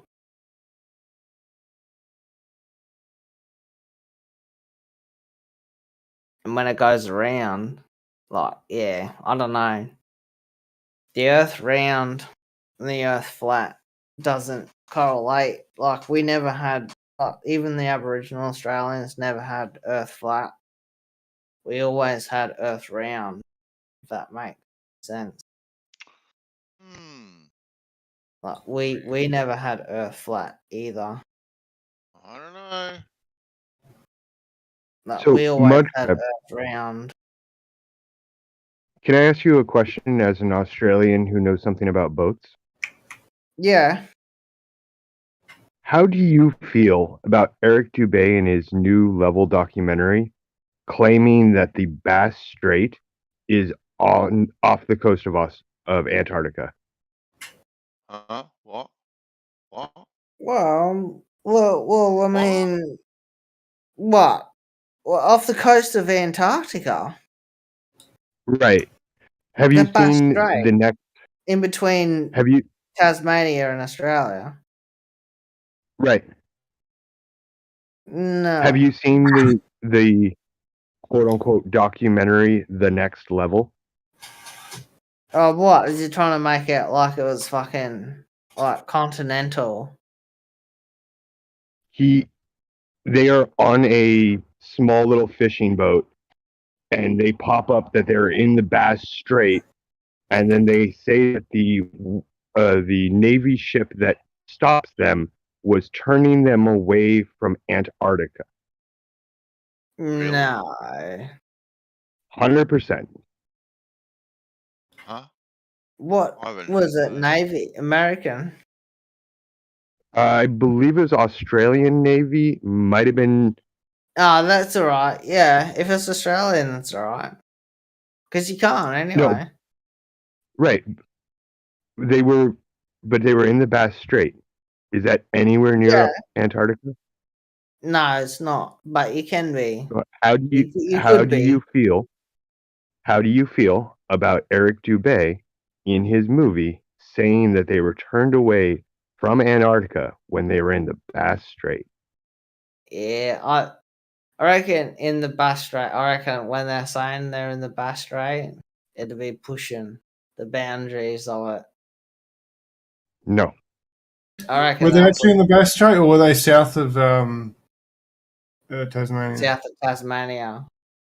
According to what they put on screen, obviously they don't show any of the charts, so I can't verify.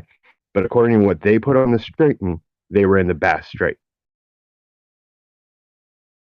Okay. I reckon. But the movie was made for an American What do you audience reckon? who doesn't know where the Bass Strait is. Right. Well, So it's between Tasmania and Australia.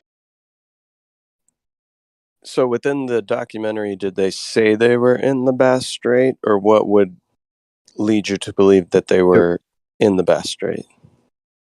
They put it on the screen as text on the screen. Ah, the Bass Strait. Were they possibly exiting the Bass Strait? Is there any? Do the Australian guys know if there's any What's the Bass Strait? regulations around where you can and can't go in that area? Well, I didn't know that there were any restrictions in the Bass Strait, but I suppose technically speaking, the Bass Strait comes out from southern Australia, between southern Australia and Tasmania, but goes. They would have been leaving it.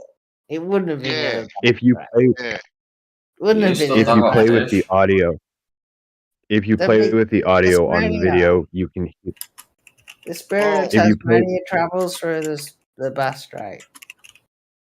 Like, I don't know exactly where the boundaries are for the Bass Strait. Nah, but it's not. It's got to be something different. Or, just hear me out here.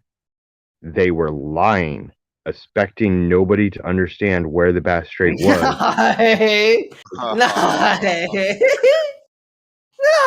No, that's not a possibility.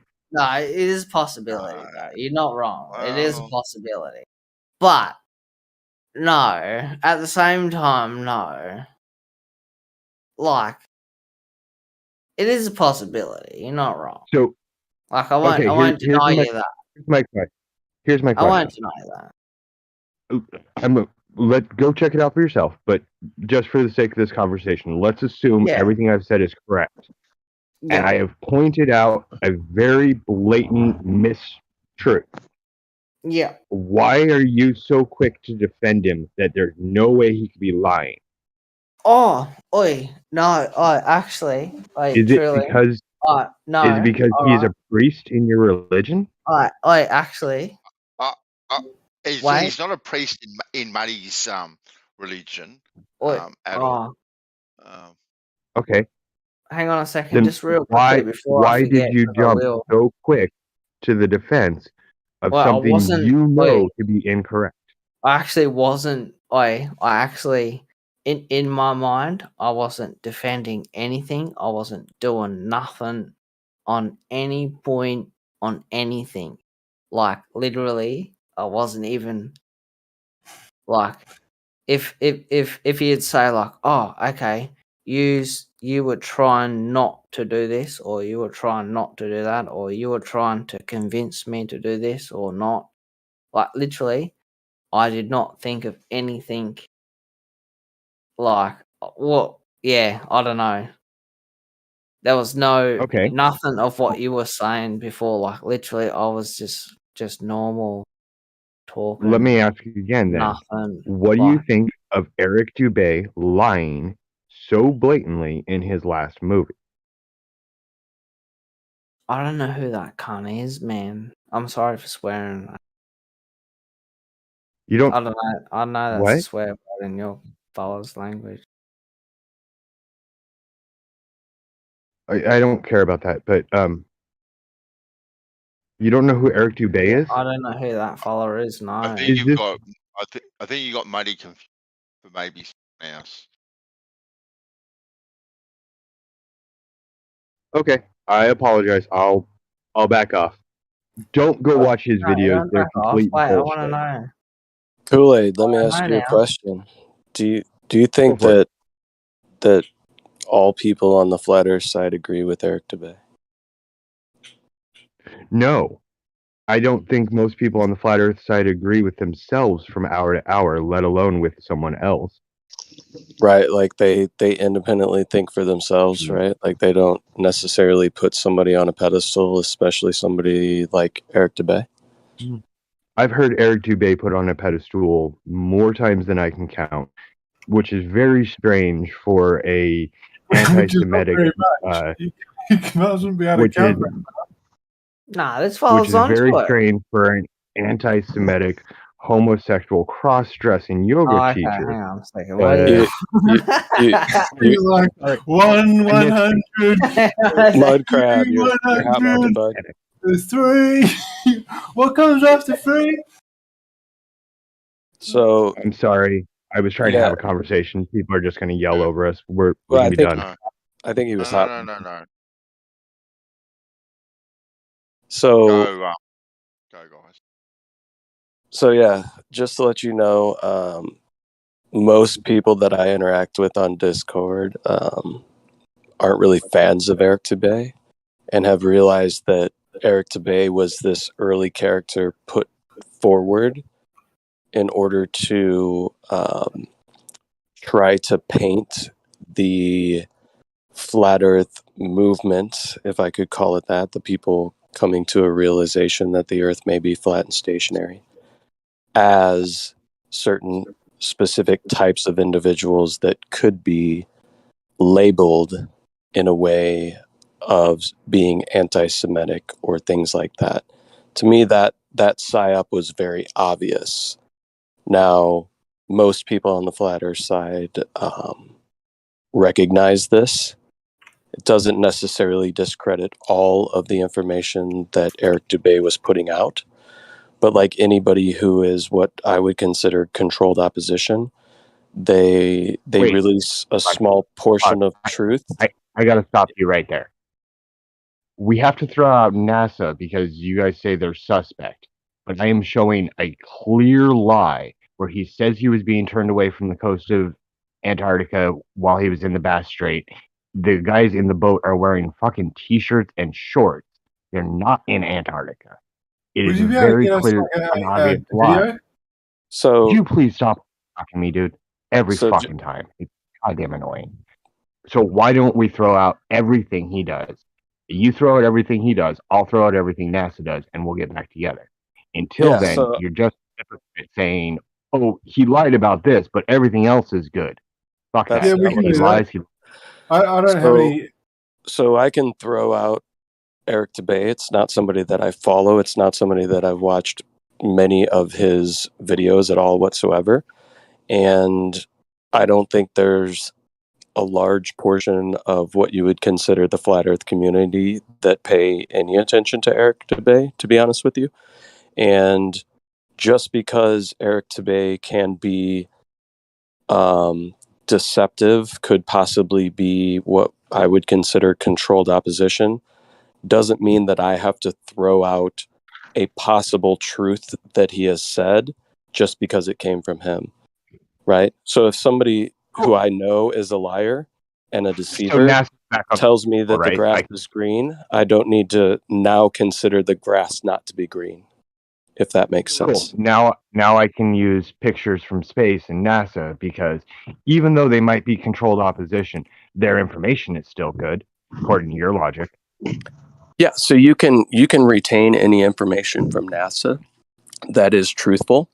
Many times the flat earth side will do that. They call it a hostile witness, right? Meaning pulling up documentation from NASA where they talk about, rigid aircraft flying over a flat and stationary plane, right? So that's using NASA as a hostile witness. But if you want to talk about specifics, if you want to talk Yeah, about a I'm still specific picture from space, if it's known to be a composite image and not an actual picture from space, then I don't really know why you would hold that to be something other than what it really is. Have you I would ever like to seen address. a I rich don't think. Go left lane. Yeah, I would like to address the hostile witness. What we understand a hostile witness in law is a witness that you have picked and put on stand, and that witness says things that are detrimental to your case, and then you would request from the judge to treat that witness as a hostile witness. By picking documents that contain criteria held constant for the sake of simplicity is called cherry picking. Thank you. So there could think. be Go there could be, there could be some contention with utilizing certain things for simplicity, because I don't know if flying an airplane over a moving surface as opposed to a non-moving surface is something that should be disregarded for simplicity's sake, especially when people's lives are at stake. Yeah, when I fly my plane, I don't even have to consider it because the atmosphere moves with the surface, so you're all in one system. And I don't think It's irrelevant. if if I thought something was wrong, I personally wouldn't have an issue myself with saying that information is wrong. If I was to look into it, I'd have no issue with it whatsoever, regardless of who it came from. Exactly. That's the that's the pitfall of people that place any importance in like a cult of personality. I mean, I'm sure you guys have heard me on here disagree with flat earthers, right? Like, I don't care where the information is coming from. If I disagree with it or if I think it's incorrect, I'm going to express those feelings. Yeah, that's right. Because you should. You should. As long as it Why didn't would- come from a gay guy, right? Just as if I agree with somebody, I don't care what side of this argument they're on. If I agree with them, I agree with them. I'm not going to not agree with them because I perceive them to be a glober. If I agree with the information, I don't care so much about the cult of personality or the figure in which the information is coming from. I care about the information itself.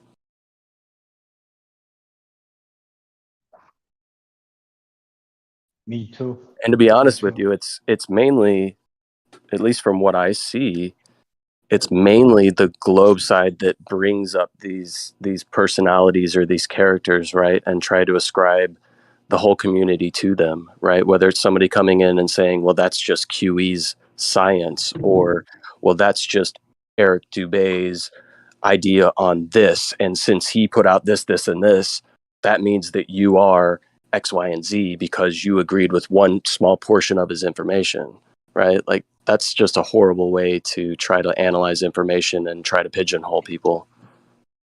I don't Yeah, know. you should- I you should I would catch- say flat Earth is definitely doing more. You know, flat Earthers like to bring up the Einsteins and the Newtons and the Galileos and this person and that person, Neil deGrasse Tysons and the NASAs. You know, Eric Dubé. Those are the only people we really have to compare to. You know, those are like the main flat Earth figures. They're the ones we tend to hear the most. Right. No, I don't preaching these necessarily, arguments, so, yeah. Nate, so I don't necessarily disagree with that statement. But you also have to look at the context in which it's brought up, right? Like, if I was to just blanket say, well, that's just Einstein bullshit, right? So anytime anybody speaks about relativity, if my statements are solely based on where that information is coming from, meaning I'm trying to condemn the information, just blanket statement saying it's Einstein bullshit, and oh, that's just because you believe in Einstein and blah blah blah, and I'm not actually addressing the particulars of the argument, then yeah, I would agree with that. Yeah. But you feel that is not what tends to happen? I mean, to point out the source of where the information is coming from, I don't think is incorrect, right? So if we're talking about relativity, we would generally be talking about Einstein because that's the source of where the information comes from. But I wouldn't equate that to the like the same thing as if somebody tries to describe what the scientific method is and immediately applying that to, well, that's just because all you do is follow the cult of QE or something like that, right? Because the source of someone the says information, and we say Ken Wheeler, something like that. or yeah, exactly, and that happens a lot, right? Especially when you're talking about subjects of magnetism or the ether or anything like that. What if you jump in a this- plane and you travel to another country? attacking the person, right? Dismissing the information as, well, that's just Ken Wheeler bullshit, doesn't actually address the information. Mm-hmm. Yeah, so it sounds like both sides do it. Yeah. To an extent, yeah. If there's a flat earther that condemns anything within relativity with not actually addressing the specific points of relativity and trying to argue against what they disagree with within relativity, and they just blanket say, well, that's just Einstein bullshit, and that's their whole entire argument, then yeah, I would agree with that, sure. How do you think Then we Einstein would definitely compare to like the everyday man at this point if he was alive today? Well, he didn't die that long ago, you know? Like, he was a pretty ordinary dude. He didn't do anything that spectacular. He was a bit eccentric and weird, actually, you know? The really smart types always do tend to be a bit aloof. Yeah. That's just the media, the Hollywood image that they painted for us all. No, that's his real life. You know, he was a bit of a weirdo. Even in his private life, Einstein was a bit of a weird dude. Yeah, like like people will say, I still say it to this day. People will say, "Man, you wear the same fucking thing every day." And I say to them, Einstein wore the same thing every day too. So, If Einstein was alive today, his hairstyle would definitely be trend-setting, right? Today, yeah, he'd be a trendsetter. Yeah, he was a very trendy sort of dude. Like, look at that picture. Like, he's obviously just. Yeah, I feel that Einstein is more of a character used to introduce people into information more so than an intellectual that came up with all of these ideas himself. I think he's more of a character within this play that we seem to be watching that we call reality. it seems that way more and more. I mean, just the whole backstory. Oh, he worked in the patent office. You know, like where there's his ideas. Did he just steal ideas? You know, look at his hair. He's a Jewish guy during Nazi World War. He came to. It's very, very convenient story with lots of like excuses that you could make or not make. You know. Yeah, I mean, most of his information can be directly attributed to other people, right? So maybe he was a compiler of information, right? That he drew off other individuals, or he kind of stole other individuals' information and called it his own. One of the two, I think. Yeah, but don't when we are doing things, whatever that is, if we're searching for something, trying to build something, trying to invent something, you do draw on knowledge from before you and use that. So there's not so there's nothing really wrong with that as far as I'm concerned. Yeah, I think he was the one that said standing on the shoulders of giants that came before him, and he compiled all this information and produced what we call today relativity and special relativity. And it stands. I mean, and it belongs to Einstein. I wouldn't want to discredit that.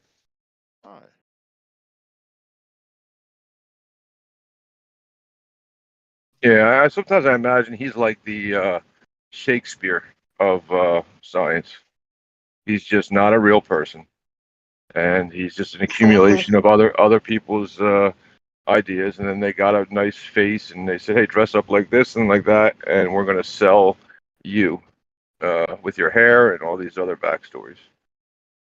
Possibly. So but like, do you guys think he wasn't a real person? Or what? Like, I don't understand. No, he's a real Sounds he's like a there real was person. Like his kids are alive to this day. I mean, he's a real person, just playing a role like Who is Shakespeare. Do you have children, do you? He was someone created, like a fictitious character created, and he just played the role and pretended to be a physicist. Like you would imagine, like listen, my dad's a musician, and because of that, I'm a pretty musically inclined. My brother's amazingly musically inclined. Why are his kids not? Why are Einstein's kids and grandkids? None of them got that intelligence passed along. Einstein. I mean, that's so anecdotal. Just because your family's that way doesn't mean everyone's family's Exactly, gonna be that way. yeah. You know, my Yeah, father maybe. never studied physics. He was a military man, but I didn't join the army. Do you do what your father did? Being a military man They're is not the literally same whole thing as being good families at it. of physicists. You know, they're Right. look into the Huxley family, full of physicists, anthropologists, authors. You know, it is a Okay, thing. that's what I'm asking you. How about the Einstein family? How are they doing? I don't know. Exactly, that's what I'm saying. The smartest man alive. Apparently, his kids are all, I don't know, cashiers. Yeah, but have you read into his life? Einstein wasn't a family man. He was very aloof, absent father, never at home, cheated on his wife. You know, Yeah, but left her for another genetically, lady. I mean, it's not taught. What I'm saying is, it's not taught to you. Like the music wasn't taught to me. I could just get on a piano and play it. Nobody needed to teach it to me. I don't know all about that. That's I think how it as a works. kid, you must have been watching your dad very closely, so that even before you started playing, you already had a clue as to what was going on. That's a good theory that you No have. one's But born knowing how to play a piano or how to play a saxophone or how to ride a bike, you know, People are or how born with to certain play talents. basketball. You know, it's things we learn. We have the ability to learn anything we want to learn. I hear you. So you're totally discounting born with it. You're totally discounting born with it talent, and you believe that that you can't pass talent and skills down just genetically. You don't believe that at all. Not genetically. I think it can definitely be taught. Basketball just went in the I hoop. don't think it's a genetic predisposition ability. Yeah. Yeah, I think Yeah, when all it through, comes to things that you do, whether it's music or sport or cooking or building things, like you acquire these skills, but like as a kid, you're exposed to them and you want to do them. sitting down, learning about pi r squared equals this is like you much rather be outside throwing a football or hammering a nail in, or hitting some pots and pans as drums, sort of thing. Like these are things that the kids kind of want to do, like naturally anyway. So, and if you are inclined that way as a parent, I think that sort of skill, like if it if it is genetically passed down, as you are suggesting, Tanks, that because you are exposed to it anyway, you will pick it up much quicker. You have this natural kind of talent for it, so you'll pick it up much quicker.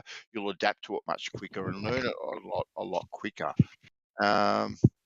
These other kind of academic things, maybe they are passed down, but as a kid, are you really drawn to put your time and effort into it? I don't know, really.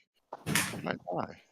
Yeah, well, I do know. I see it in every kid and every, just regular run-of-the-mill kids. They're just like their mom. Oh, you're just like your dad. Oh, you're just like this. You can't help it, right? Like nature versus nurture.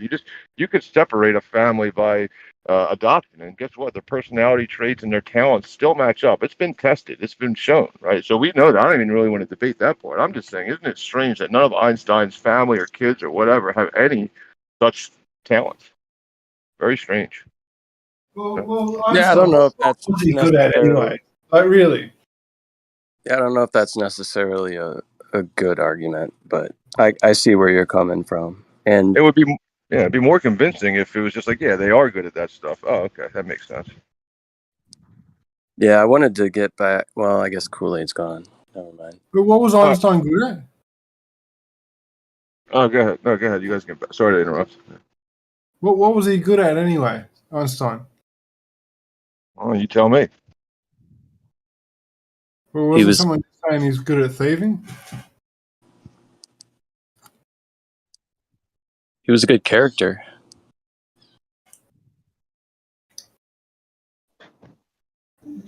But I was going to say back, Kool-Aid brought up something about Eric Dubay and some documentary, Next Level. I don't know. Was that produced by Eric Dubay? Maybe. I'm not sure. I don't even know.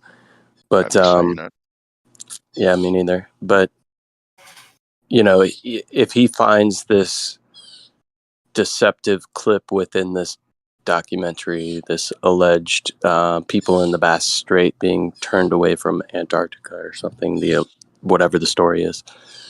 Mm-hmm. And he's wanting to say that, you must throw out anything and everything that Eric Dubay has ever said because of this.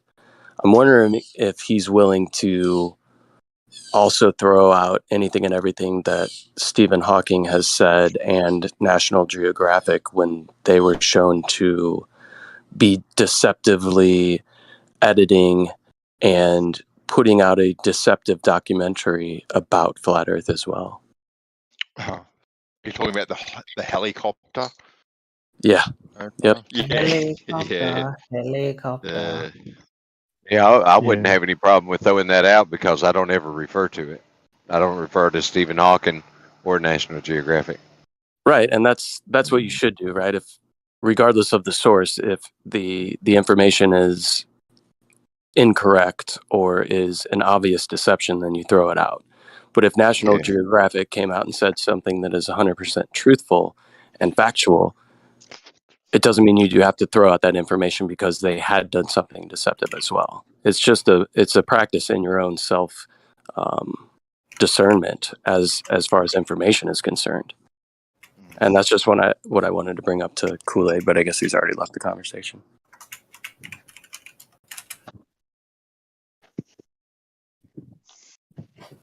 Yeah, I just looked into it. So, like 3 of Einstein's kids that I could find, one was an engineer, and the other 2 had mental issues. So, there you go. Yeah, they seem to be like Einstein. I don't know. Hey, you wanna know an Aboriginal word? Do you want to know what smoke pipe? Smoke pipe? Bubble alarm. Bubble alarm. Bubble alarm. That'll be a smoke pipe.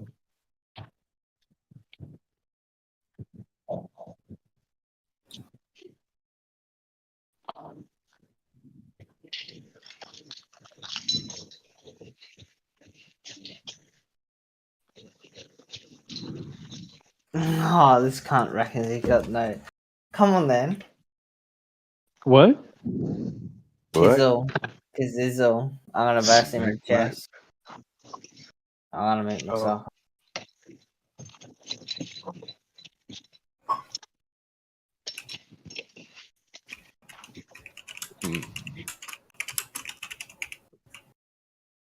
Quality pre-loved items at your closest cafe.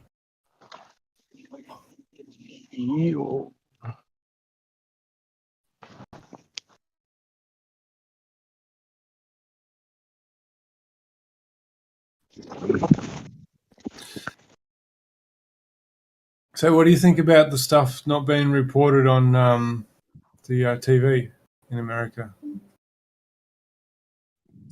What stuff? What are you talking about? The attacks on infrastructure. I know nothing about it. I legitimately do not follow the news, watch the news, or pay any attention, and I don't have any social media, so I'm in the dark. Yeah, I only just heard about it. I don't know the details. But apparently, it's not been it's not been reported on the TV.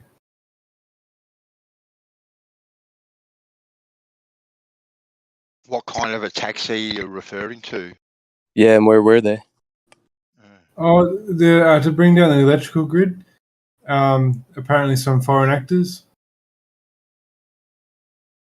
Were these attacks within the United States? Yeah. No clue.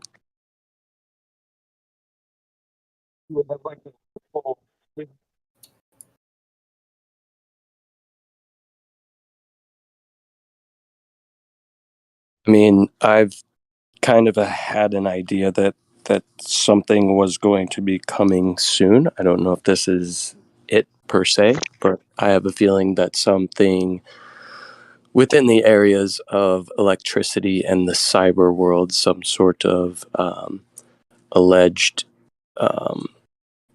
attacks or terrorist actions are going to be taking place in order to kind of rearrange some stuff. Mm-hmm. Oh, yeah. Yep, there has to be more fear and stuff imposed yet. More fear to come. That's one thing you can be certain on. That's why everyone should go buy a fishing rod. Right, so you don't have to worry. If you click on if you get a fishing rod, and that, I'll tell you how to fucking tie your line, tell you how to do everything if you want. Got almost every kind of rod you want, bandsaw. I'm equipped. You're equipped? Come down, Napalm. We'll go fishing, Yes, buddy. sure. And then have a Yeah, barbie get it up, after it, Napalm. my friend. I'd love to. I do have a friend that Yeah. lives in Australia, but yeah, I would love to. Yeah, definitely. Bloody Anytime, hell. mate. Anytime you come over, hit me up, mate. You're more welcome to come over. Yeah, likewise, man. And Seriously. If you Vince needed, will take you and get fucking crocodiles and shit, He'll teach you how to wrestle them. if you need a Florida vacation, hit me up, bandsaw. Yeah, no problems, mate. No problems. You wouldn't be the first Discord person I've put up in my household. Good So up. That's because we're actually thinking about going over to the States middle to late next year. Actually, I've got a sister that lives in California, so we plan on going over there and seeing her, and then possibly taking an extensive trip around the states. Yeah, that'd be fun, man. The states are big, man. Bigger than most Oh people yeah, think. yeah. So I think the plan at this stage is, well, we're looking at a minimum of 6 weeks. So it'll be 1 week with my sister, and then 5 weeks to cruise around and check out some of the sites. Yeah, there's some beautiful stuff in the states, man. If you're into nature and stuff, hit up the national parks and state parks. We've got some awesome stuff here, man. Yeah. We want to do, some of the we want to do some of the big things like Yellowstone, the Grand Canyon. We want to see Niagara Falls, these things. Check out the Rockies, some of these, big, and then take it from there. But it is really cool, actually, that this realm of the internet / Discord, your access to people and ideas, and even being able to pop over for a layover, spend a day or so with someone that you've met and whatnot, and had plenty of chat with. So Yeah, that's a good thing about this realm too, for sure. having that network. Technology is both a curse and a blessing, all wrapped into one. Definitely. But yeah, man, if you're ever near Florida or coming into Florida, hit me up, man. Mm-hmm. Catching them bluefish. Yeah, same. If you're anywhere near Kangaroo Island, mate, just hop over, and there'll be a bunk waiting, and a barbie and a spare rod, and we can go down and catch our dinner, and have a good old night around the fire. You'd be disappointed though. We don't have any shrimp. Oh, no shrimp for the Barbie, huh? Man, I got prawns, bros. We don't have little baby shrimp. Yeah, I appreciate that, Bandsaw. And same to you, likewise. Yeah. We host a lot of people at our house. We have a couple spare bedrooms, so we're always open for guests, man. We've had guests from all over. Yep. Anyway, on that happy note, it is 1 o'clock in the morning. I am going to well, I woke up this morning and looked in the oh, excuse me.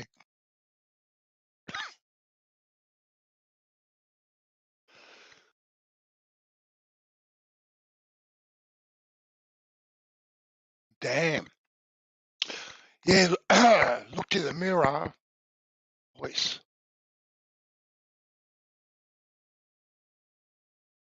Take your time, mate. Take your time, mate. Get a drink.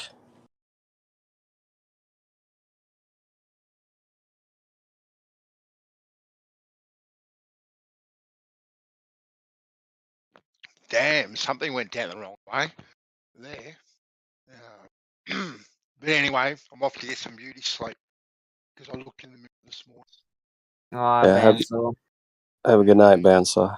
Catch you, bros. See you, Make sure Bandy. you dream about what are you gonna dream about tonight? Not you. Didn't you know what you're gonna dream about? Oh. No, mate, be well. All right, Well, guys. that's what I do. I have like a little plan on what I'm gonna dream about before I go to sleep.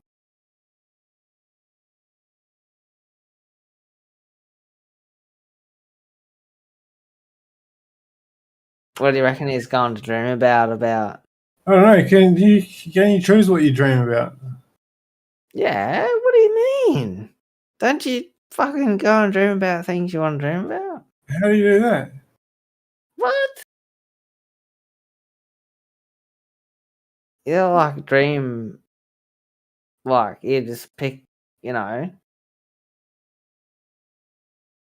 I Yeah, don't there's so know, much to man. choose from. How do you make a decision? We just dream. I'd say about. maybe you could play a role in I don't know how to explain. where your dreaming starts, but once it starts, I think it goes where it goes. No. No. You actually dream about what you wanna. Or you verse me in Oh, chess yeah. there. Are Just you versing me? click the link. Is that link? Yeah.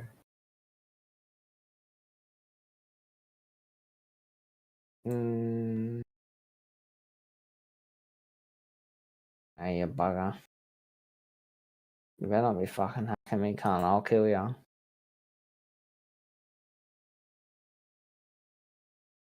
I'll drop you, you dog. Go on then. Why do you use this, man? Why don't you use like actual chess.com? Because I can't play your game because it's I don't have an account. Oh, okay. No, you're trying to make. What are you trying to make it out for? Oh my god, I had a long. I know what you're trying to do too, but I don't know how to fucking counteract it.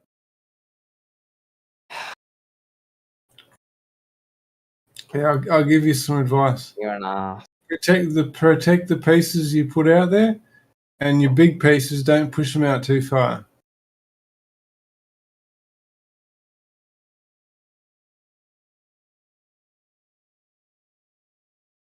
Yeah, that's.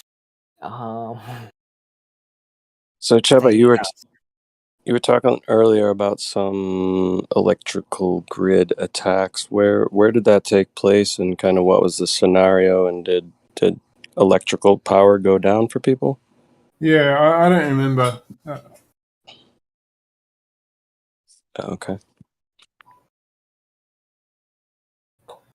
There was just something I just heard of.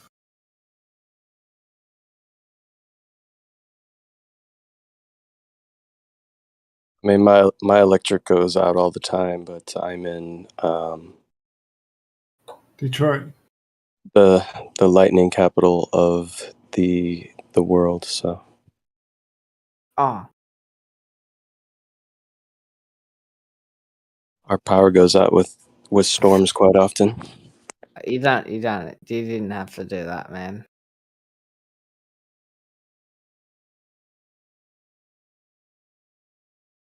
You didn't have to do that. You gotta just take it.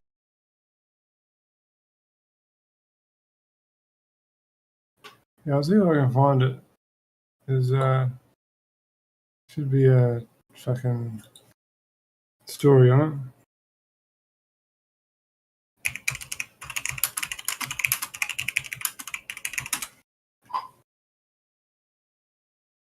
I'll remember that.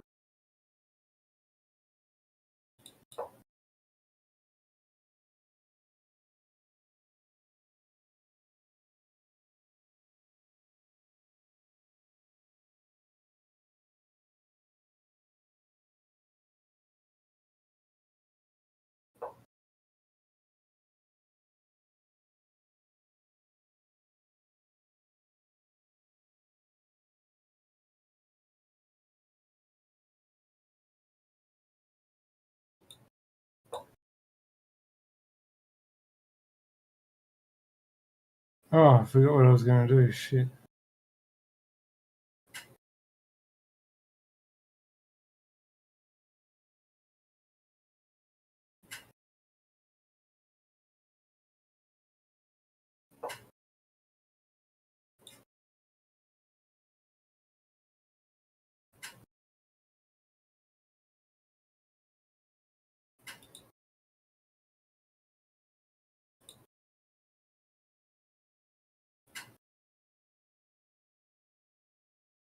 I feel like you might beat me, but you'll at least see the way I play.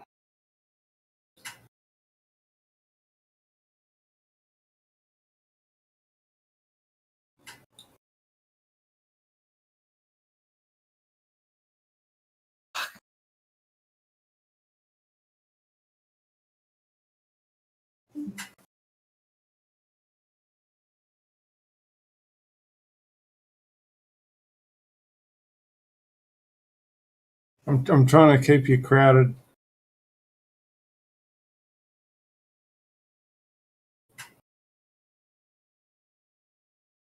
Uh,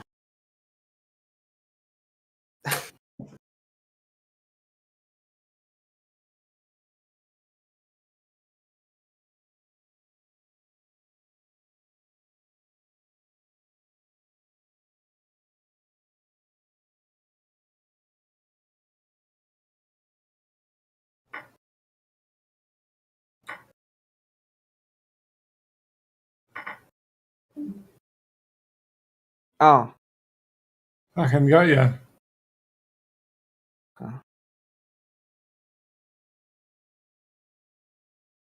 You did.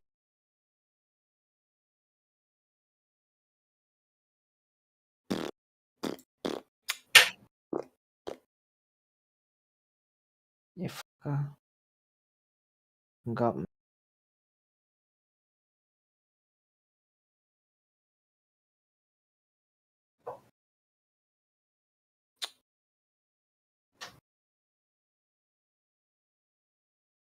I'm a little fucking too drunk for this, I think.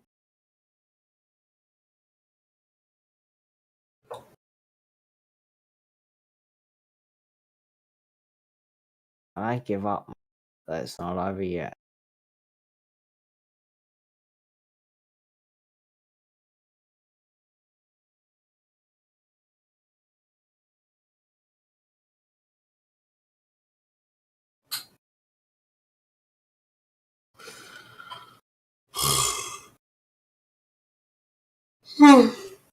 Ah.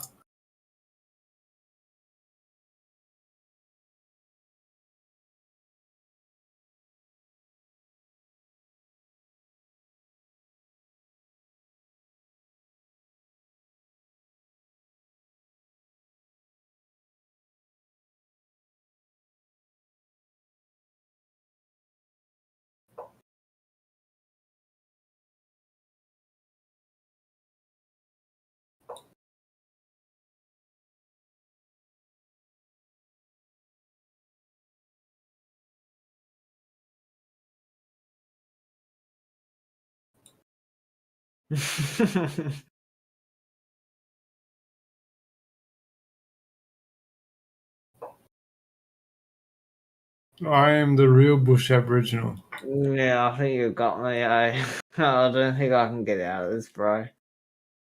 Oh my god. Oh no, yes, you could.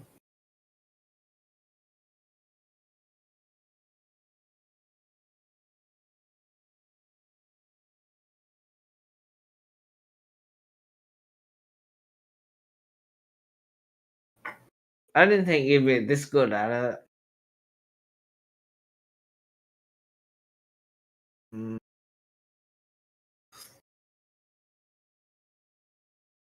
No, I'm good at it. Mm, This I can precision tell. guy's pretty fucking good too, but I always go easy on him. Well, here you go. There you go. Make a choice. Yeah, Oh no, you're not. but Oh I yeah, don't make want a it. choice. Oh Yeah. yeah, No. yeah. Can't. Well, No, you asshole. You don't see it. You don't see it. no, I You can't don't take see it. it. I can't just take it Can't you? because you got both the castle and your bishop on it. Oh, I do too.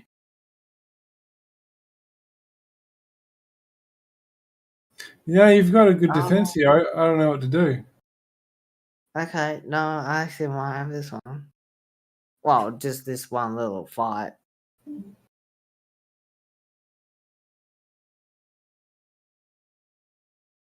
I should stream it for everybody.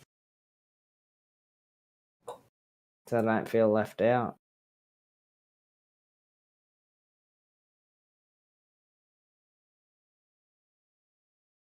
Oh, I don't think they're really paying attention, are they?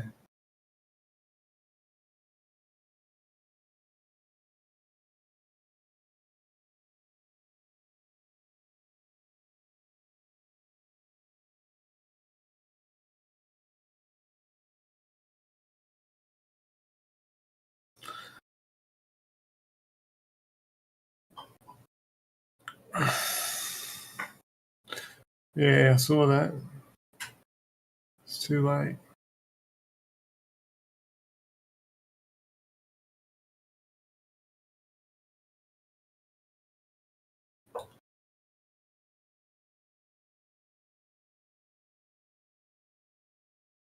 You're that good, do you?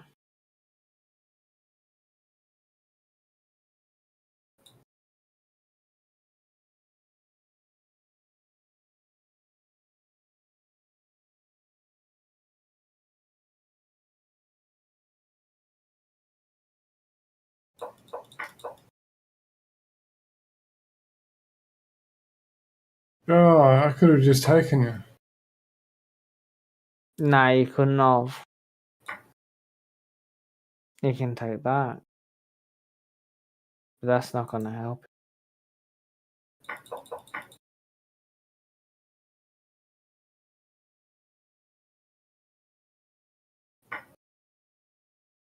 Oh, yeah. Fuck.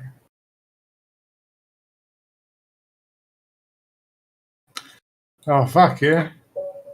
Nah, you fucker. I was like, I hope he doesn't see that, eh? GG. Smash me. Fuck. Rematch? Yeah, okay. Why not? Go on, one more. I only want one more. I gotta go to bed after this. Oh, I'm white. Wait, I'm a white fella now.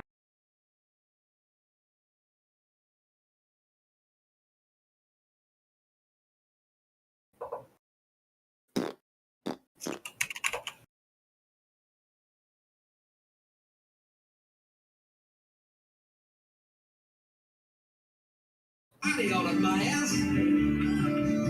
I don't know why he's leaving. Oh no! Oh shit! There's a stream here. I shouldn't play anything like that, should I? I'm not watching it. I won't. No, I I'd get won't in see. trouble. I'd get in a lot of trouble for playing that sort of stuff. Oh, You know, yeah, like living next door to Alan. what from the Lemon Army?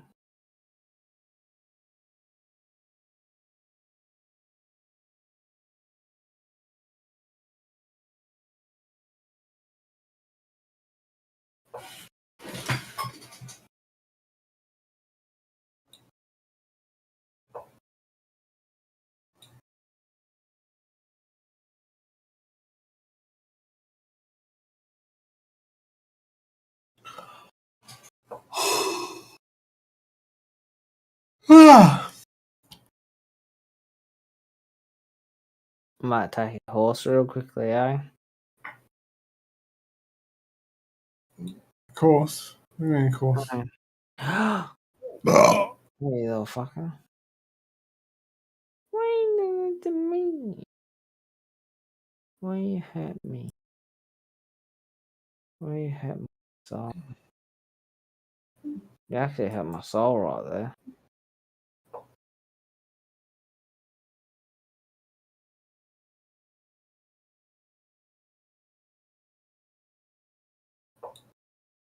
You're in a lot of trouble, though. Nah.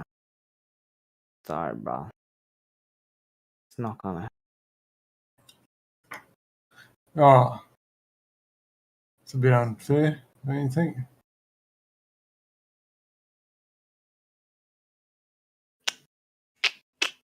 Yeah, that's how I play, man. I like to sacrifice.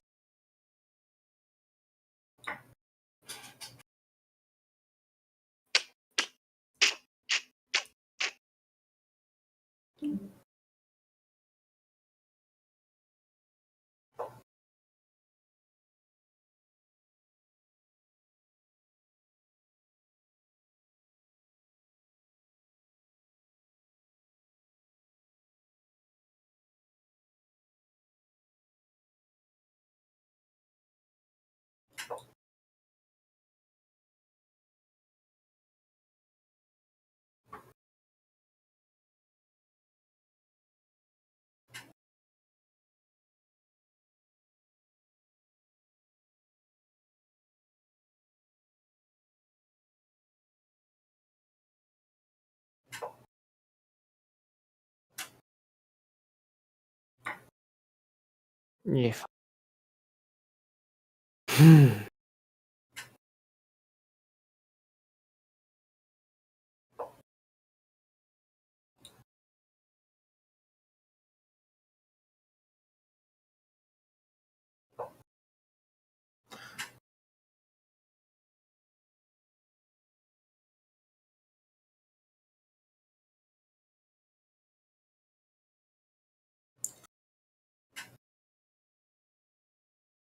Oh, I figured it out.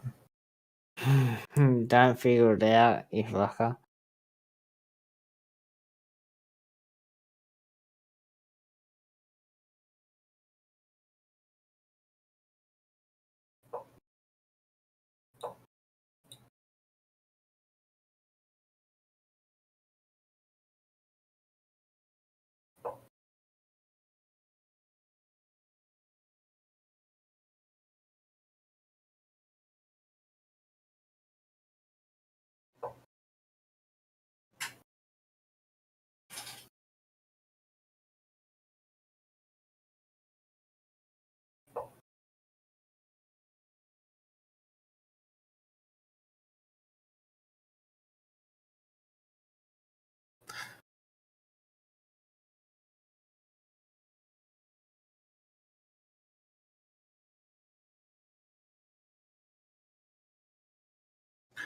Well, you could have a very unfortunate accident. What have I done? Have I done something real wrong?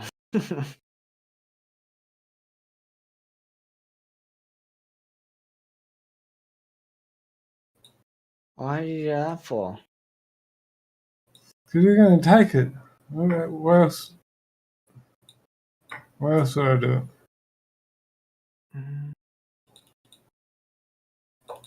Oh, you're gonna take that. Did you put it there?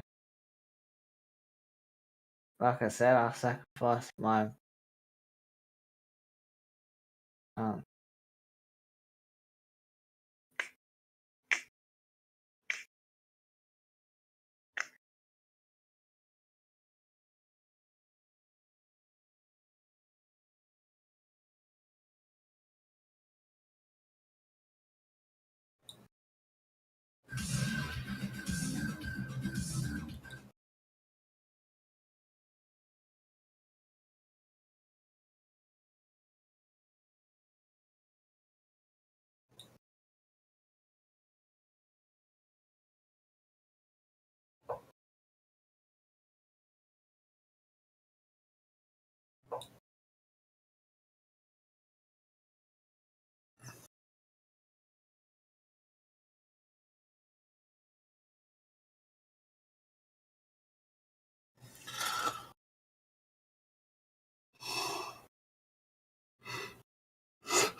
Oh, come on. No, you missed it. what did I miss?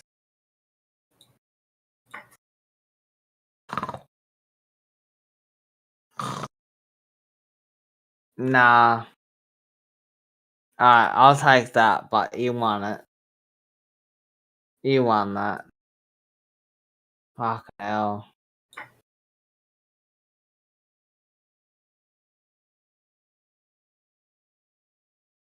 You've won that.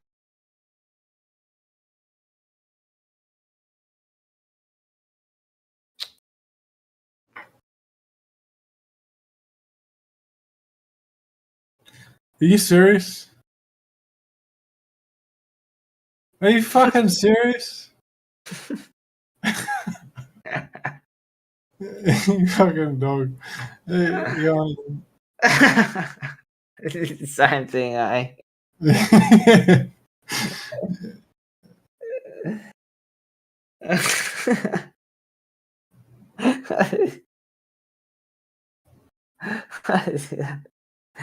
the exact same thing. I'm just gonna put it down to too drunk. I'm sorry, man. I'm so fucking drunk. Hey. It's like 2 o'clock in the morning. Fuck now. I'm literally just clicking shit out while we're playing. Good game though. Were you struggling? Yeah. Were you struggling against the drunk me? You wait till you come against me when I'm not fucking drunk. Nah, not a struggle at all. It's As long as you weren't struggling. no, it was a little bit boring, but no, you're not you're not stupid. Like you do some of the right moves, like your openings and that. Yeah. I'm fucked. I'm literally like I can barely even hold my eyes open, eh? Go to sleep. Go to bed. I'm gonna have to go to bed, eh? I'm literally looking at you. Like I can't even see you right now. Yeah, cross-eyed, eh? No, I'm not cross-eyed. I just can't see you. All right, mate. Well, What's this pizzle? Pizzizzle. Pieces hung left, right, and center. What a game. Could have had a queen for like 3 moves for the end. If you're not. Oh, was he watching? Far out. what do you mean with your night? Oh, he must have been watching. Pizzizzle. Were you streaming? What do you mean you could have had the queen with his knight? What do you mean? I don't know what he means. Oh, the first game. Yeah. There was like no. No, he's just being stupid. You were pinned. Oh, okay.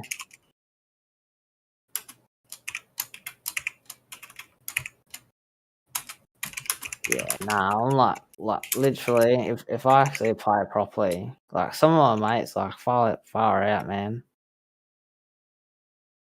No, you couldn't.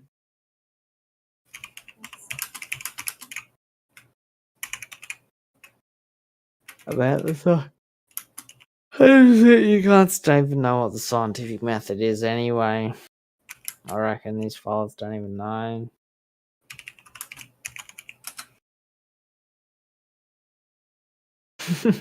Septic tank. I like those ones. Give me a fucking silly septic tank. Nah, oi, fucking. Oi, Yeah, I think, we'll have another game, man. I'm gonna go to bed and shit, though. yeah, good game. Take it easy. Yeah, no, but what we'll are have a you gonna proper dream game.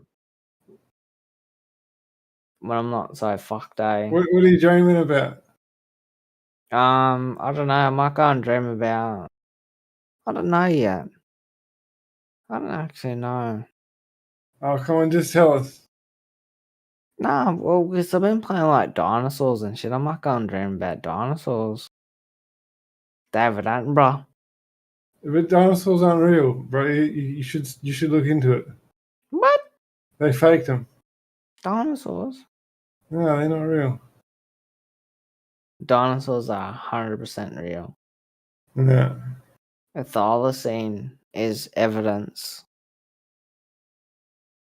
The only dinosaurs that are real are like the fucking mammoth, the stuff that's gone extinct, like the Tassie tiger and all the rest of it. The thylacine. That's what I just said. The They're Thylacine. fucking awesome, hey. Like they got pouches and everything. Yeah, it's a marsupial, bro. They should bring them back. It's a Thylacine. That's what you call They it. would be the sickest dogs. They are. Well, they're not a dog. Yeah, it's more like a marsupial cat. It's not really a dog. It's more like a marsupial cat. Was it not a canine as well? Like, did it have any? Like, it's not a canine. Nah, it's got nothing to do with canine. It's a marsupial. It's more related to a kangaroo. Yeah, I know, but the canine teeth and all the rest of it. Yeah, that's because it's like a quoll. Have you ever seen a quoll before? Oh, yeah. Yeah, I thought, that's a yeah, I know what they are. marsupial. They're like little spotted ones, eh? Like white spots. Yeah, yep. Yeah. It's a marsupial. That's a carnivorous marsupial. It's a little baby one. It's a little baby Tasmanian tiger, basically.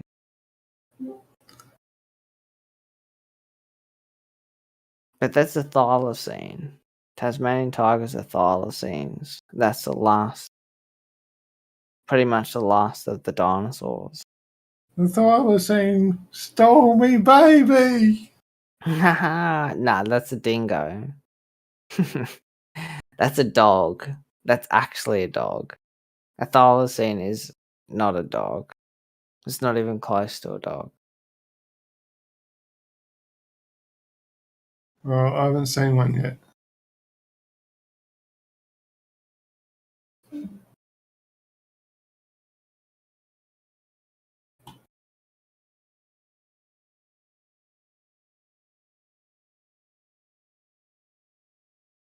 Yeah, nah, little thylacine. Nah, have you seen the fucking what I reckon? Kangaroo. Nah. Fucking panther. Well, they reckon big panther lives up in the mountains in the Gold Coast. But if anything, it'd be like a thylacine. They reckon might have had like a pouch in it and shit. But it's like a big cat. It's a big cat. Not a cat, but you know, it's a Tasmanian tiger. It's a fucking Tasmanian devil.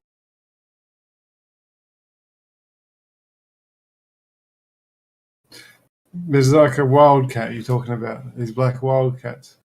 Nah, a thylacine. Do you know what a thylacine is? Hmm. Look up what a thylacine is. Yeah, it's a Tassie tiger. Yeah, but They're not alive. There's none of them left. it's a marsupial, but it's got cat-like claws and like, well, not really cat-like claws. Like some of them do, but Tasmanian tiger doesn't have cat-like claws. It's more like a dog, but yeah, like a thylacine. I'm sorry. I expect everybody to know everything that I know at the same time too. Like, yeah, thylacine, man. Look it up. That's what the Tasmanian tiger comes from. That's its ancestor. But I'm gonna go to sleep now. And I'm gonna go and dream about. I might go fishing, actually. Sesba. I might go fishing and I might go and catch a couple snapper. That's what I'm gonna dream about, bros. Get a blue bone or a fucking red emperor or a fucking A red emperor? Yeah, red emperor. They're actually fucking beautiful, man. If you didn't like the red throat, like, well, you I've might only be talking got one red red emperor. emperor before. That the red throat one, eh? They're just red all over. Okay, yeah, that's the red. Yeah, that's the red emperor. Have you ever seen the red throat sweet lip? No. It's got a big red throat all the way down its throat. It's all red. Awesome looking fish, but it's like same taste, like beautiful, beautiful flesh. Lovely flesh on it, eh?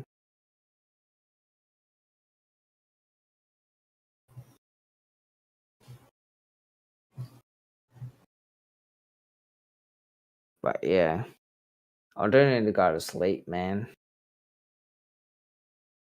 All right, bro. I won't keep you. Just, Alright, bros. just make sure you dream of something. Yeah, something nah. funny, right? Yeah, I might dream about, I don't know. Well, I might dream about Red Emperor now that you're saying that, eh? I might actually go and dream about Red Emperor. Cheers for that, eh? You're right. You're right then, bro. Nah, catch you, brother. Catch you, eh?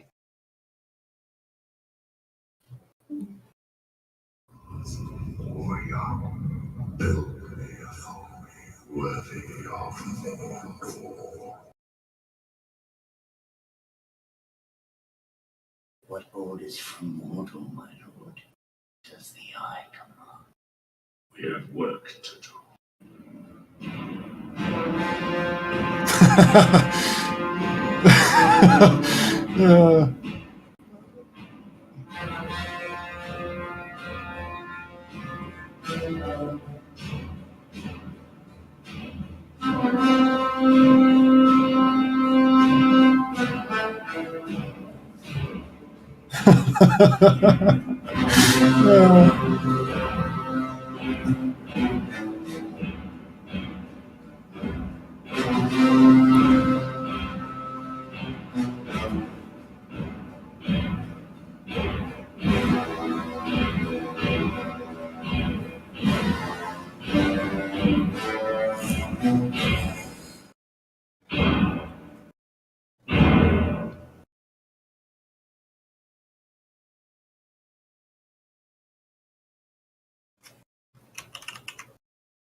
Yo, yo, yo, yo. Who out there, man?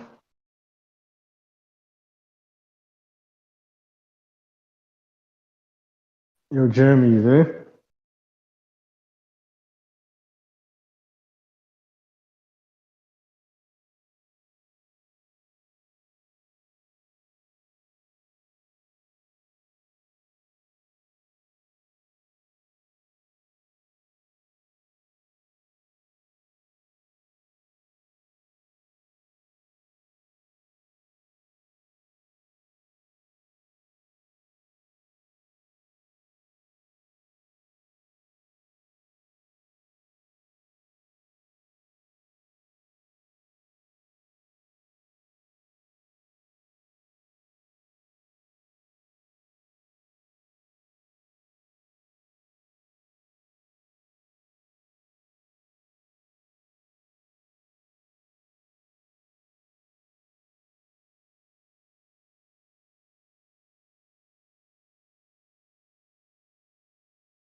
Y'all can hear me?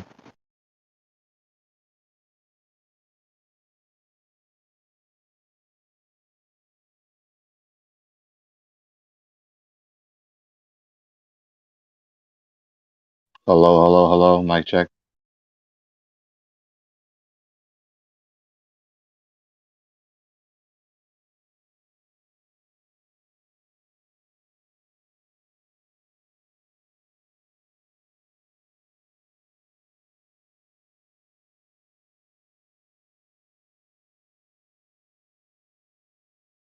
Look at Doofus. It's 6 minutes past the hour.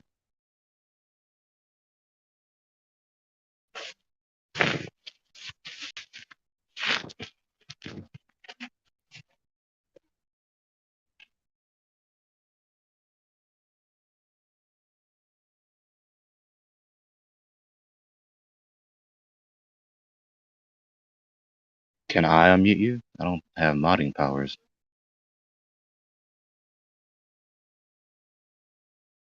I mean, Geo is in here, but he's obviously not near his keyboard, or I don't know.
Unjustified negation retort.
Yo, Jill, are you there?